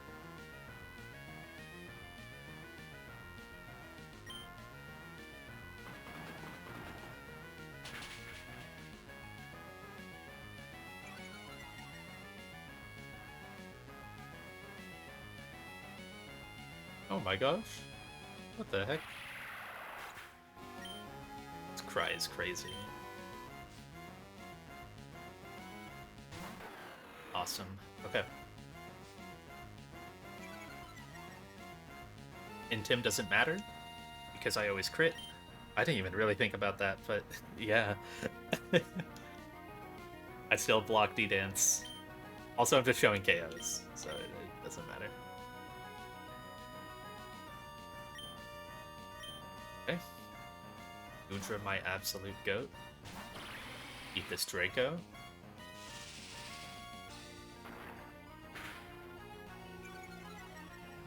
Gonna get my Citrus. It's nice, I guess, just to have.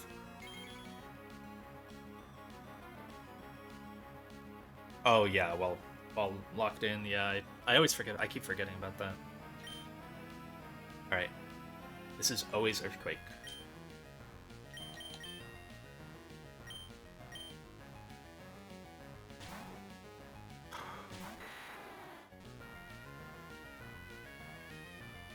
Perfect.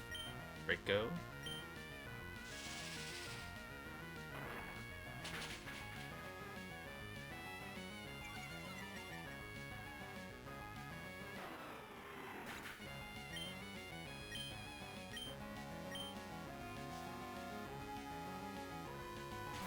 Perfect.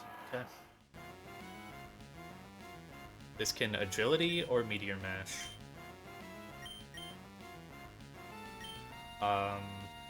Either, it doesn't matter what it does actually, it straight up it just doesn't matter what it picks. I always take one attack here. Just means I get Meteor Mash now.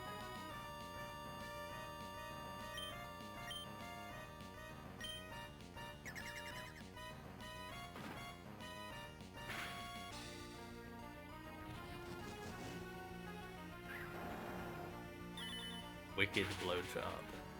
Thanks.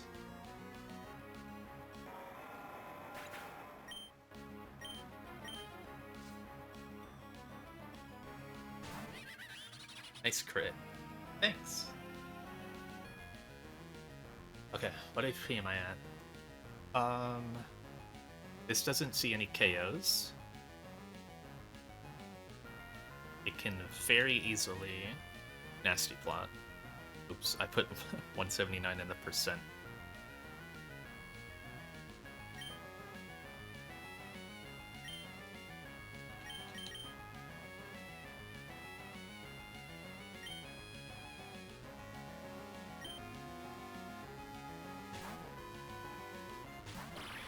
Make many fights easier. Okay, that's a little scary.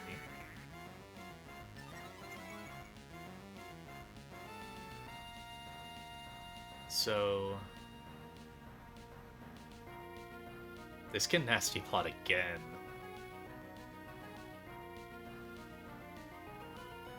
fine though. My D-Knight's still full. It's always vacuum waves or... Yeah, no, it's totally fine.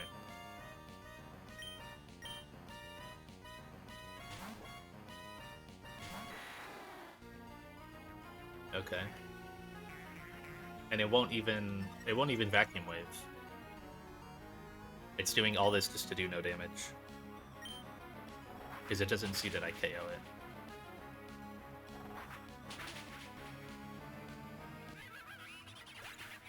Nice. Now Sharpedo. I could drop it. No, I'm choice locked. Oh, I was gonna say I could drop a Draco freely here. No. No, dual wing beat doesn't KO.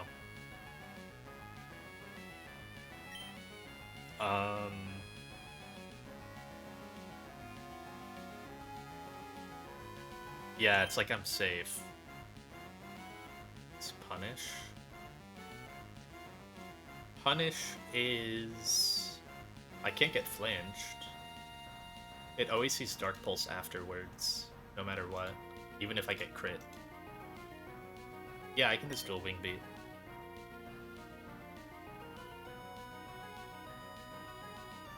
Yeah, already planning for random. Cool.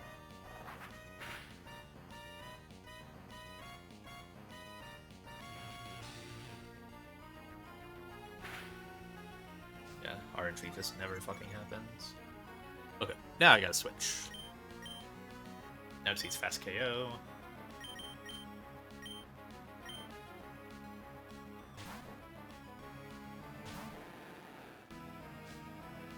Oh, I could have gone straight to Aju. Yeah, you're right.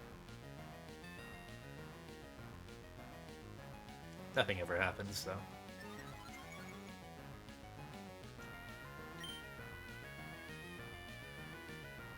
Garrett takes this. If Garrett gets crit, I lose a Citrus. I gotta go for the +1 Citrus play. Also, I gotta go for the Aju kill, because I love this mon. It's been so nice to me. I have to give it to Aju.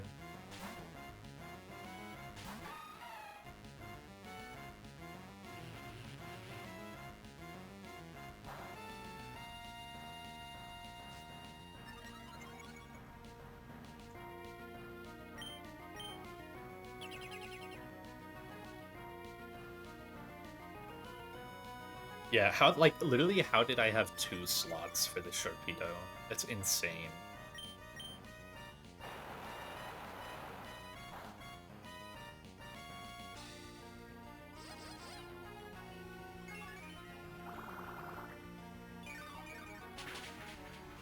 Bro got kissed by a girl and died.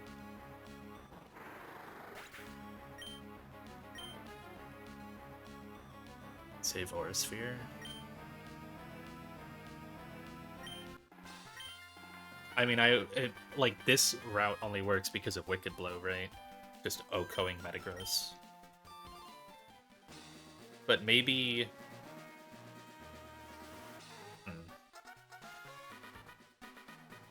Yeah, I don't know.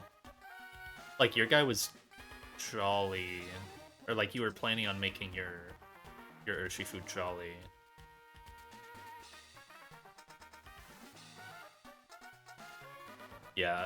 Yeah, that's the main thing, is those were the same Pokemon for me.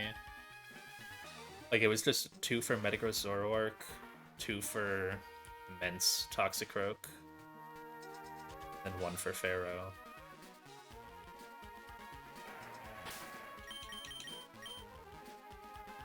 Leaves room for the Pivot God, and then these 2. Just ball out on Sharpedo.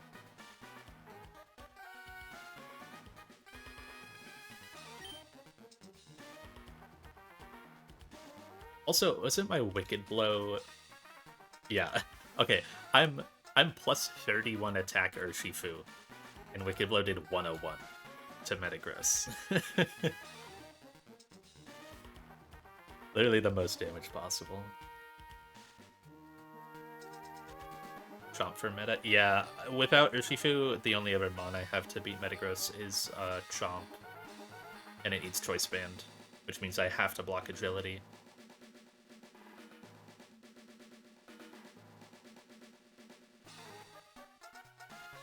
Golly B for Zoro. Oh, I see. BU turns on Toxicroak for Ape. Yeah, that's pretty good.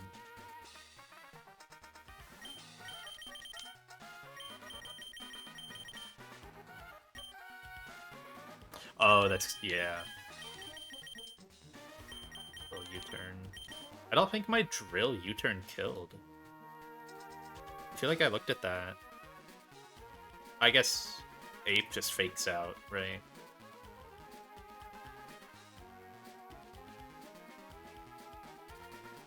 Yeah. Ape just clicks fake out to finish it.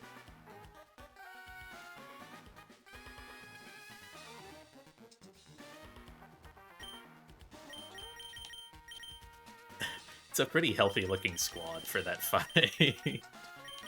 What the hell?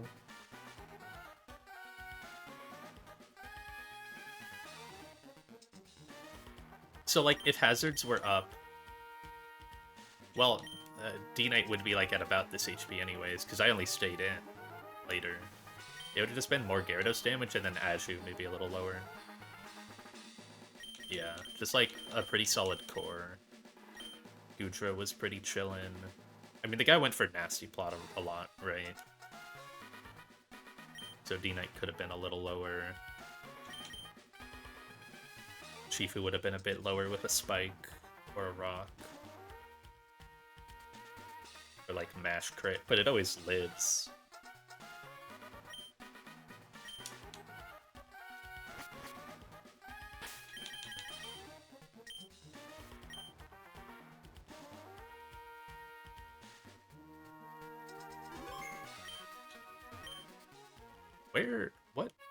Where am I? What? This is not the room I recognize. Huh? Where does 85 go? That's the start. What?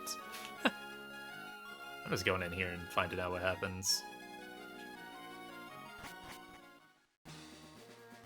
Cool. How does that work?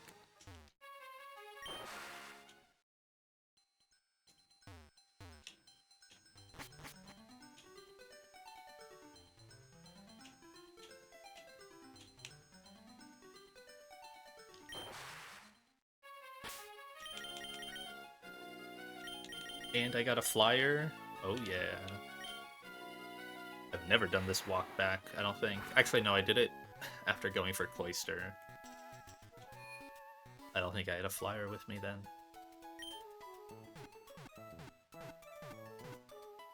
Hills. So, shout out to Conk doing that, making the fight very chill. Turn 1. Shifu. And D-Knight.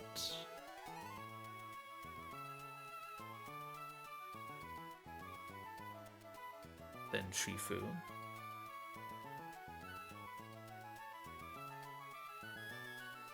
Then D-Knight, and then Aju.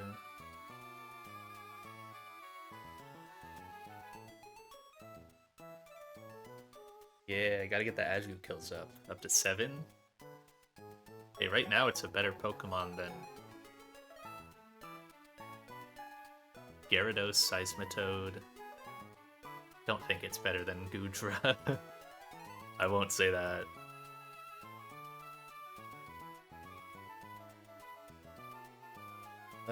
Shelly and Archie. Cradily time? Or Beedrill time? I think I looked at, I recall looking at something here. Oh, yeah, okay, so... Right, the main thing is, if you want to do Beedrill lead, it's gotta break Veil. Oh, no, so what I was looking at is... you were mentioning how like your Beedrill gets Surf or Nature's Madness kind of random. I thought since mine was gentle, it might only get Nature's Madness, but that is not the case. There's like 2 rolls of Surf or something.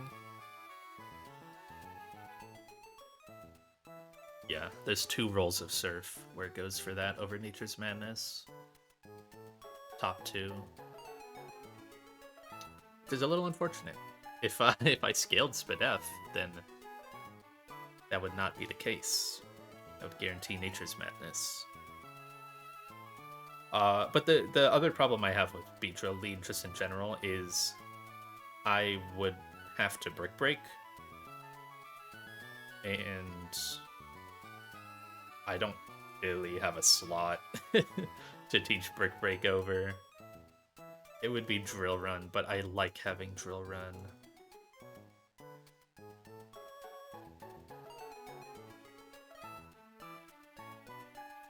Good. Oh, it just gets no moves after. Aerial Ace. Yeah. What if I taught Beedrill Defog? Thoughts? It forces Taunt out of Feeny.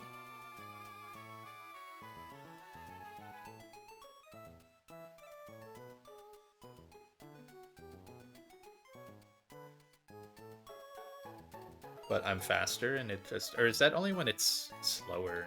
Or when it's faster? I forget how Taunt AI works. Oh, that's only when AI is faster. Okay. It doesn't care, yeah. Oh, is it? Yeah, it's totally faster than base B. Wait! You would just Brick Break instead. There's no reason to do it. Well, no, the reason would be Beedrill HP. It would keep Beedrill healthy. He ain't ever coming back in. What's its bait, though? It would just bait Acro, Stone Edge, no CC.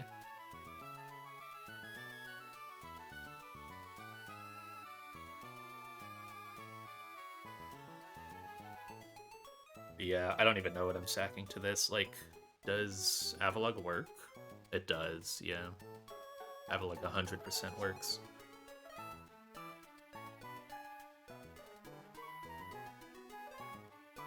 Goodbye, Mr. Lug. No!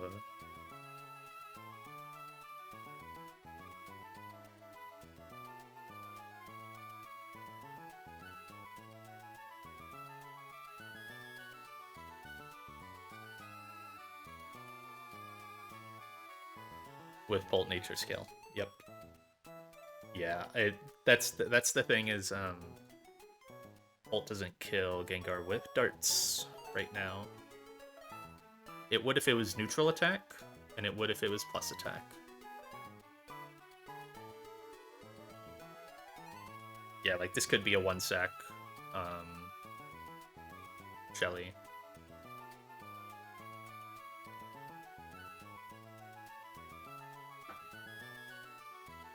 Lose Avalugg. I mean, it already got its kills. It is technically allowed to now die because you know the rule is all my Pokemon that are dead, they have to get a kill before they die.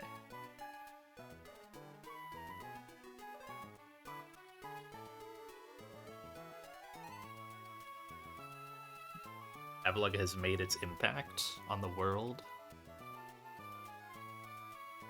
And the thing is, if I do Cradle lead, it would die without getting the kill, because all it's there to do is counter Feeny and then set up a Brick Break KO on it.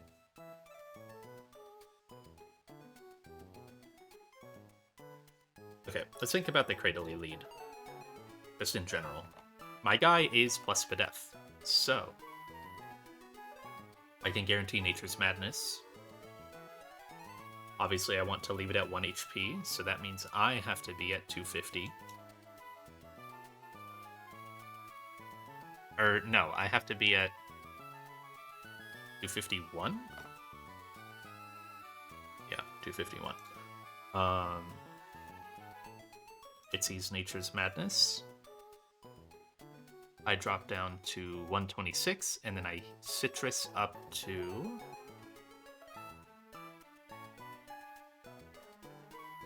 274. I gotta mute this.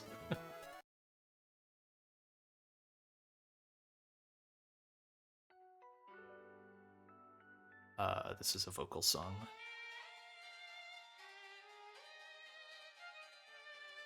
I heal up to 194. What do I bait at that HP? Ah, it can be Moonblast. On Fort. Wait. Oh, yeah, 97. So it's top 2 rolls for Cradley.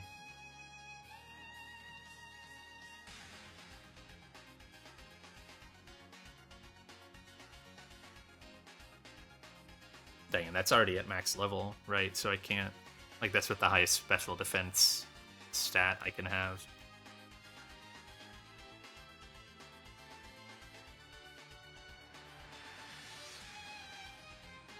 Needed choice items on Shifu and Gren. You needed Gren choice item? What was Gren's for? Oh. Actually do any damage. Wait, why is... Oh, that's Veil. I'm like, what the fuck? Shifu Pulse. Yeah, I probably also need that. I need Scarf Shifu and Band Pult. I think you did like double band, right? I need I need Scarf Band.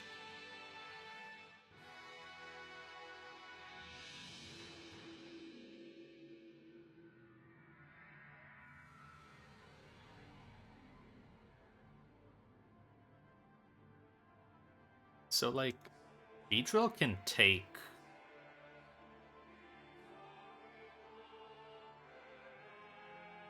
No, like why even do Cradley then? You just go Beedrill, give it Brick Break. There's no point to that.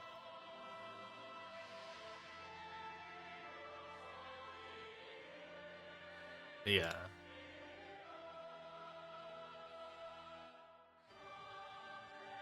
Starting my Mega Slot committed, I can't use Mega Absol as much as I want to.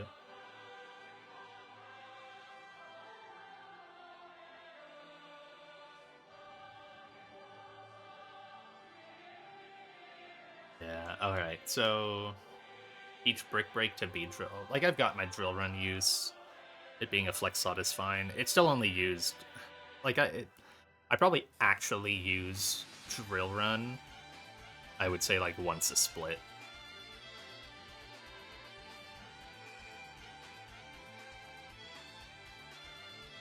Like, that's obviously not what Beedrill is built for. I'm just overthinking that aspect, so... Yeah, Brick Break for 11%.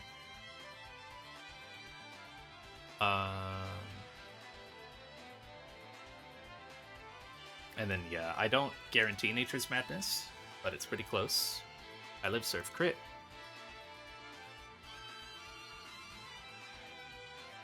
I have to wonder if there's any Pokemon I have that could save... That could be saved here.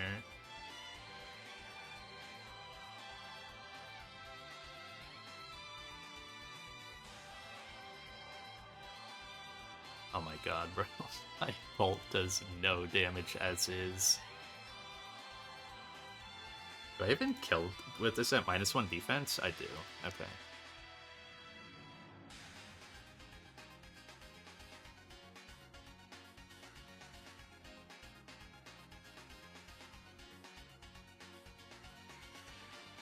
Wait. I just fucking die to Acro Crit if I'm not Bolt. I can't do this. I just can't do this. I take 99% at this nature. Yeah, I just straight up die.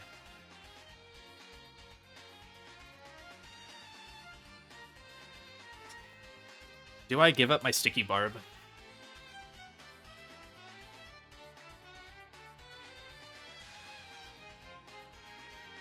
Right, that's one way to go about this, isn't it? Have Avalugg hold sticky barb. Yeah, it still seems nice. There's no other way I can give this guy an item. That's the only way.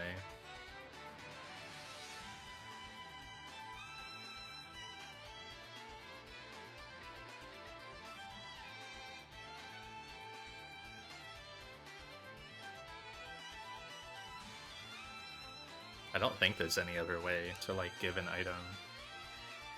I mean, if you fling something at an opponent, I don't think Ren can get away with that.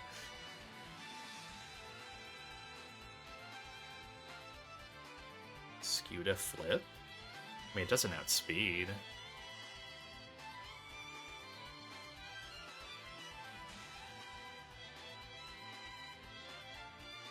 Oh, because it loses Unburden.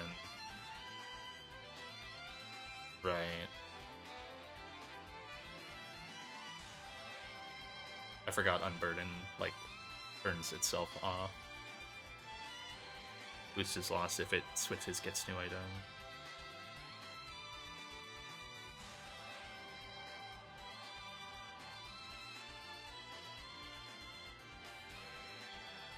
I give switch in AI Unburden? What?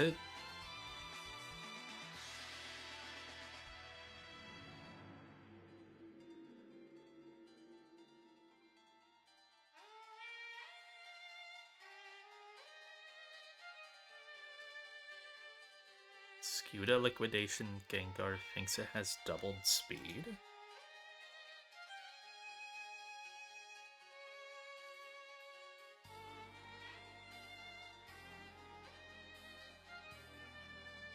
Oh, is that like a known Unburden bug?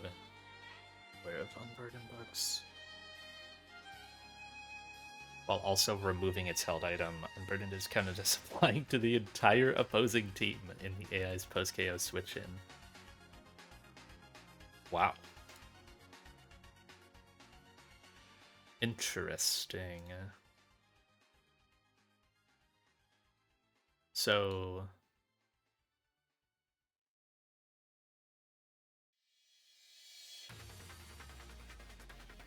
Sticky Barb... Yeah, Avalugg can always guarantee CC. Avalugg dies, gives it Sticky Barb, and then its CC drops itself.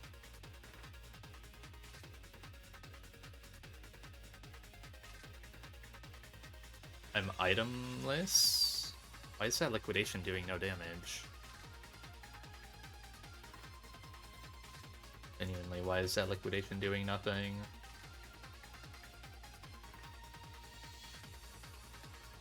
It's crazy.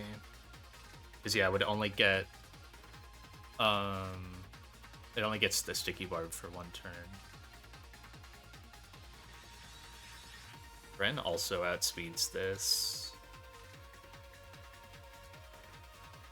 Doesn't really matter though, you wouldn't get the Barb back.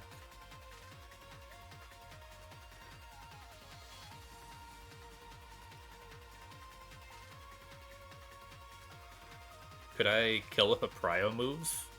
Like a contact Prio move? I don't know which of those would do more damage than Barraskewda Liquidation, though.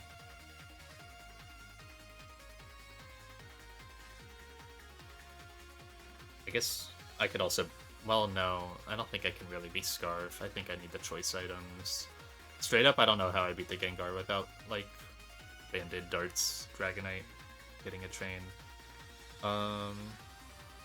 Is it? No, it's Spadef.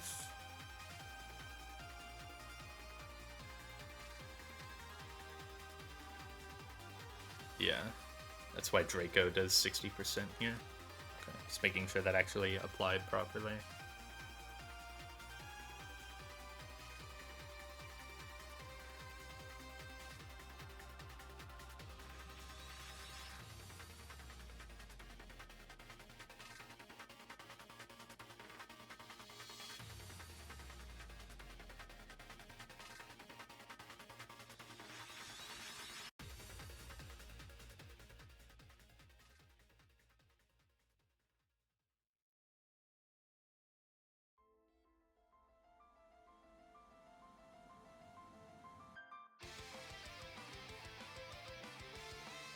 I mean, I don't like it, but one way it works is sack Toad.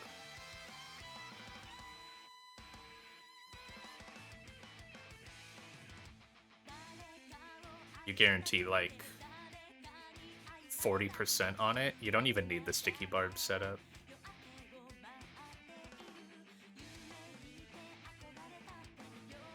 Yeah, you don't even need sticky barb.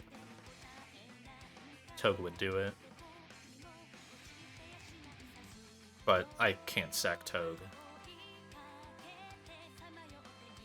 I need to sack if it's only CC. What, like go Beedrill?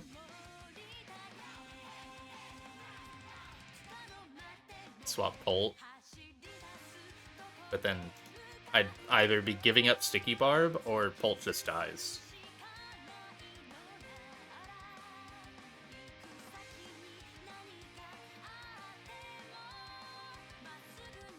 Yeah. Yeah, I just do no. I take too much damage. Like, what IV do you even need?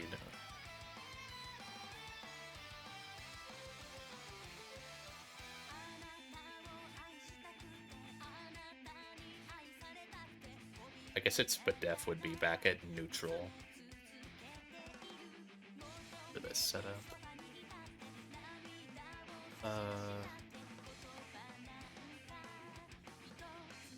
Yeah, you need like, I mean, you just need like average bulk, right? And I've got nowhere fucking close to that. Do I get there with HP scale? I do. I don't want to scale HP on my Bolt.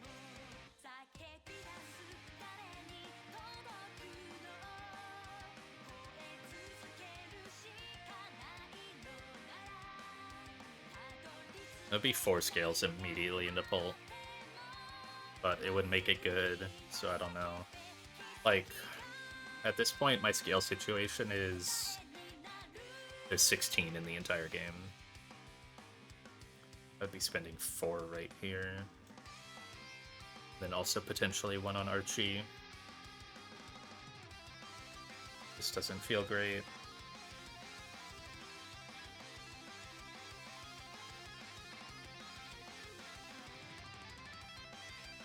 I'm already down to 4 rare candies left.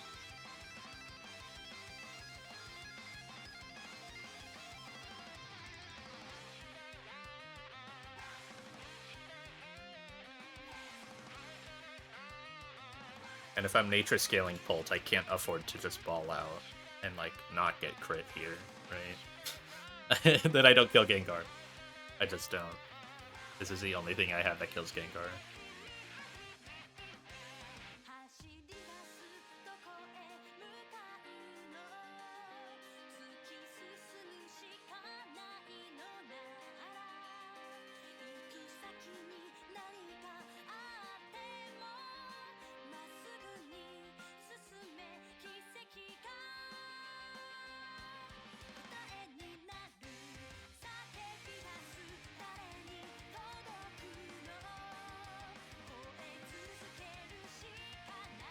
Poke stall into Scuda liquidation might work.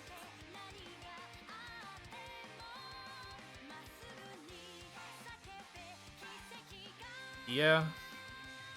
I would probably be baiting a kill from Gangara, which is pre-damage for it, so it doesn't look for debond.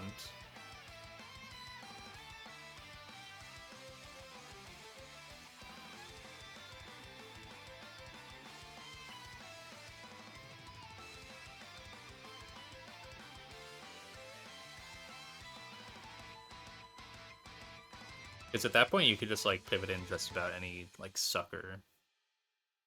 I feel like.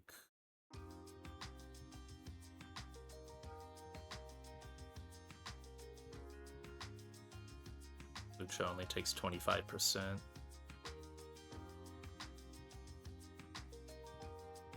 Yeah. Yeah, I guess if Beedrill got crit, then it could be CC. It's only down to 75%, and Barraskewda doesn't kill.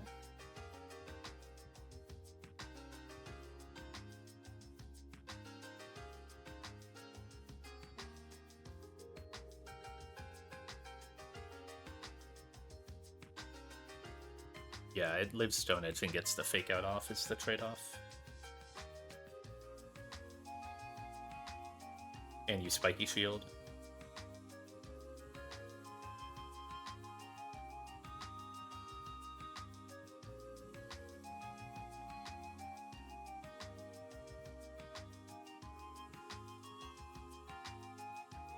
Like, there are actually worlds where Halucha gets down to like 40%. If it acros on the switch in, it's barbs and it takes sticky barb. So 25%. It's fake out and then sticky barb again for another 25%, and then spiky field plus sticky barb. It almost kills it.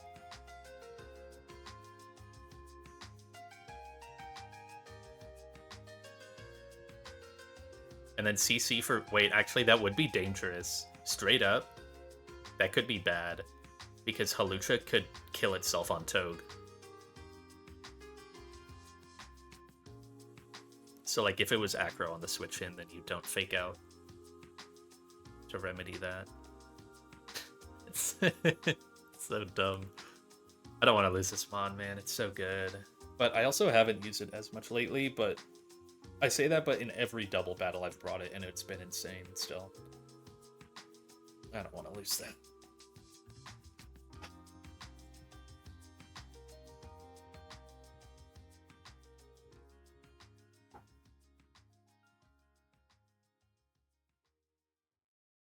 Does Milo kind of stunt on this guy? Hold on.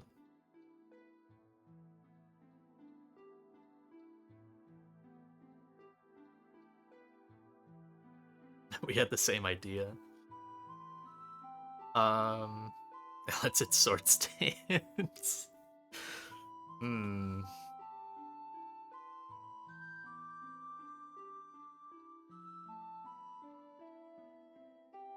Don't think that's ideal.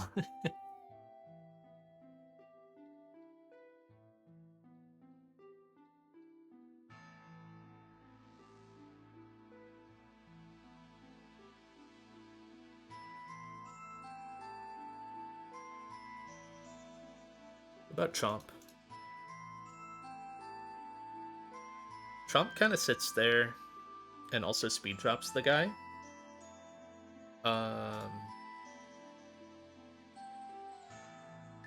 318. No one outspeeds that.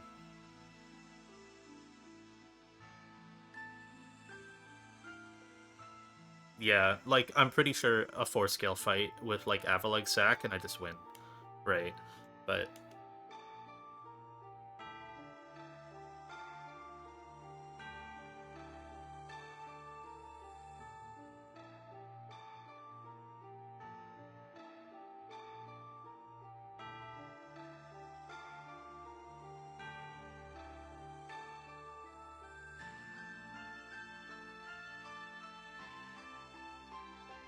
I need Golly for Shifu to come in on Darm. Oh, I guess so, yeah.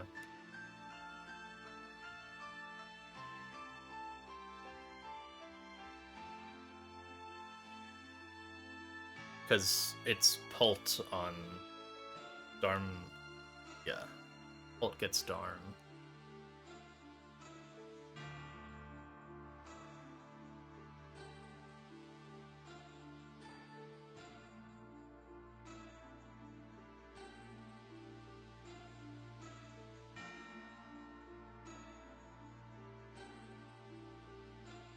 Gifu can finish off Gengar.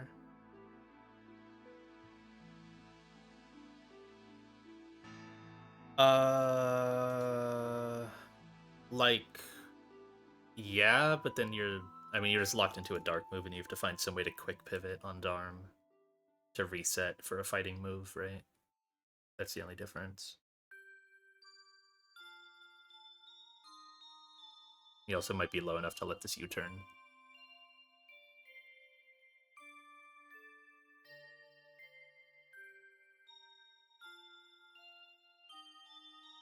Oh yeah, the weird double switch use, right? Damn, this really is just a one exit. That's crazy. Fuck this Pokemon.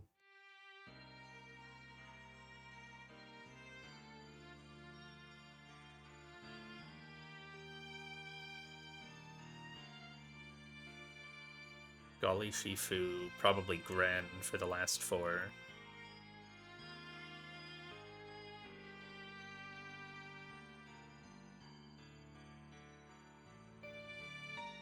Two mons for tripping Lucha, and tripping Gengar Sash. And if I'm doing Barb, ideally get the sticky Barb back.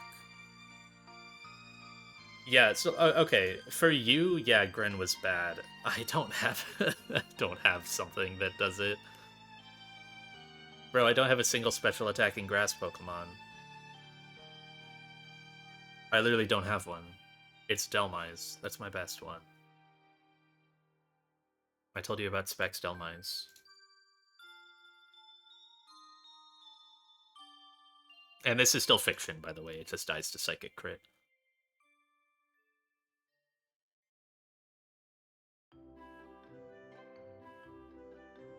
And if it got Surf Crit, it doesn't heal back fully.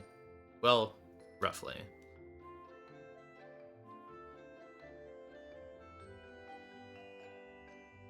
I mean, something can finish off, and if Delmise dies, Delmise, I don't know. Maybe. Yeah, if I don't need Bolt for Gengar, then I maybe... Okay, wait. No, that would be really fucking awesome to post a Specs Delmise fight.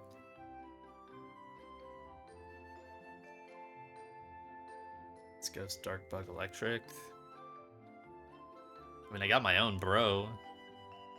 Just let it Calm Mind.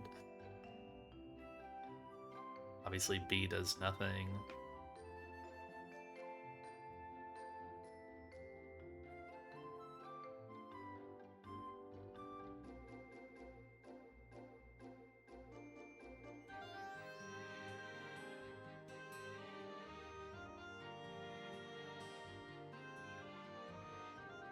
What about... This is fucking stupid. Assault Vest Delmise, Giga Drain, and then go Urshifu on the Psychic to finish. Oh, it doesn't even kill! Oh, you're kidding.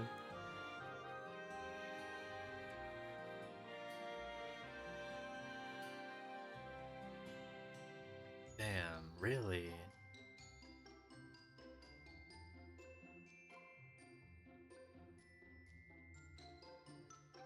This Delmise is plus special attack, by the way.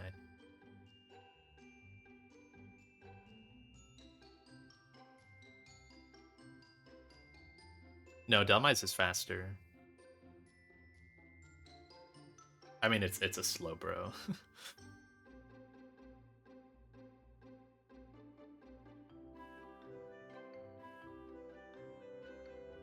So yeah, I would need 54%.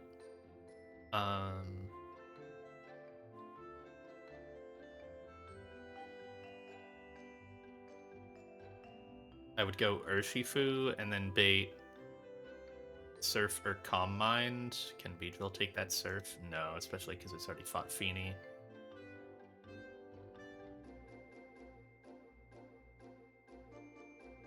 Goodra. Let's hit Calm Mind. Doesn't really do any damage, sadly. Yeah. It does nothing. It would let it slack off, obviously. And then there's like Cradley who takes neutral Surf, so it's bad.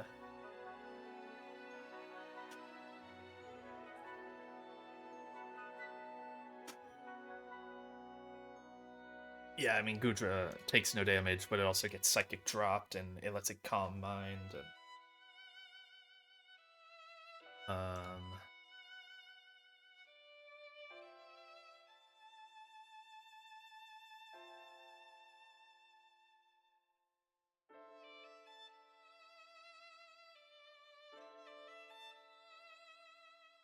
Power Whip is just the strongest move I have, even if I was Grass Gem. It doesn't block Slack Off or Calm Mind, just barely. Just pretty disappointing. Like, if I was just Grass Gem and just held it, and then clicked, like, Dragon Pulse a lot, that also doesn't work.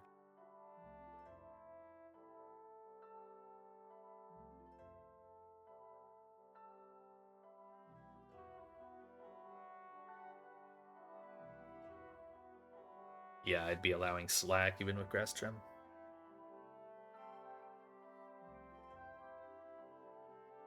Maybe we ball out with Delmise, like choice specs Delmise. It's like how many of crits? It's highest 3 rolls of crit. Yeah, and Delmise is sackable, and then just finish with anyone else.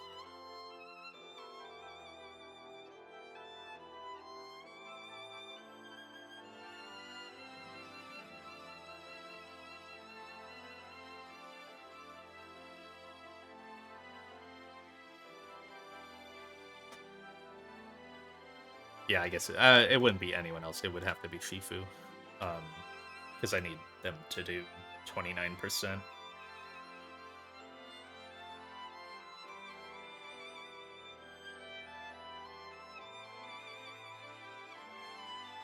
I mean, what is that? That's a 1 out of 16 and a 3 out of 16, right? It's like a 6% and an 18.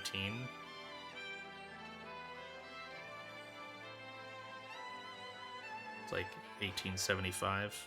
It's like a 1% for Delmise to die and still do its job, still win the fight.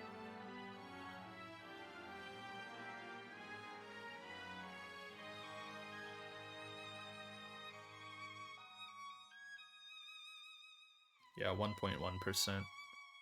If I can set that up, I'm okay with that, I think. It just requires, obviously, not needing a choice item earlier. Or any scanner. So we're looking at... Oops, we're looking at, like... No Pult... Golly, Shifu, Delmise... Something that gets sacked to Halucha. So, most likely Avalug. And then...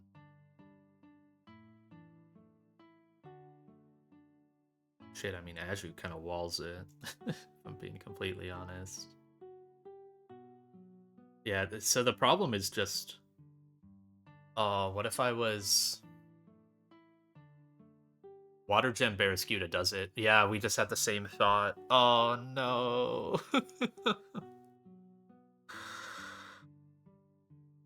Yeah, it does it because it loses its item.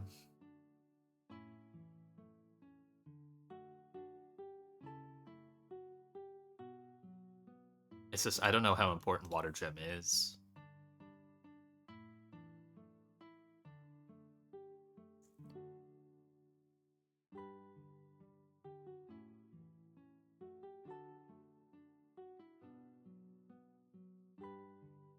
Yeah, maybe not. I feel like it's only ever really a... It's only ever really an E4 item if you have Water Shifu, I would imagine. You could probably do like Water Gem Surging Strikes into like Zygarde, maybe. And just because it's neutral. Oh, wait, no, that doesn't work, right? Multi-hits. Yeah. Yeah, then maybe not.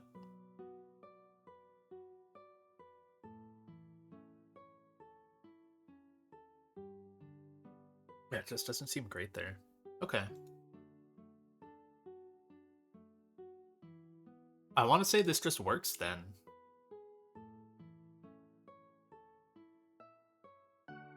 Water Gemmer. I'd rather have 4 scales. Yeah. I'd rather hold on to 4 scales. Pult is still usable in this state. God, fuck this Pult, man. I mean, like, I got it, but... Oh, it's so bad. I'm just gonna have to keep slowly investing in it, too, is the thing. I know I'll need to.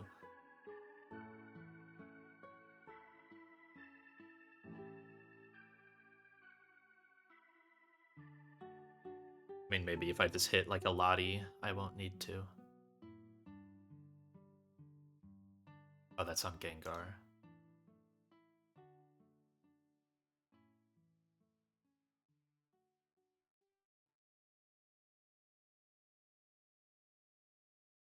So Water Gem, Liquidation, And it always goes -1 defense.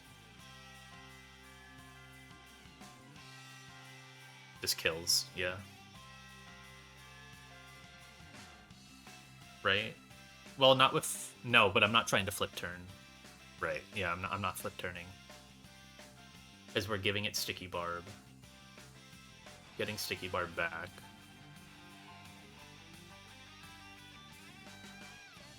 There's no other consumable. Scuda baits poorly.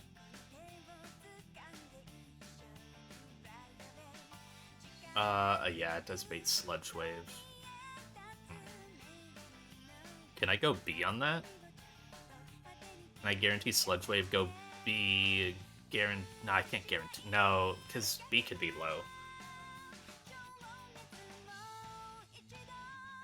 Oh, yeah, you really don't take a Sludge Wave at all. You can't be pre-status.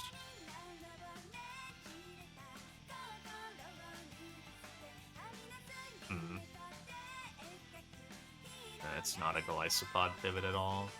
Actually, you can't get poison. That's not a fear, but...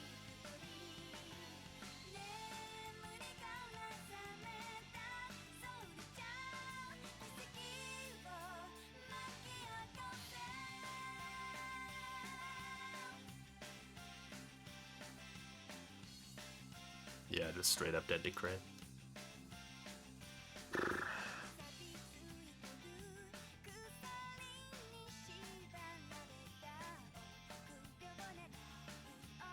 Yeah, Shifu even at 1 HP does everything it needs.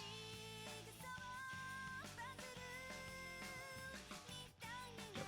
Scares that, scares that, scares that. And then bait Surf. And I can't really double exit.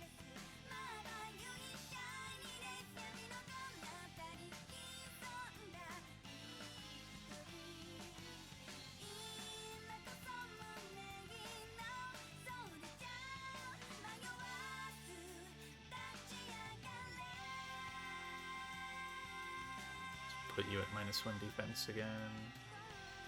It would be at like 88%, right? Roughly. Like at a minimum, to CC. Minus Bedef. Oh, is it? Is it really that?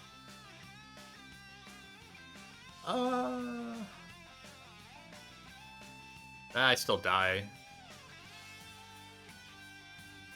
Even neutral. I need to be plus Bedef.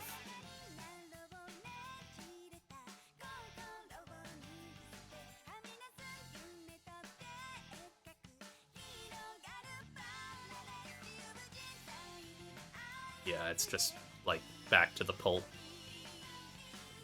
thing.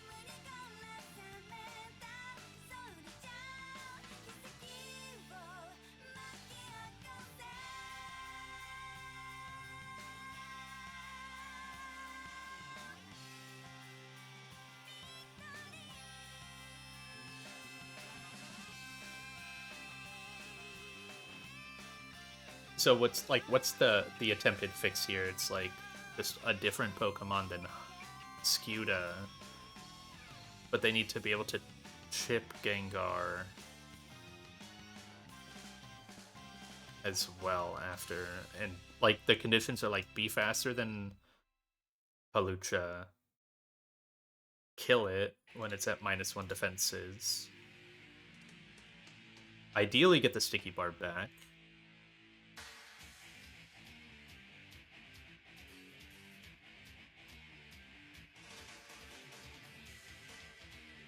And then also be able to chip Gengar in some way, probably through a flip move.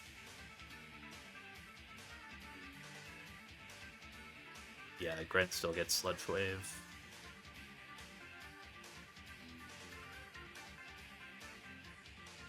Grant also just doesn't really kill Hawlucha unless it comes in Torrent. But that's just bad.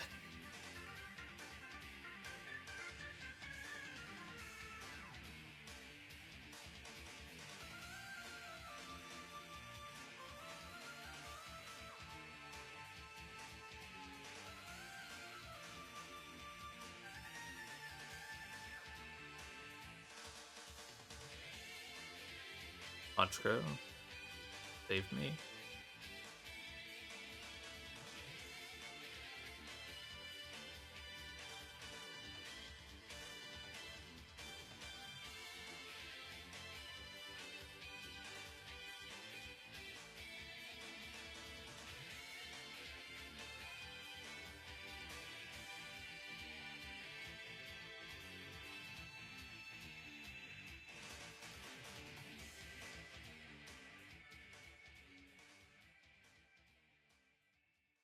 Yeah, Sticky Barb always guarantees Gengar. And you're doing the Unburdened bug, right? So it's fast KO. This always comes next. I guess it would always come next anyways.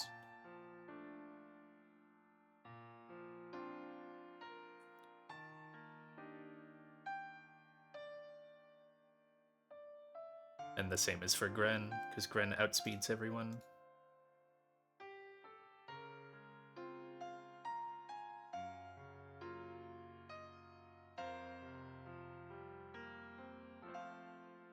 And Gren also, yeah, gets it baits in Gengar. Because otherwise it would bait like U-turn Darm. It's pretty close actually. Me being naughty again here. Like it's kind of close with Gren. Because it could like Flings Rock. But then how does it get the Barb back? I don't know how it even gets. Does it kill with a contact move? Yeah, it just doesn't. Just be giving up the Barb.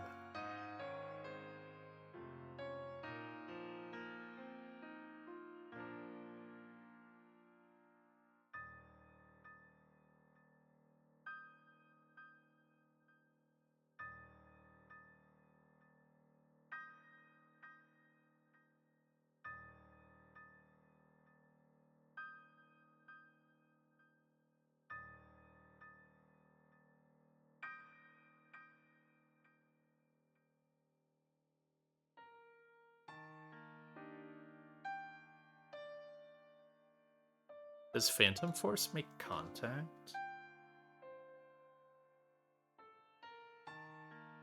It does.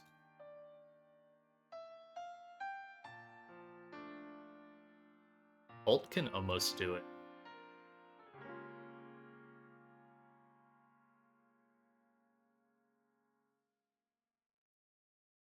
So Bolt can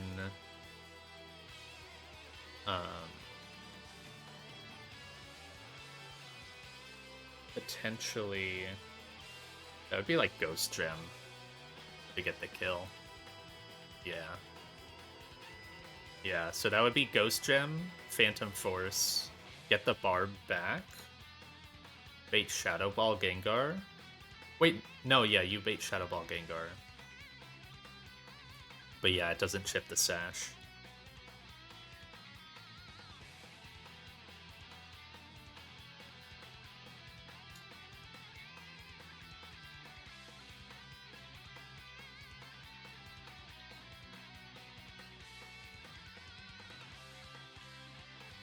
Yeah.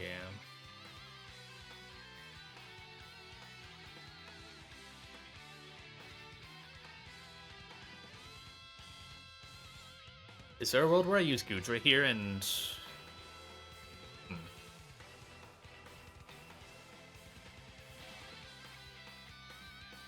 I mean, I wouldn't be... this would be an attempt to go Deathless. Gudra does a really good job eating any attack and baiting CC.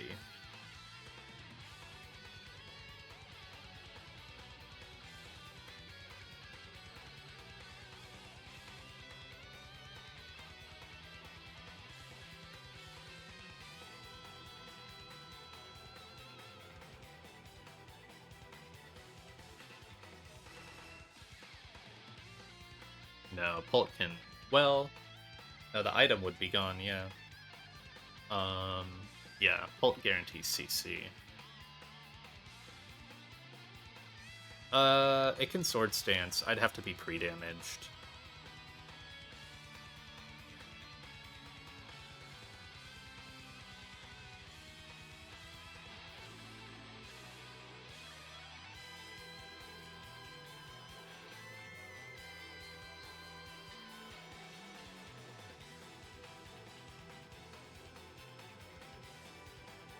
Can you set up a double exit with CC?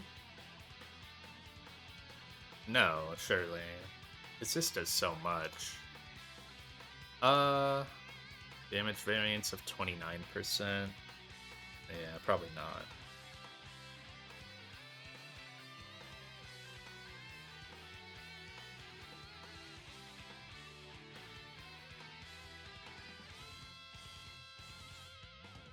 Oh, I didn't even see U-turns higher. Yeah. You would just be banking on no crit from close combat.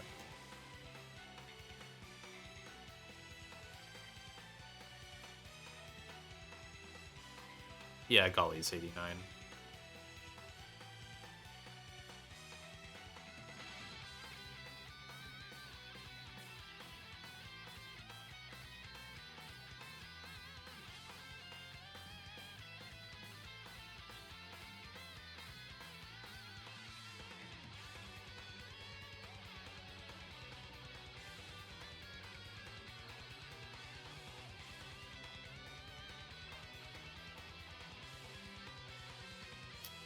Scuda.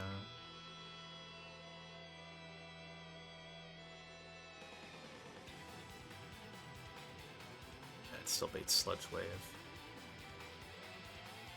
It wouldn't change.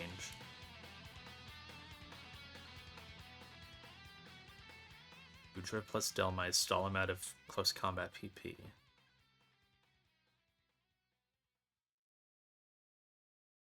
So I just go someone... Bro, is Avalug killing this? Like that?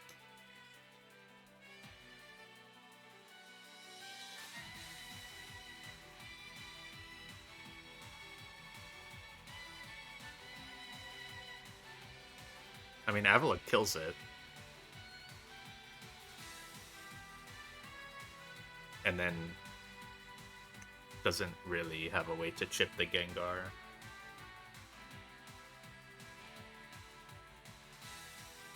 It's the only thing.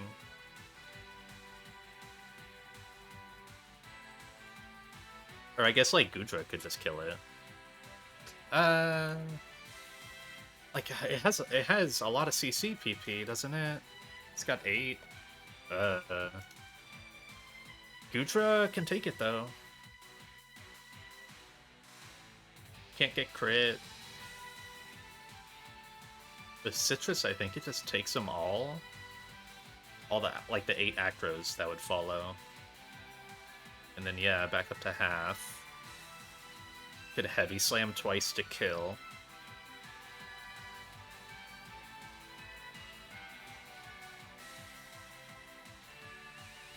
Or just chip him to a range for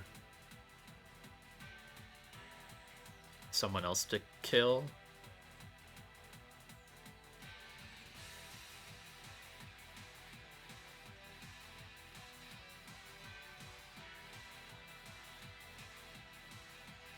In SD.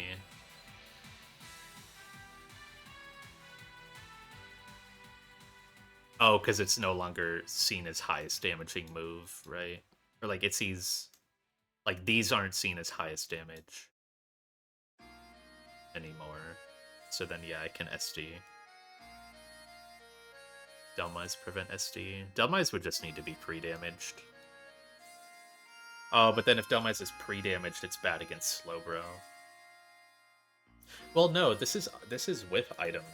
I hate that the calc does that. It doesn't need to be pre-damage at all. It always gets aggro. Yeah, I don't like that the calc isn't smart like that. I feel like it should be. Aggro has PP, yeah. So Delmise can be at full.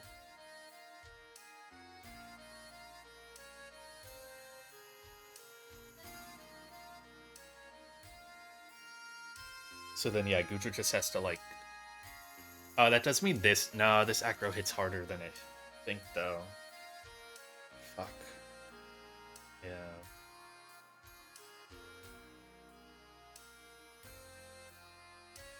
It's way too much.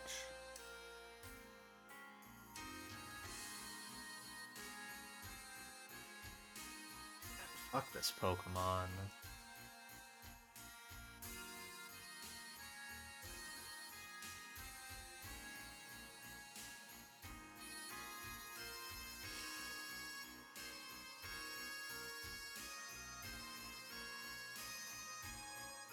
Oh, yeah. If Beedrill gets crit by Surf, like 12% to click Surf. Without. No, Defog TM doesn't do anything. Oh, no, it does, yeah. Yeah, I would do that. So it would have to be Defog TM.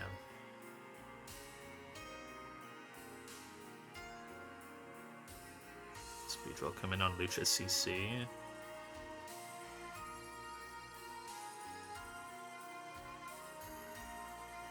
It can take like 2.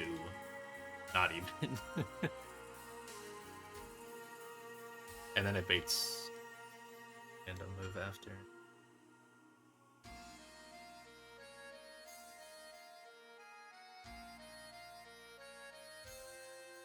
Kill if he has Barb and then give up the Barb. Yeah.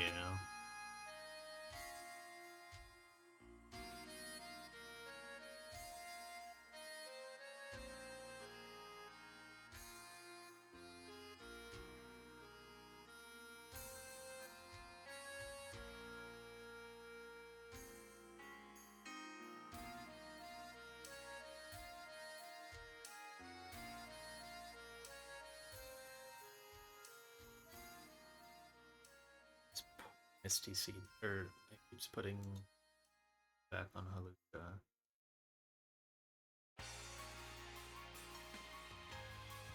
Is there a future sight set up?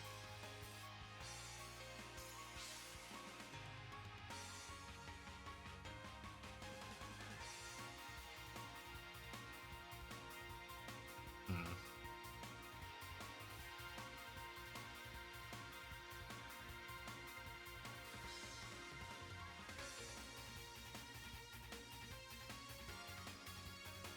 Yeah, the Beedrill thing would work for the Gengar follow-up, you're right, yeah.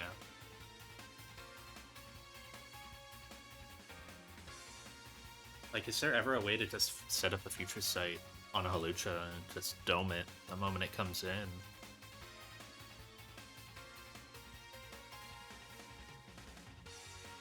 It seems hard.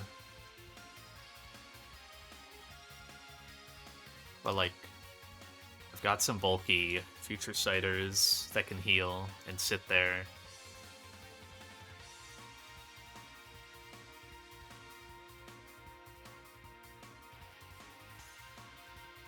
They're all pretty slow, though. You're slow healing the entire way. I think the only candidate would be Slowbro. You replace Psychic with Brick Break.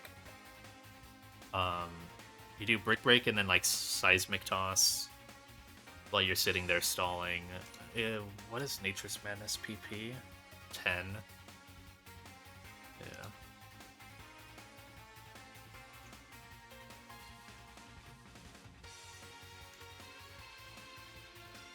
Oh, I guess. Yeah, Slowbro can't be the one to kill Feeny, so you'd have to Future Sight.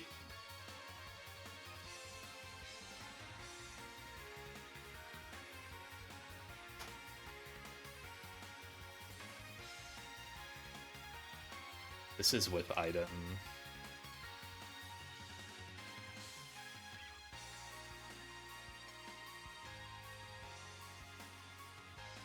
But, like, maybe. No, not really, right? You're dead to, even with Citrus, +1 Spadef.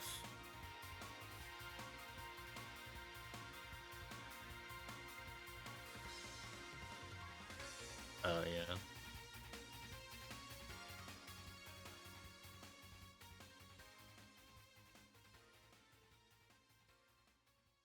You're like, this is fucked up, man. How is Future Sight not one-tapping a Halucha?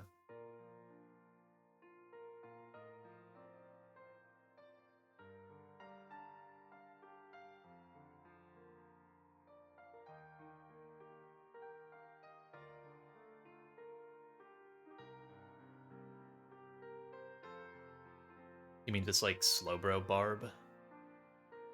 I would be sacking Slowbro.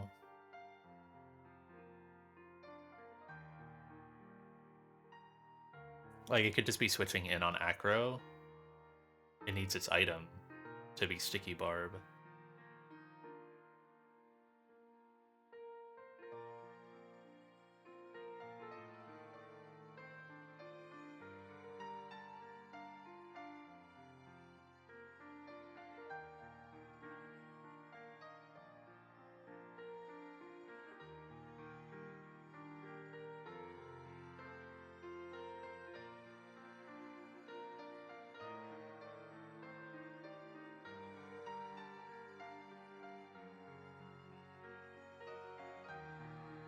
I mean, Avalok Barbsack is where we started at, right?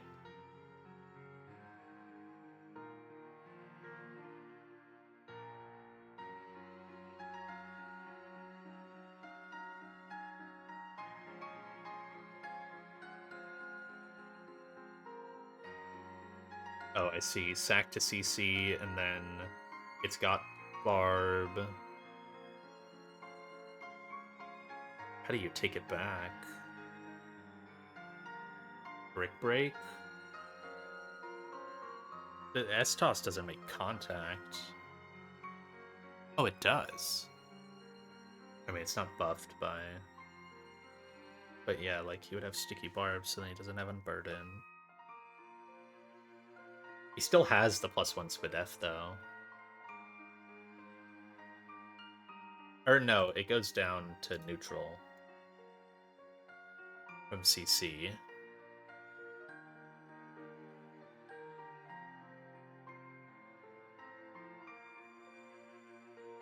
And then, yeah, you kind of sit there. So, like, Avalugg, Slowbro, Utricite for Gengar. You bait Shadow Ball, right? As long as you're healthy enough, which it shouldn't be too hard to be. Yeah. I guess you can't be too healthy, though. Because otherwise you get early Darm. Oh, that's kind of tough. Well... you can probably make it work, though. No, but... Halucha's going for fucking Stone Edge. You can just miss. You need to be, like, pre-burned. Or pre-poison? Does that work? No, pre-poison doesn't even work. Because I'm plus Spadef. So awesome. This is so awesome.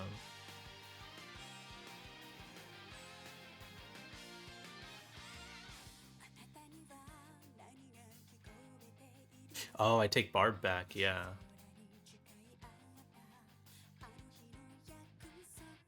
Why would pre-burn be bad? I could just do burn plus Barb, right? That's 18%. That baits in Shadow Ball. Fast kill. Oh, but I have to guarantee it, otherwise it debonds. I have to guarantee Shadow Ball.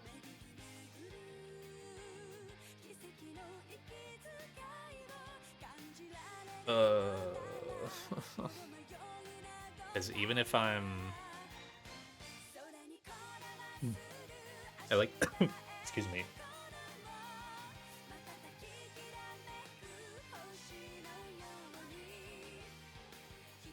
So even if I'm at, 84%, it can debond, and then my pivot to Urshifu is not very good.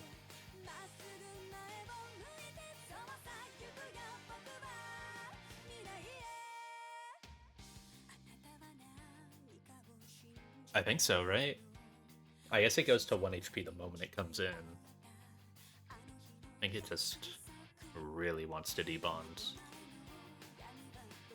Yeah, it just really, really wants to debond.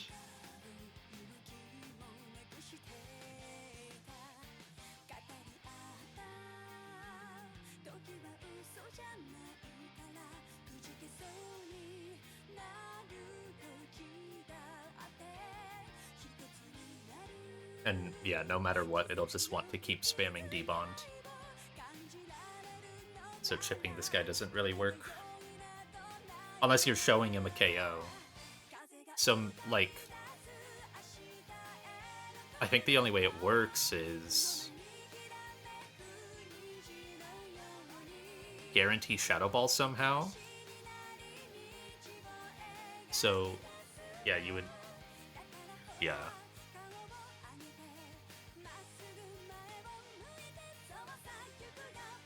Because then Urshifu has to kill a sucker.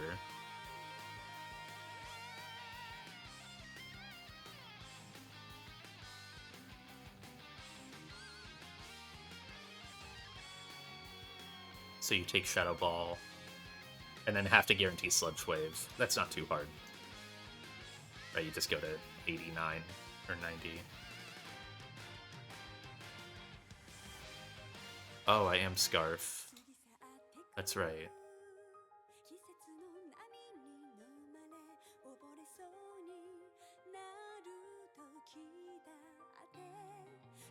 So yeah, but like, how do you get Slowbro down to 73%? My guy's already leveled up, I'm pretty sure. Let's see. I'm pretty sure he's already level 89. Yeah. I've used him a bit.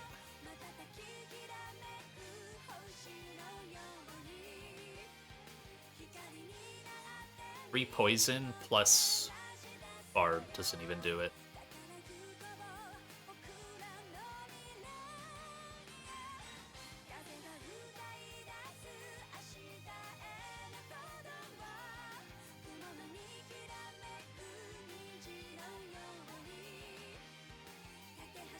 Minus 72, 223. Yeah, so I go to 76% as a rounding.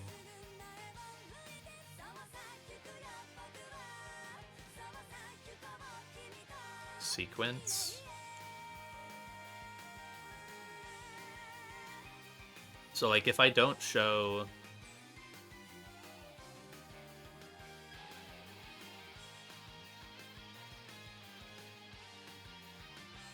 Future Sight, heal to full.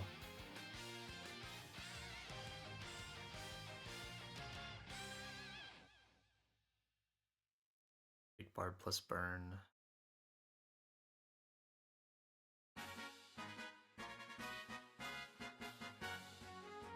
Is he slow heal? So 6%, then S-Toss kill. Like, how much is Stone Edge crit? 40%. I can bait Sludge Wave.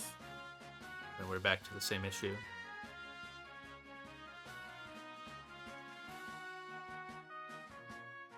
Because that would be... Yeah, no, that's way too low. It's close. Right, it's just the fact that Stone Edge can miss is the annoyance.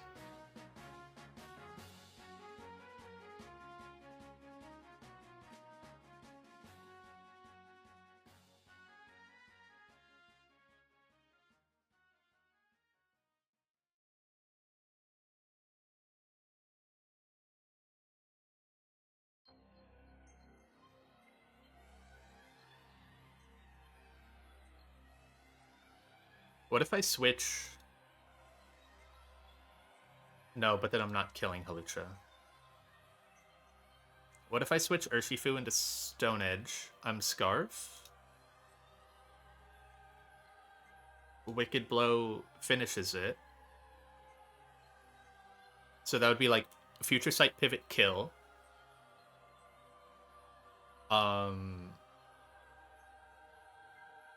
3 damage for Sludge Wave Gengar to bait it in. It gets hit by Future Sight, and then I Wicked Blow.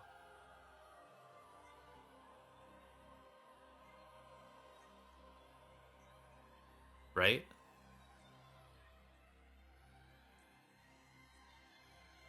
I think that works.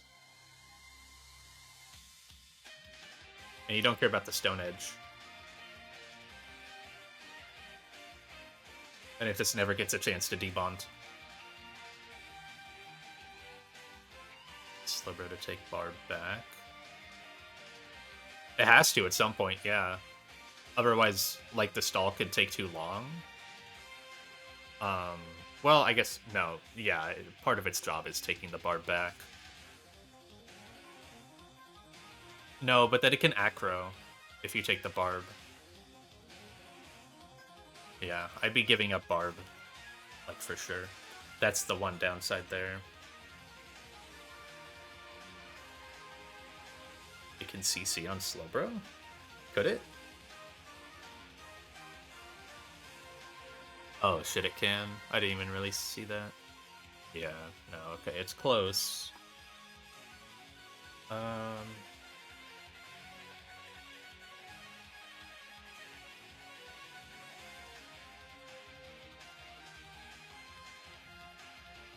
Yeah, no.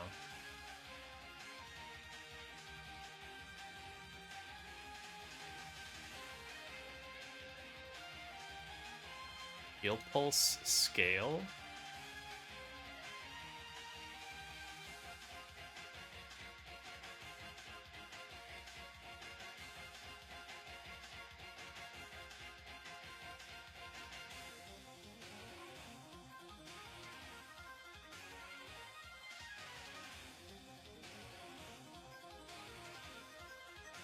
Oh, Heal Pulse... Wait. Heal Pulse Halucha? Isn't that how that fucking move works? Oh my god. It doesn't get it through TM? Bro. No, it does. You don't need to scale it.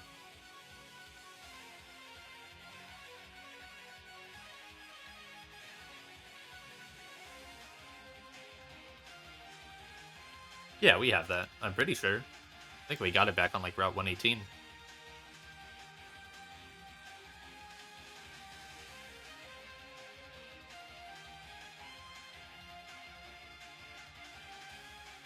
Oh, I'm thinking of Life Dew. Where is Heal Pulse? Because it is a TM.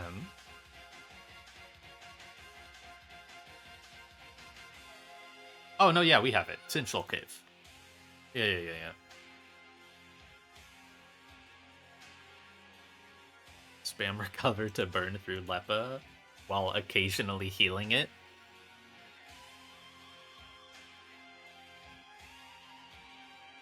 Do the setup with Burn plus CC plus Barb. Burn plus CC plus Barb? Guaranteeing Shadow Ball?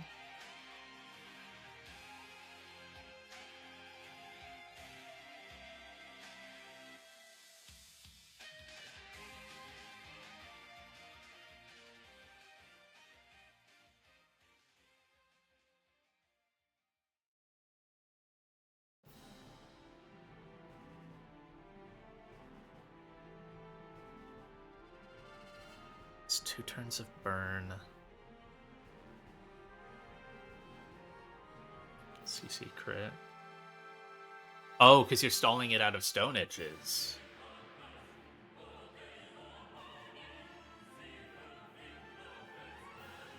So 12%, 20, right, like 25%.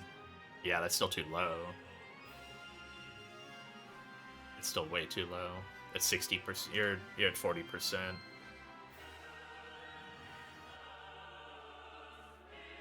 Yeah, CC crit does way too fucking much, because fuck this Pokemon.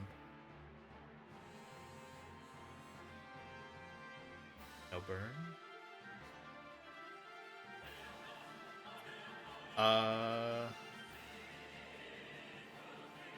35%.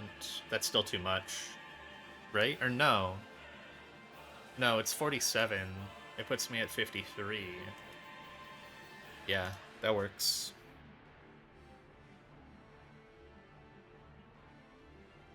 That guarantees Shadow Ball Gengar. And then just Urshifu needs to be at 80 or 90%. Heal Pulse. Yeah, goodbye Psychic. Heal Pulse Future Sight. S-Toss Slack Off. What is Heal Pulse PP? 10. So you just burn through. And like it doesn't have Stone Edge isn't first, so it should only have 5 PP. You don't have to even sit there for that. Wait, can you even burn through your Lepa in time? I feel like you don't even go Lepa.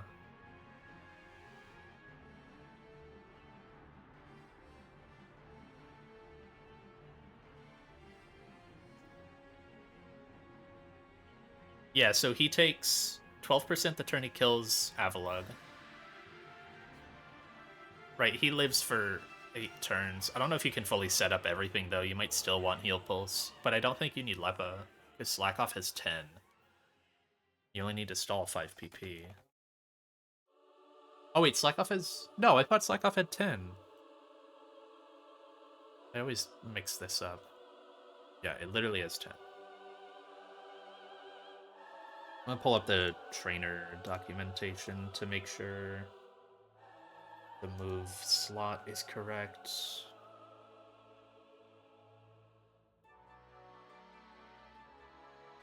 One split. Tons of bullshit optionals. It is CC slot 1. Okay.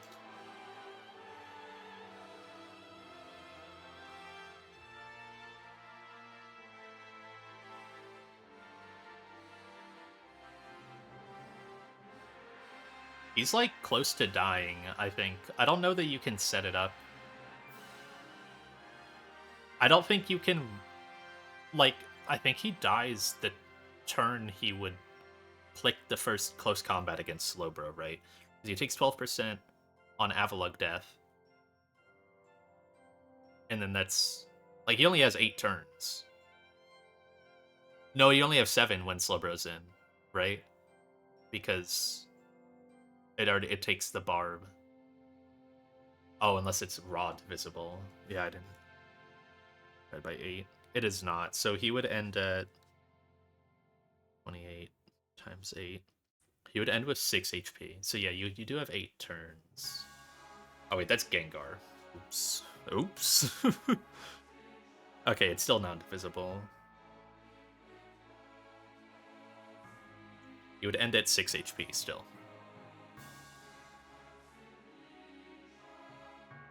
So then you just have to Brick Break on him at the very end. Or S-Toss.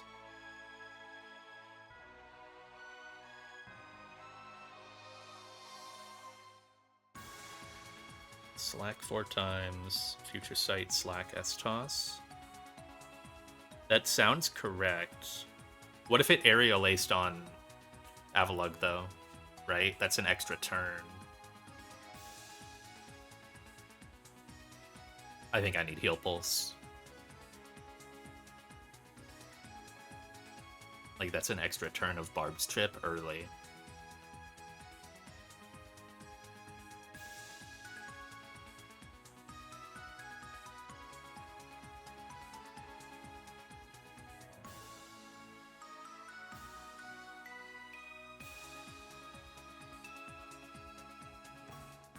And a Slack 5 times.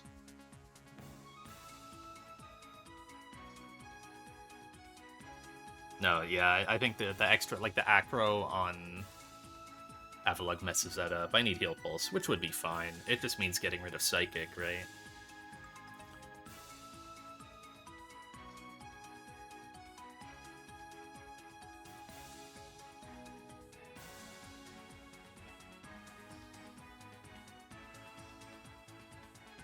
Part of his end of turn. Right, so you have to deal the final blow to get the Barb back.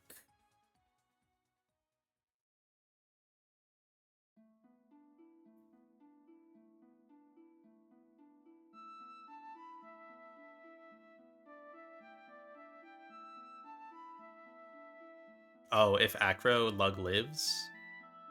Yeah, that's true. So, a theoretical 50-50 for Lug to save itself.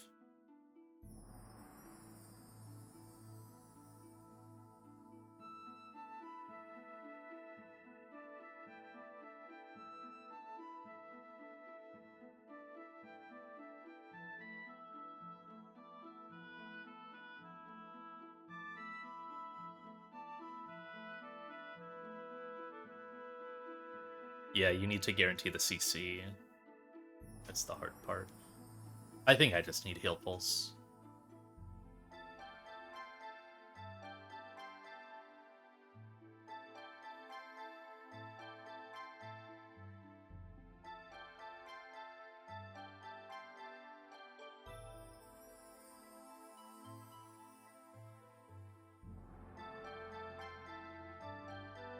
You say that like I know what that means. This guy.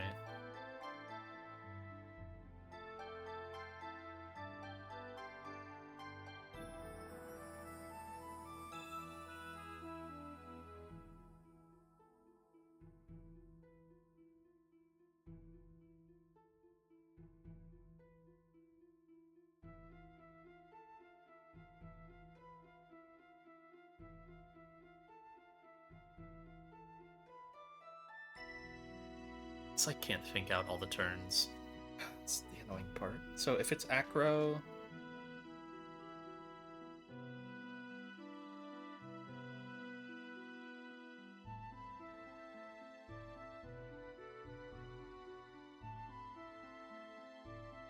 odds of X event occurring Y times the probability of T trials. That shit means nothing to me, and I fucking majored in statistics, man. I don't remember any of that.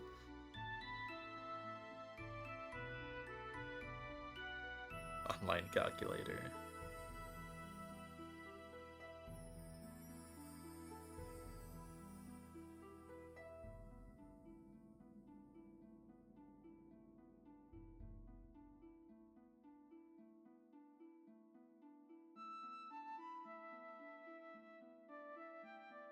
Okay, so probability of success is just like...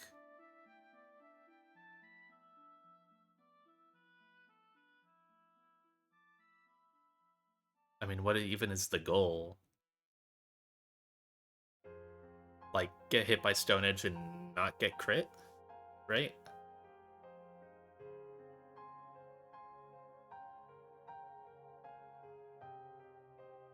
No, crit is not okay. Oh wait, that's on Avalon. No, crit is not okay.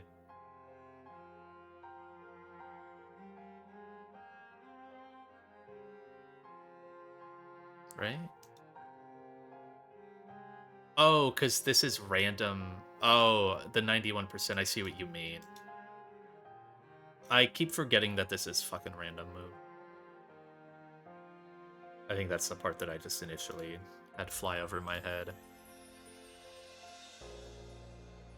It's like that 91.41.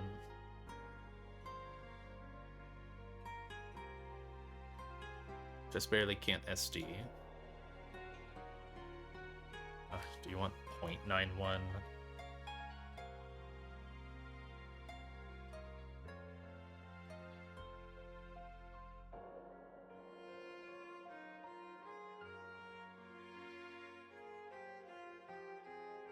Calculating the odds of Stone Edge being clicked enough times before you need to S-Toss KO.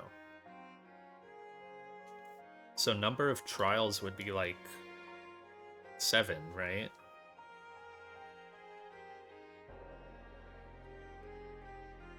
And you need it to hit 5 times. I don't know any of these other ones.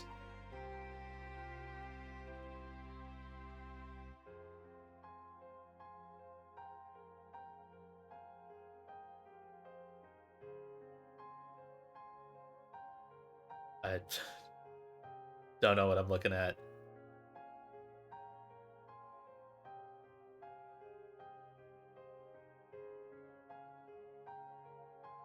Oh, on the left. I thought that stuff on the right is what I wanted. Cumulative probability X greater than 5? Or greater than or equal, right?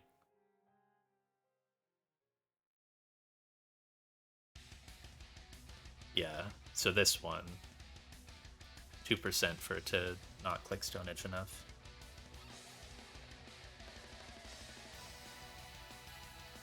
Yeah, this, right, this one. They counter each other.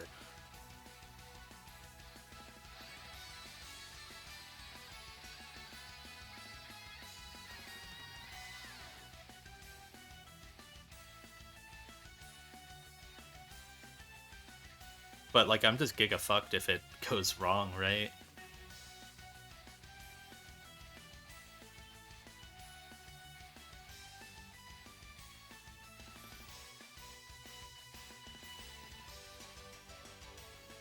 Only if Stone Edge misses.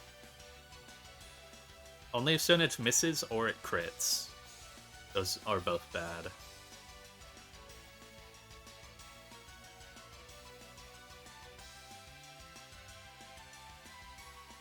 Oh, high roll crit is what I don't even know.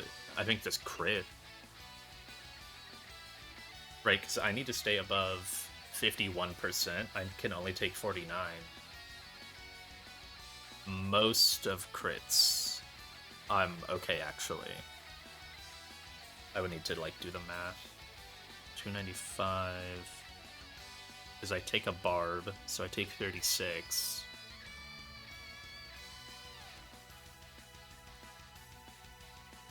So that would be like 151 plus 36 is 187.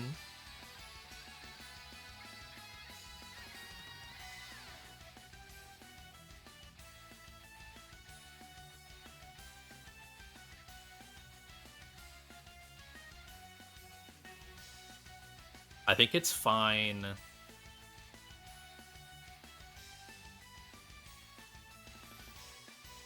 I think basically half of crit rolls are bad.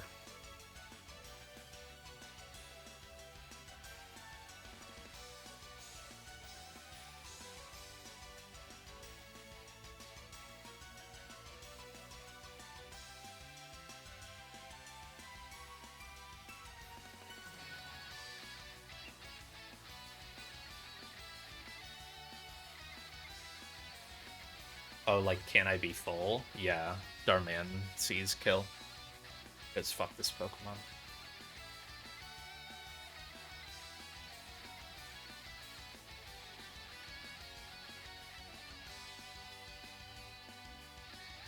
It's very cool.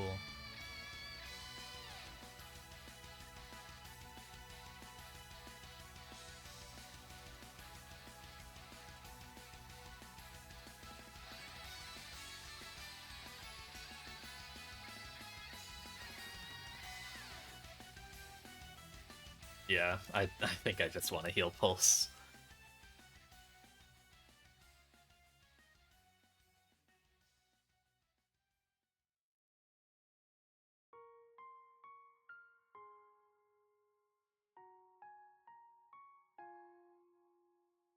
Okay. So the setup is just stall until it's out of Stone Edges, so stall 5 turns.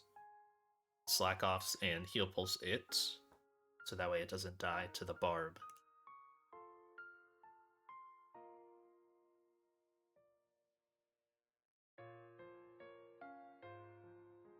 Yeah, maybe I like switch in heal once, heal Pulse, and then heal spam myself. Because I mean, I can take 2 Stone Edge crits, right?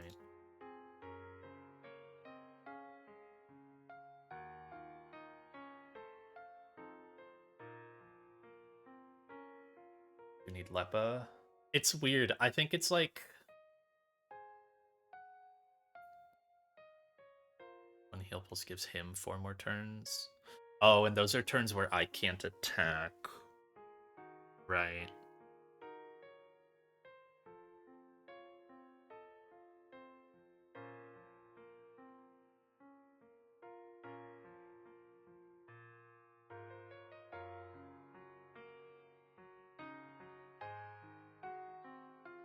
Yeah, I can never attack. I mean, he'll start dropping his defense. Do I replace S-Toss with Brick Break? Would it ever start doing more damage? Not really. It's like maybe there's another physical attack that I can easily give Slowbro. Because if it's gonna start defense dropping itself, right, I could kill it at a higher HP range and like take back the barb. Ice Punch? Yo. Yeah, Secret Power or Ice Punch. Avalanche also kind of fire. Wait.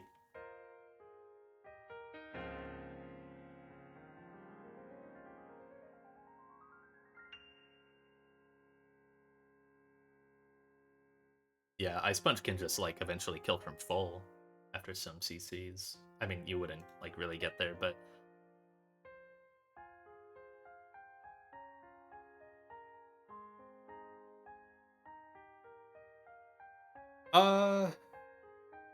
do you not need the Lepa then?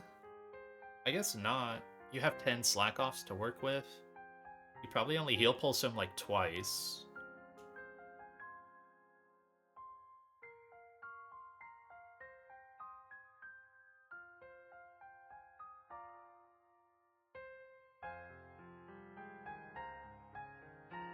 Leper protects from infinite CC, I suppose. But heal pulse also has 10 PP, and like if it keeps CCing, eventually I don't care how much damage it's at, I can heal pulse it and then kill from full, right?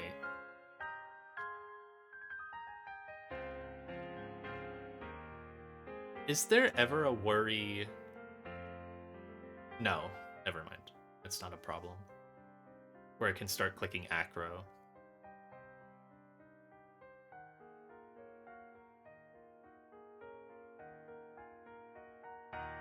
Oh, I see what you mean. Like, it hits the 10% CC every time, and then I get, like, screwed by Stone Edge Miss. I mean, that's not gonna happen. I think it's gonna run out of... Oh, man. Is it? It has to. It has to run out of 5 Stone Edges before 8 CCs. There's just no way.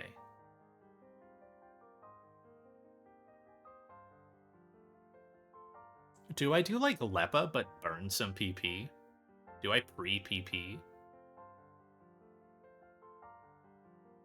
Go to, like, 6 slack offs or something. Or, like, 5. That way I burn the Lepa early.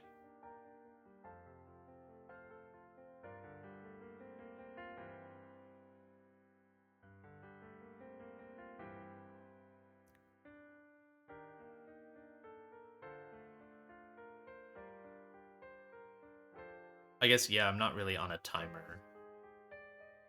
I'm just heal pulsing.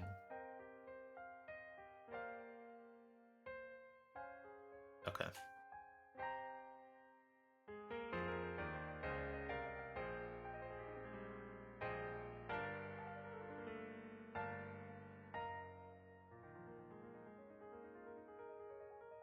So then it's just CC plus Barb Tick. Gets me into Shadow Ball. It's 31%. Yes. Okay.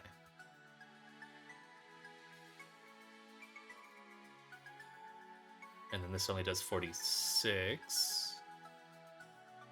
I stay above Sludge Wave. Alright. I mean, the rest of the fight is, like, pretty simple, right? Just, like, Brick Break, Bead Drill. Avalug can maybe survive. Shifu comes in and finishes Darm on, not Darm. It comes in on Shadow Ball. And then clicks Wicked Blow, because I'm Scarf.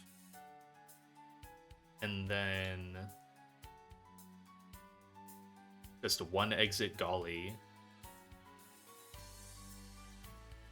I put myself at 87%. I never died a crit.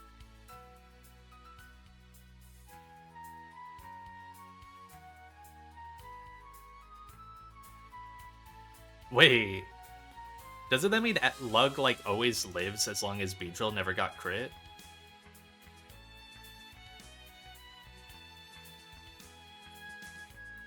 It's like... Yeah, Surf crit. Yeah, it has to roll Surf, it has to crit, and then it's 1 in 3.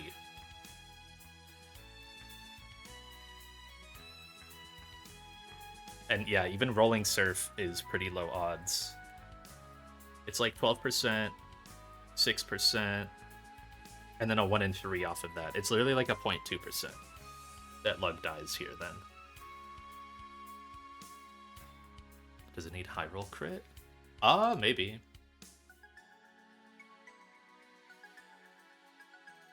Uh, 37%. Yeah, it's like it's crit. It's rolls of crit. Not a huge range.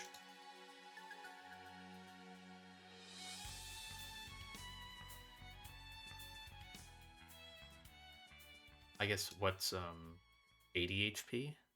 So 160. Oh, it's like most crits. It's 5 out of 16. Or no, 4 out of 16. Don't do enough to bait CC.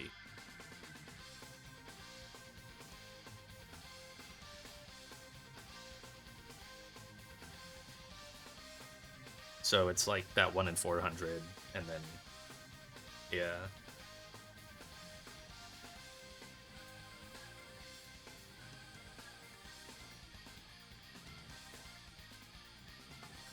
So then I just need Golly at that HP. It kills Gengar, and then comes back into reset.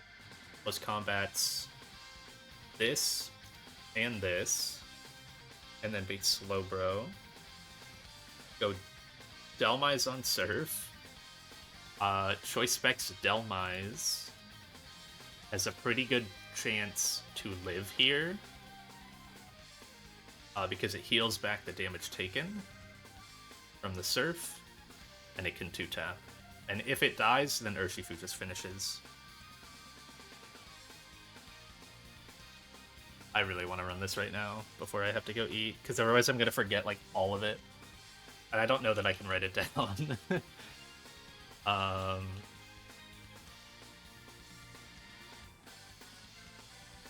It's like a soft vibes fight, right?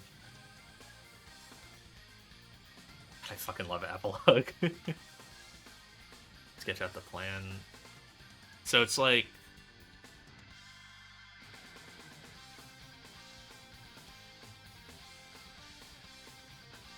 Control Avalug HP requirements.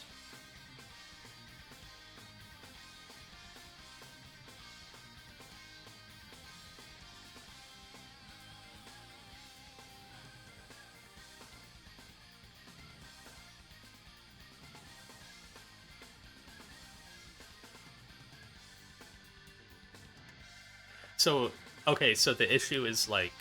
Oh, wait, no, okay, so the problem is I need to give Halucha the Barb. So Acro... I need Acro to hit Avalug. If it hits it on entry, that's fine. And then I just go Slowbro on CC. If it's Stone Edge, then it always goes for CC again. I go Delmise on CC, and then it is always Acro, because it loses its Misty Seed.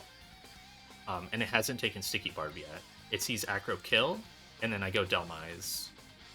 I guess, is there a world where I take the Stone Edge, and then take Acro, and then bait Stone Edge again? That's where I would have to sack Avalug, but that's still worth going for. Yeah. It has to take less than 65%. It only takes that much if it got Stone Edge crit. And even then it's range dependent. So you just need to be... Need Avalug to be above 98 HP.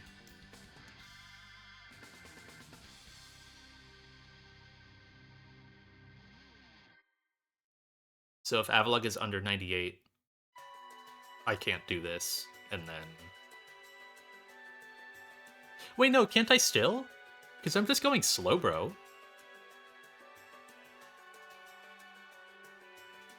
It's either Stone Edge or CC. No, the Barb already got transferred, because I took the Acro re-entering. Off of Delmai's pivot. I just always go Slowbro. Yeah. So it's just like delaying the time to... It's just like different branching paths depending on what Halucha does, but Avalugg lives. I mean, if any shit goes wrong in this fight, I sack Avalugg, like, without question. But...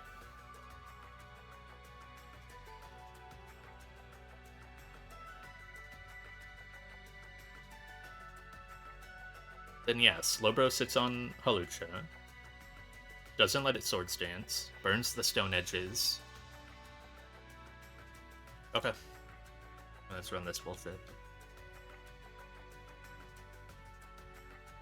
An Avalugg, man.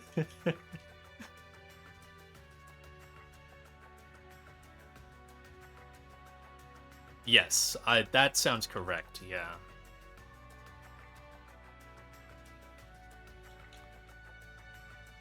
And I'm doing Ice Punch, Slowbro. Look at Delmai's too. This team is so awesome. I'm not getting Archie done, by the way. Maybe tonight. Maybe if I figure out Archie, I can get it done and then pull Cave of Origin.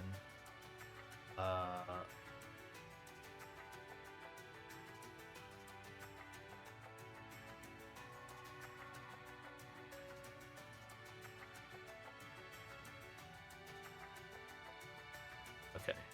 I'm not going to give items yet. I need to change movesets and then export them.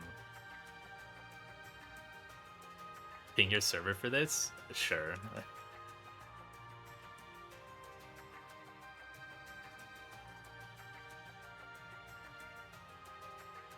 You just need to be max level. I need to go get the scanner items. What do I have? I have 2 choice scarves. Give Urshifu his. I don't have a flyer. That's tough.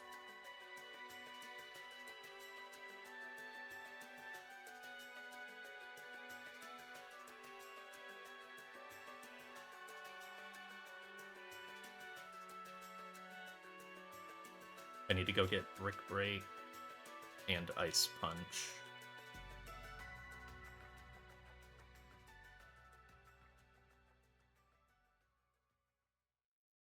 Okay, Brick Break on you. No more Drill Run, Flex Slot time. Able to keep that for a long time, though.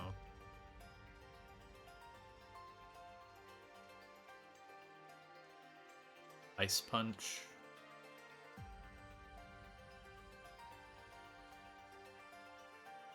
Okay, and then use the Life Dew TM. Oh, no, Heal Pulse. I almost got so sad. I clicked the wrong TM. Okay, goodbye, Psychic.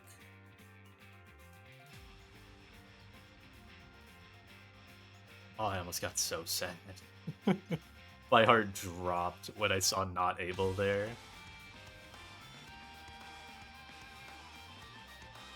I need choice specs.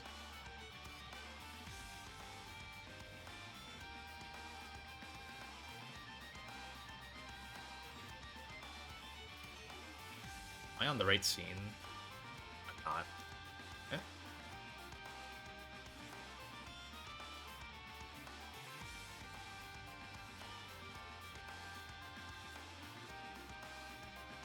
Bring back Avalugg. Okay.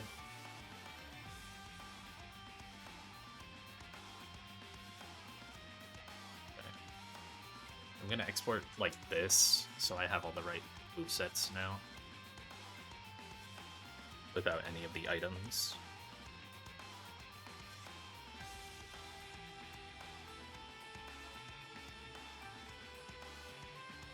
Okay. Oh, it doesn't update Mega Beedrill. That's right.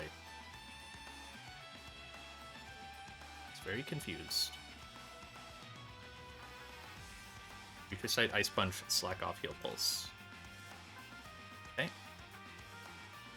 so Sticky Barb.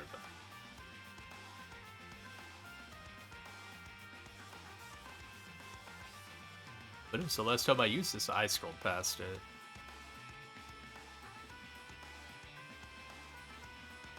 Lappa.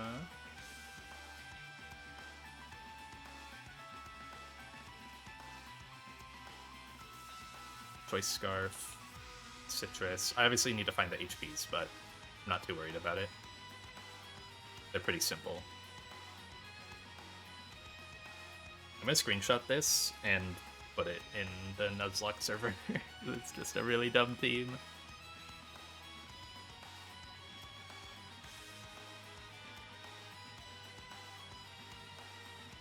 Windows sound incoming. There it is.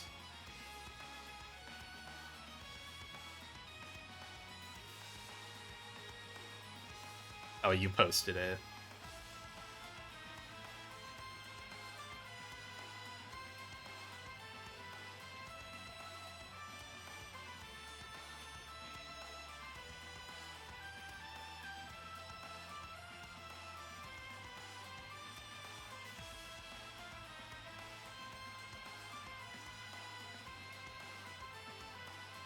A heater 99% deathless 0 scale line.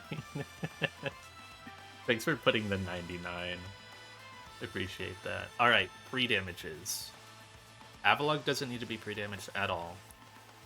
Slowbro doesn't. Urshifu does. Urshifu needs to eat a Shadow Ball.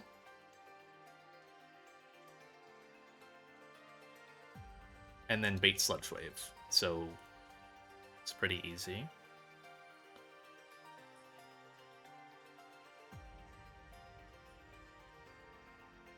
Don't need to bait it.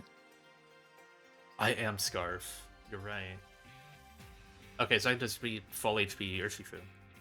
I only need Golisopod pre-damage.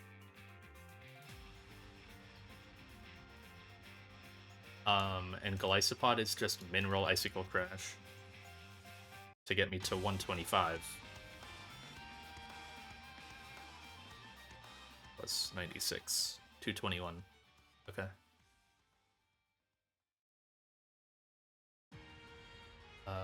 So... 3 damage. Slot 5, 221. And that always lives. U-turn crit? Yes.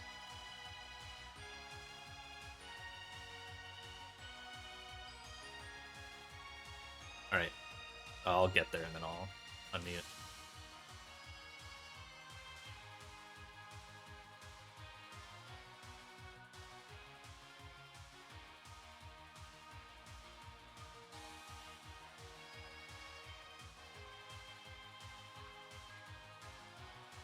I have to do the puzzle again.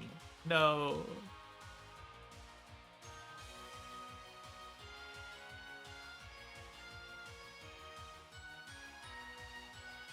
I have to do that other puzzle. I'm gonna look like a fool.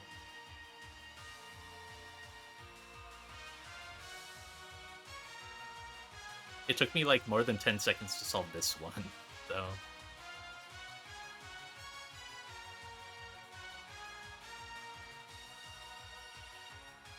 Okay, right, then here and up, and then up in that one. Yeah. Oh god.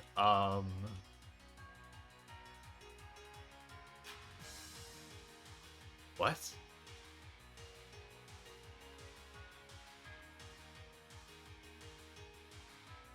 No, it has to be like that.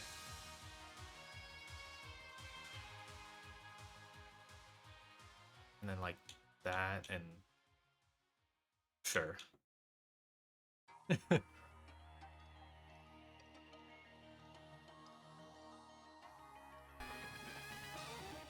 Alright.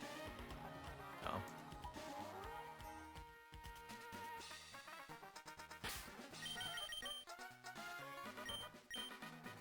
Beedrill has Brick Break.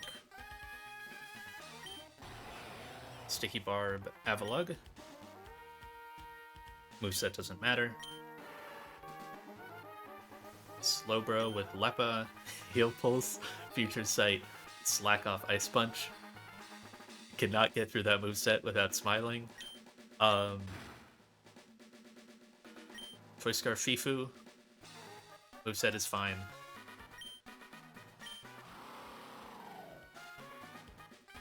And then 221. Yep. And Choice Specs Delvise.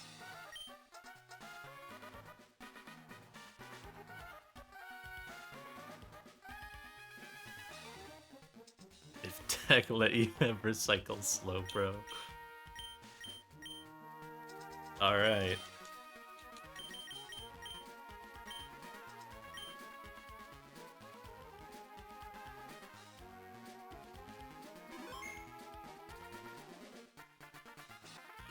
Hi, Shelly.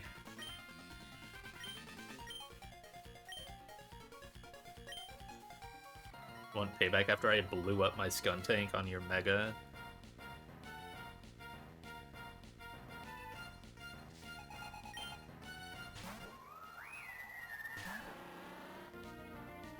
Okay. Misty Surge.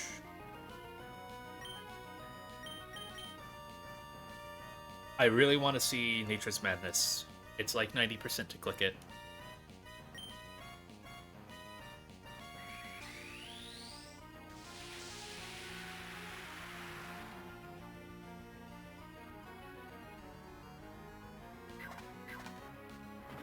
Veil gone. Okay. Avalugg should live. I guess it can still get... It can still get Stone Edge crit and Acro crit, but its chances are way higher. I almost clicked U-turn. Oh my god. Die.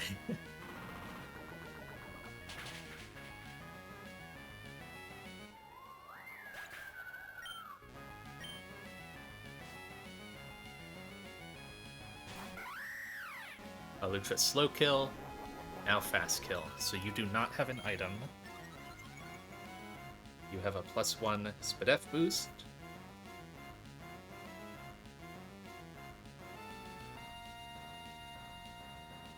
You see Acro and Stone Edge KO.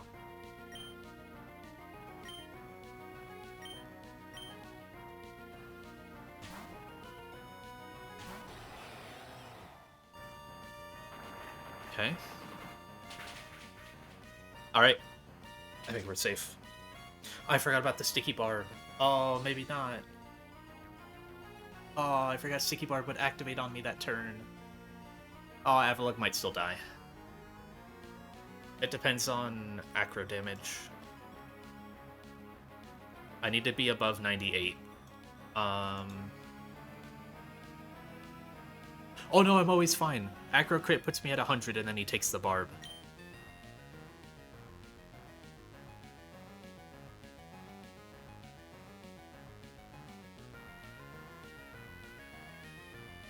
Yeah, we're fine.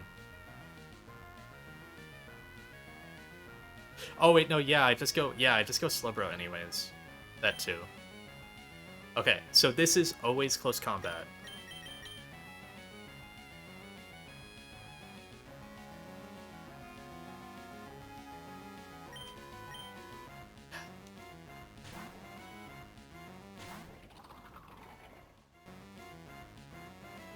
Now we force acrobatics.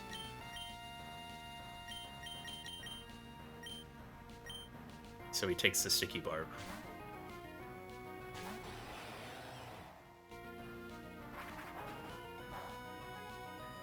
Okay, you now have an item. Yep.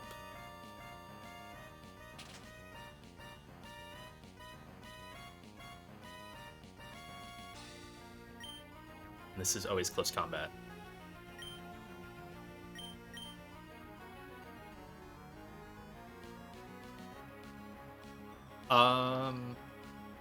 it is slightly optimal here if the goal is to not burn through 8 CCs before 5 Stone Edges to go Delmise again, right? Because it doesn't burn the PP. Or no, does it? Wait, does it burn the CC PP? No, it does. Yeah, it... Oh, he can SD. Oh, you're so right. Yeah. Okay, yeah, I just go bro. Alright. Alright, your -1 defenses. Neutral Spadef. Yeah, 1 Stone Edge, 1 CC. Yes, yeah.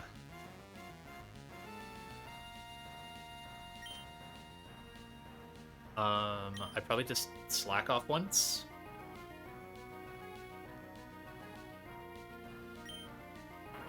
Two Stone Edges, very good.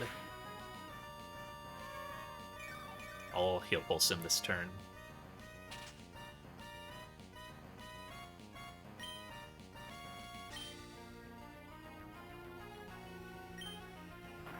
Three.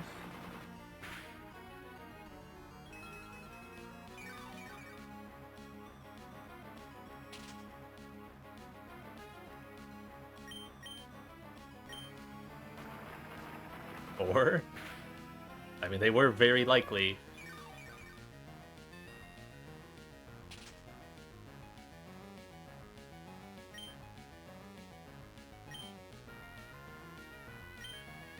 Five. Alright, he's out. It's just that fucking easy. So now it's close combat.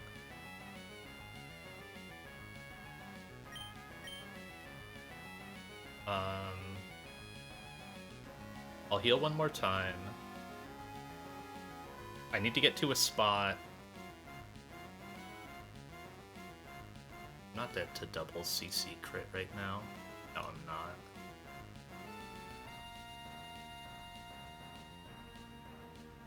Like, how many defense drops do I need? Realistically, maybe 3. Just trying to gauge how many turns I have. I think I heal pulse now and then slack off next turn. Oh. Oh, you're right. I need to burn my Lepa. Yeah. Oh, I gotta get through a lot of these. Okay. I did not think that he could aggro, but yeah, he totally can. Okay. -2 defense. I'm just gonna remove Stone Edge from the calc now that it can't do it. Oh yeah, it can aggro. Okay. Yeah, so I just need to spam slack off while occasionally clicking heal pulse. -3. I mean, he's gonna burn through the CCs. That's not really a worry. If he gets -4, he basically always dies.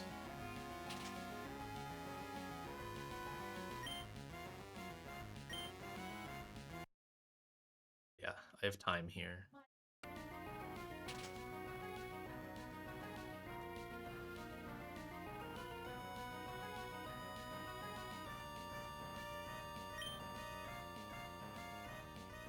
I will heal pulse next turn.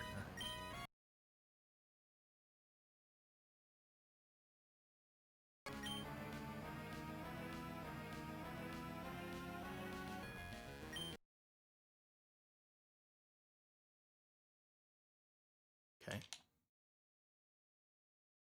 Yeah, he's always dead to an Ice Punch now.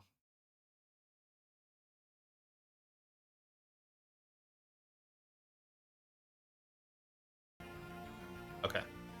Once I get down to 1 slack off at full, I can Future Sight, slack, get Lepa, and KO with Ice Punch. And I should be safe to do that here. I don't think he dies from Barb here.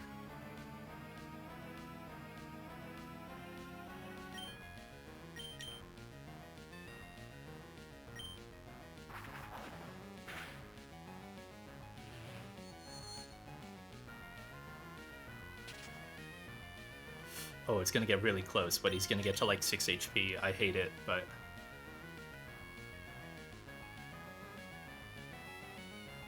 Oh, no, he's not. Wait, because No, never mind.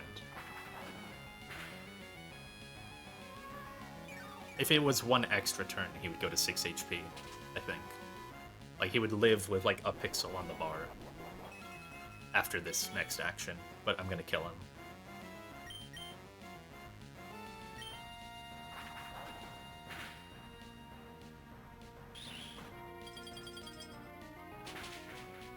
Okay. And now Gengar in. Steal back the Sticky Barb.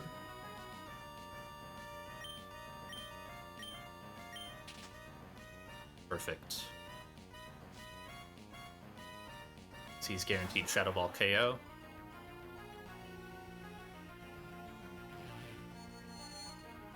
Gets brought down to Sash. Nice crit. Really nice crit, man. Oh, that's awesome. Now it has to Shadow Ball. By Scarf.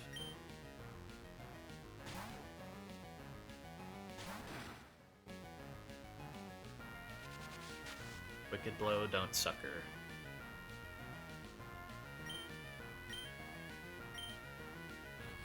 Nice. Now Darm in. So I just show KO to everyone in the back, so it just goes in order.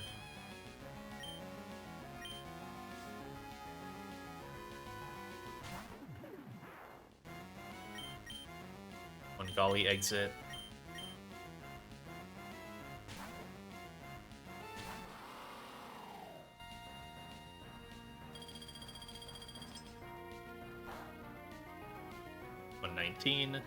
Chillin', Citrus for Steer, but I don't think there's any Steer left to be had.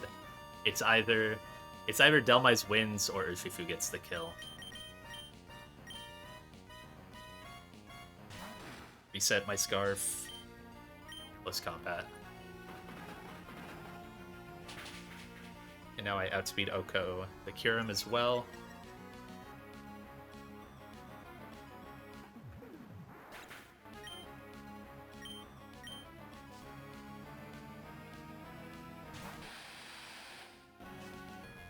Nice pressure. And now just Slowbro. Can I go Golly on Surf? Maybe.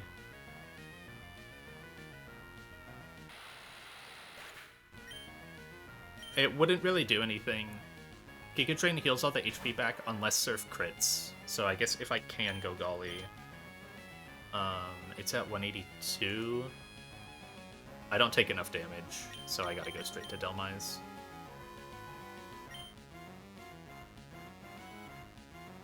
Oh wait, no, but it's Mega. I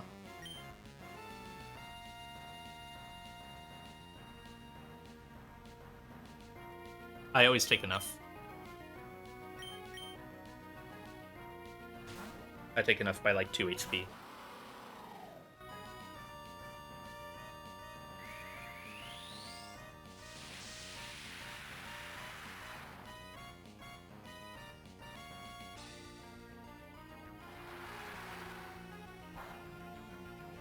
Yep.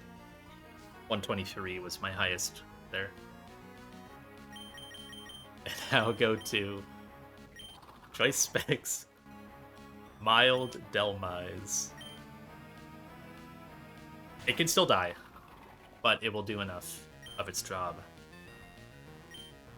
Just don't get crit, man. Don't get high roll crit. Okay. I guess it also could have crit.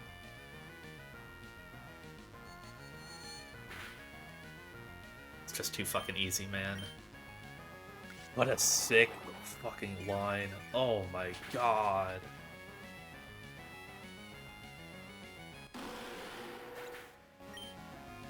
Crazy cry.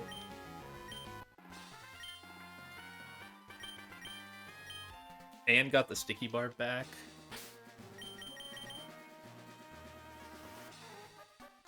That roll killed with crit. Nice. Oh, like if you just multiply it by 1.5. I believe it, yeah. Yeah, it's something like only top 3 rolls. So yeah, it was like a high roll on that psychic then. So if it crit, I would have died. I'm saving before I screenshot. And I also have to go.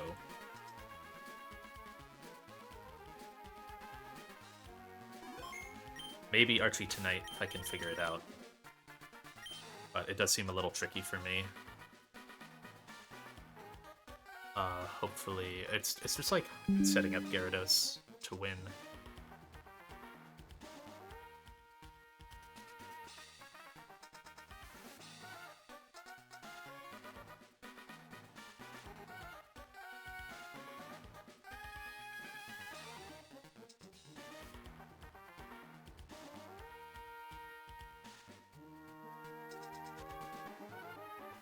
Lounging in bed.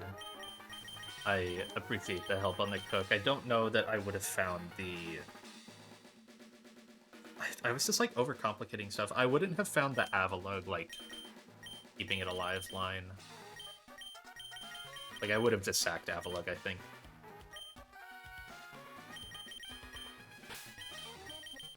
I'm just gonna save right here. Good rot content. Yeah. Alright, I'm gonna head out. Thanks for hanging.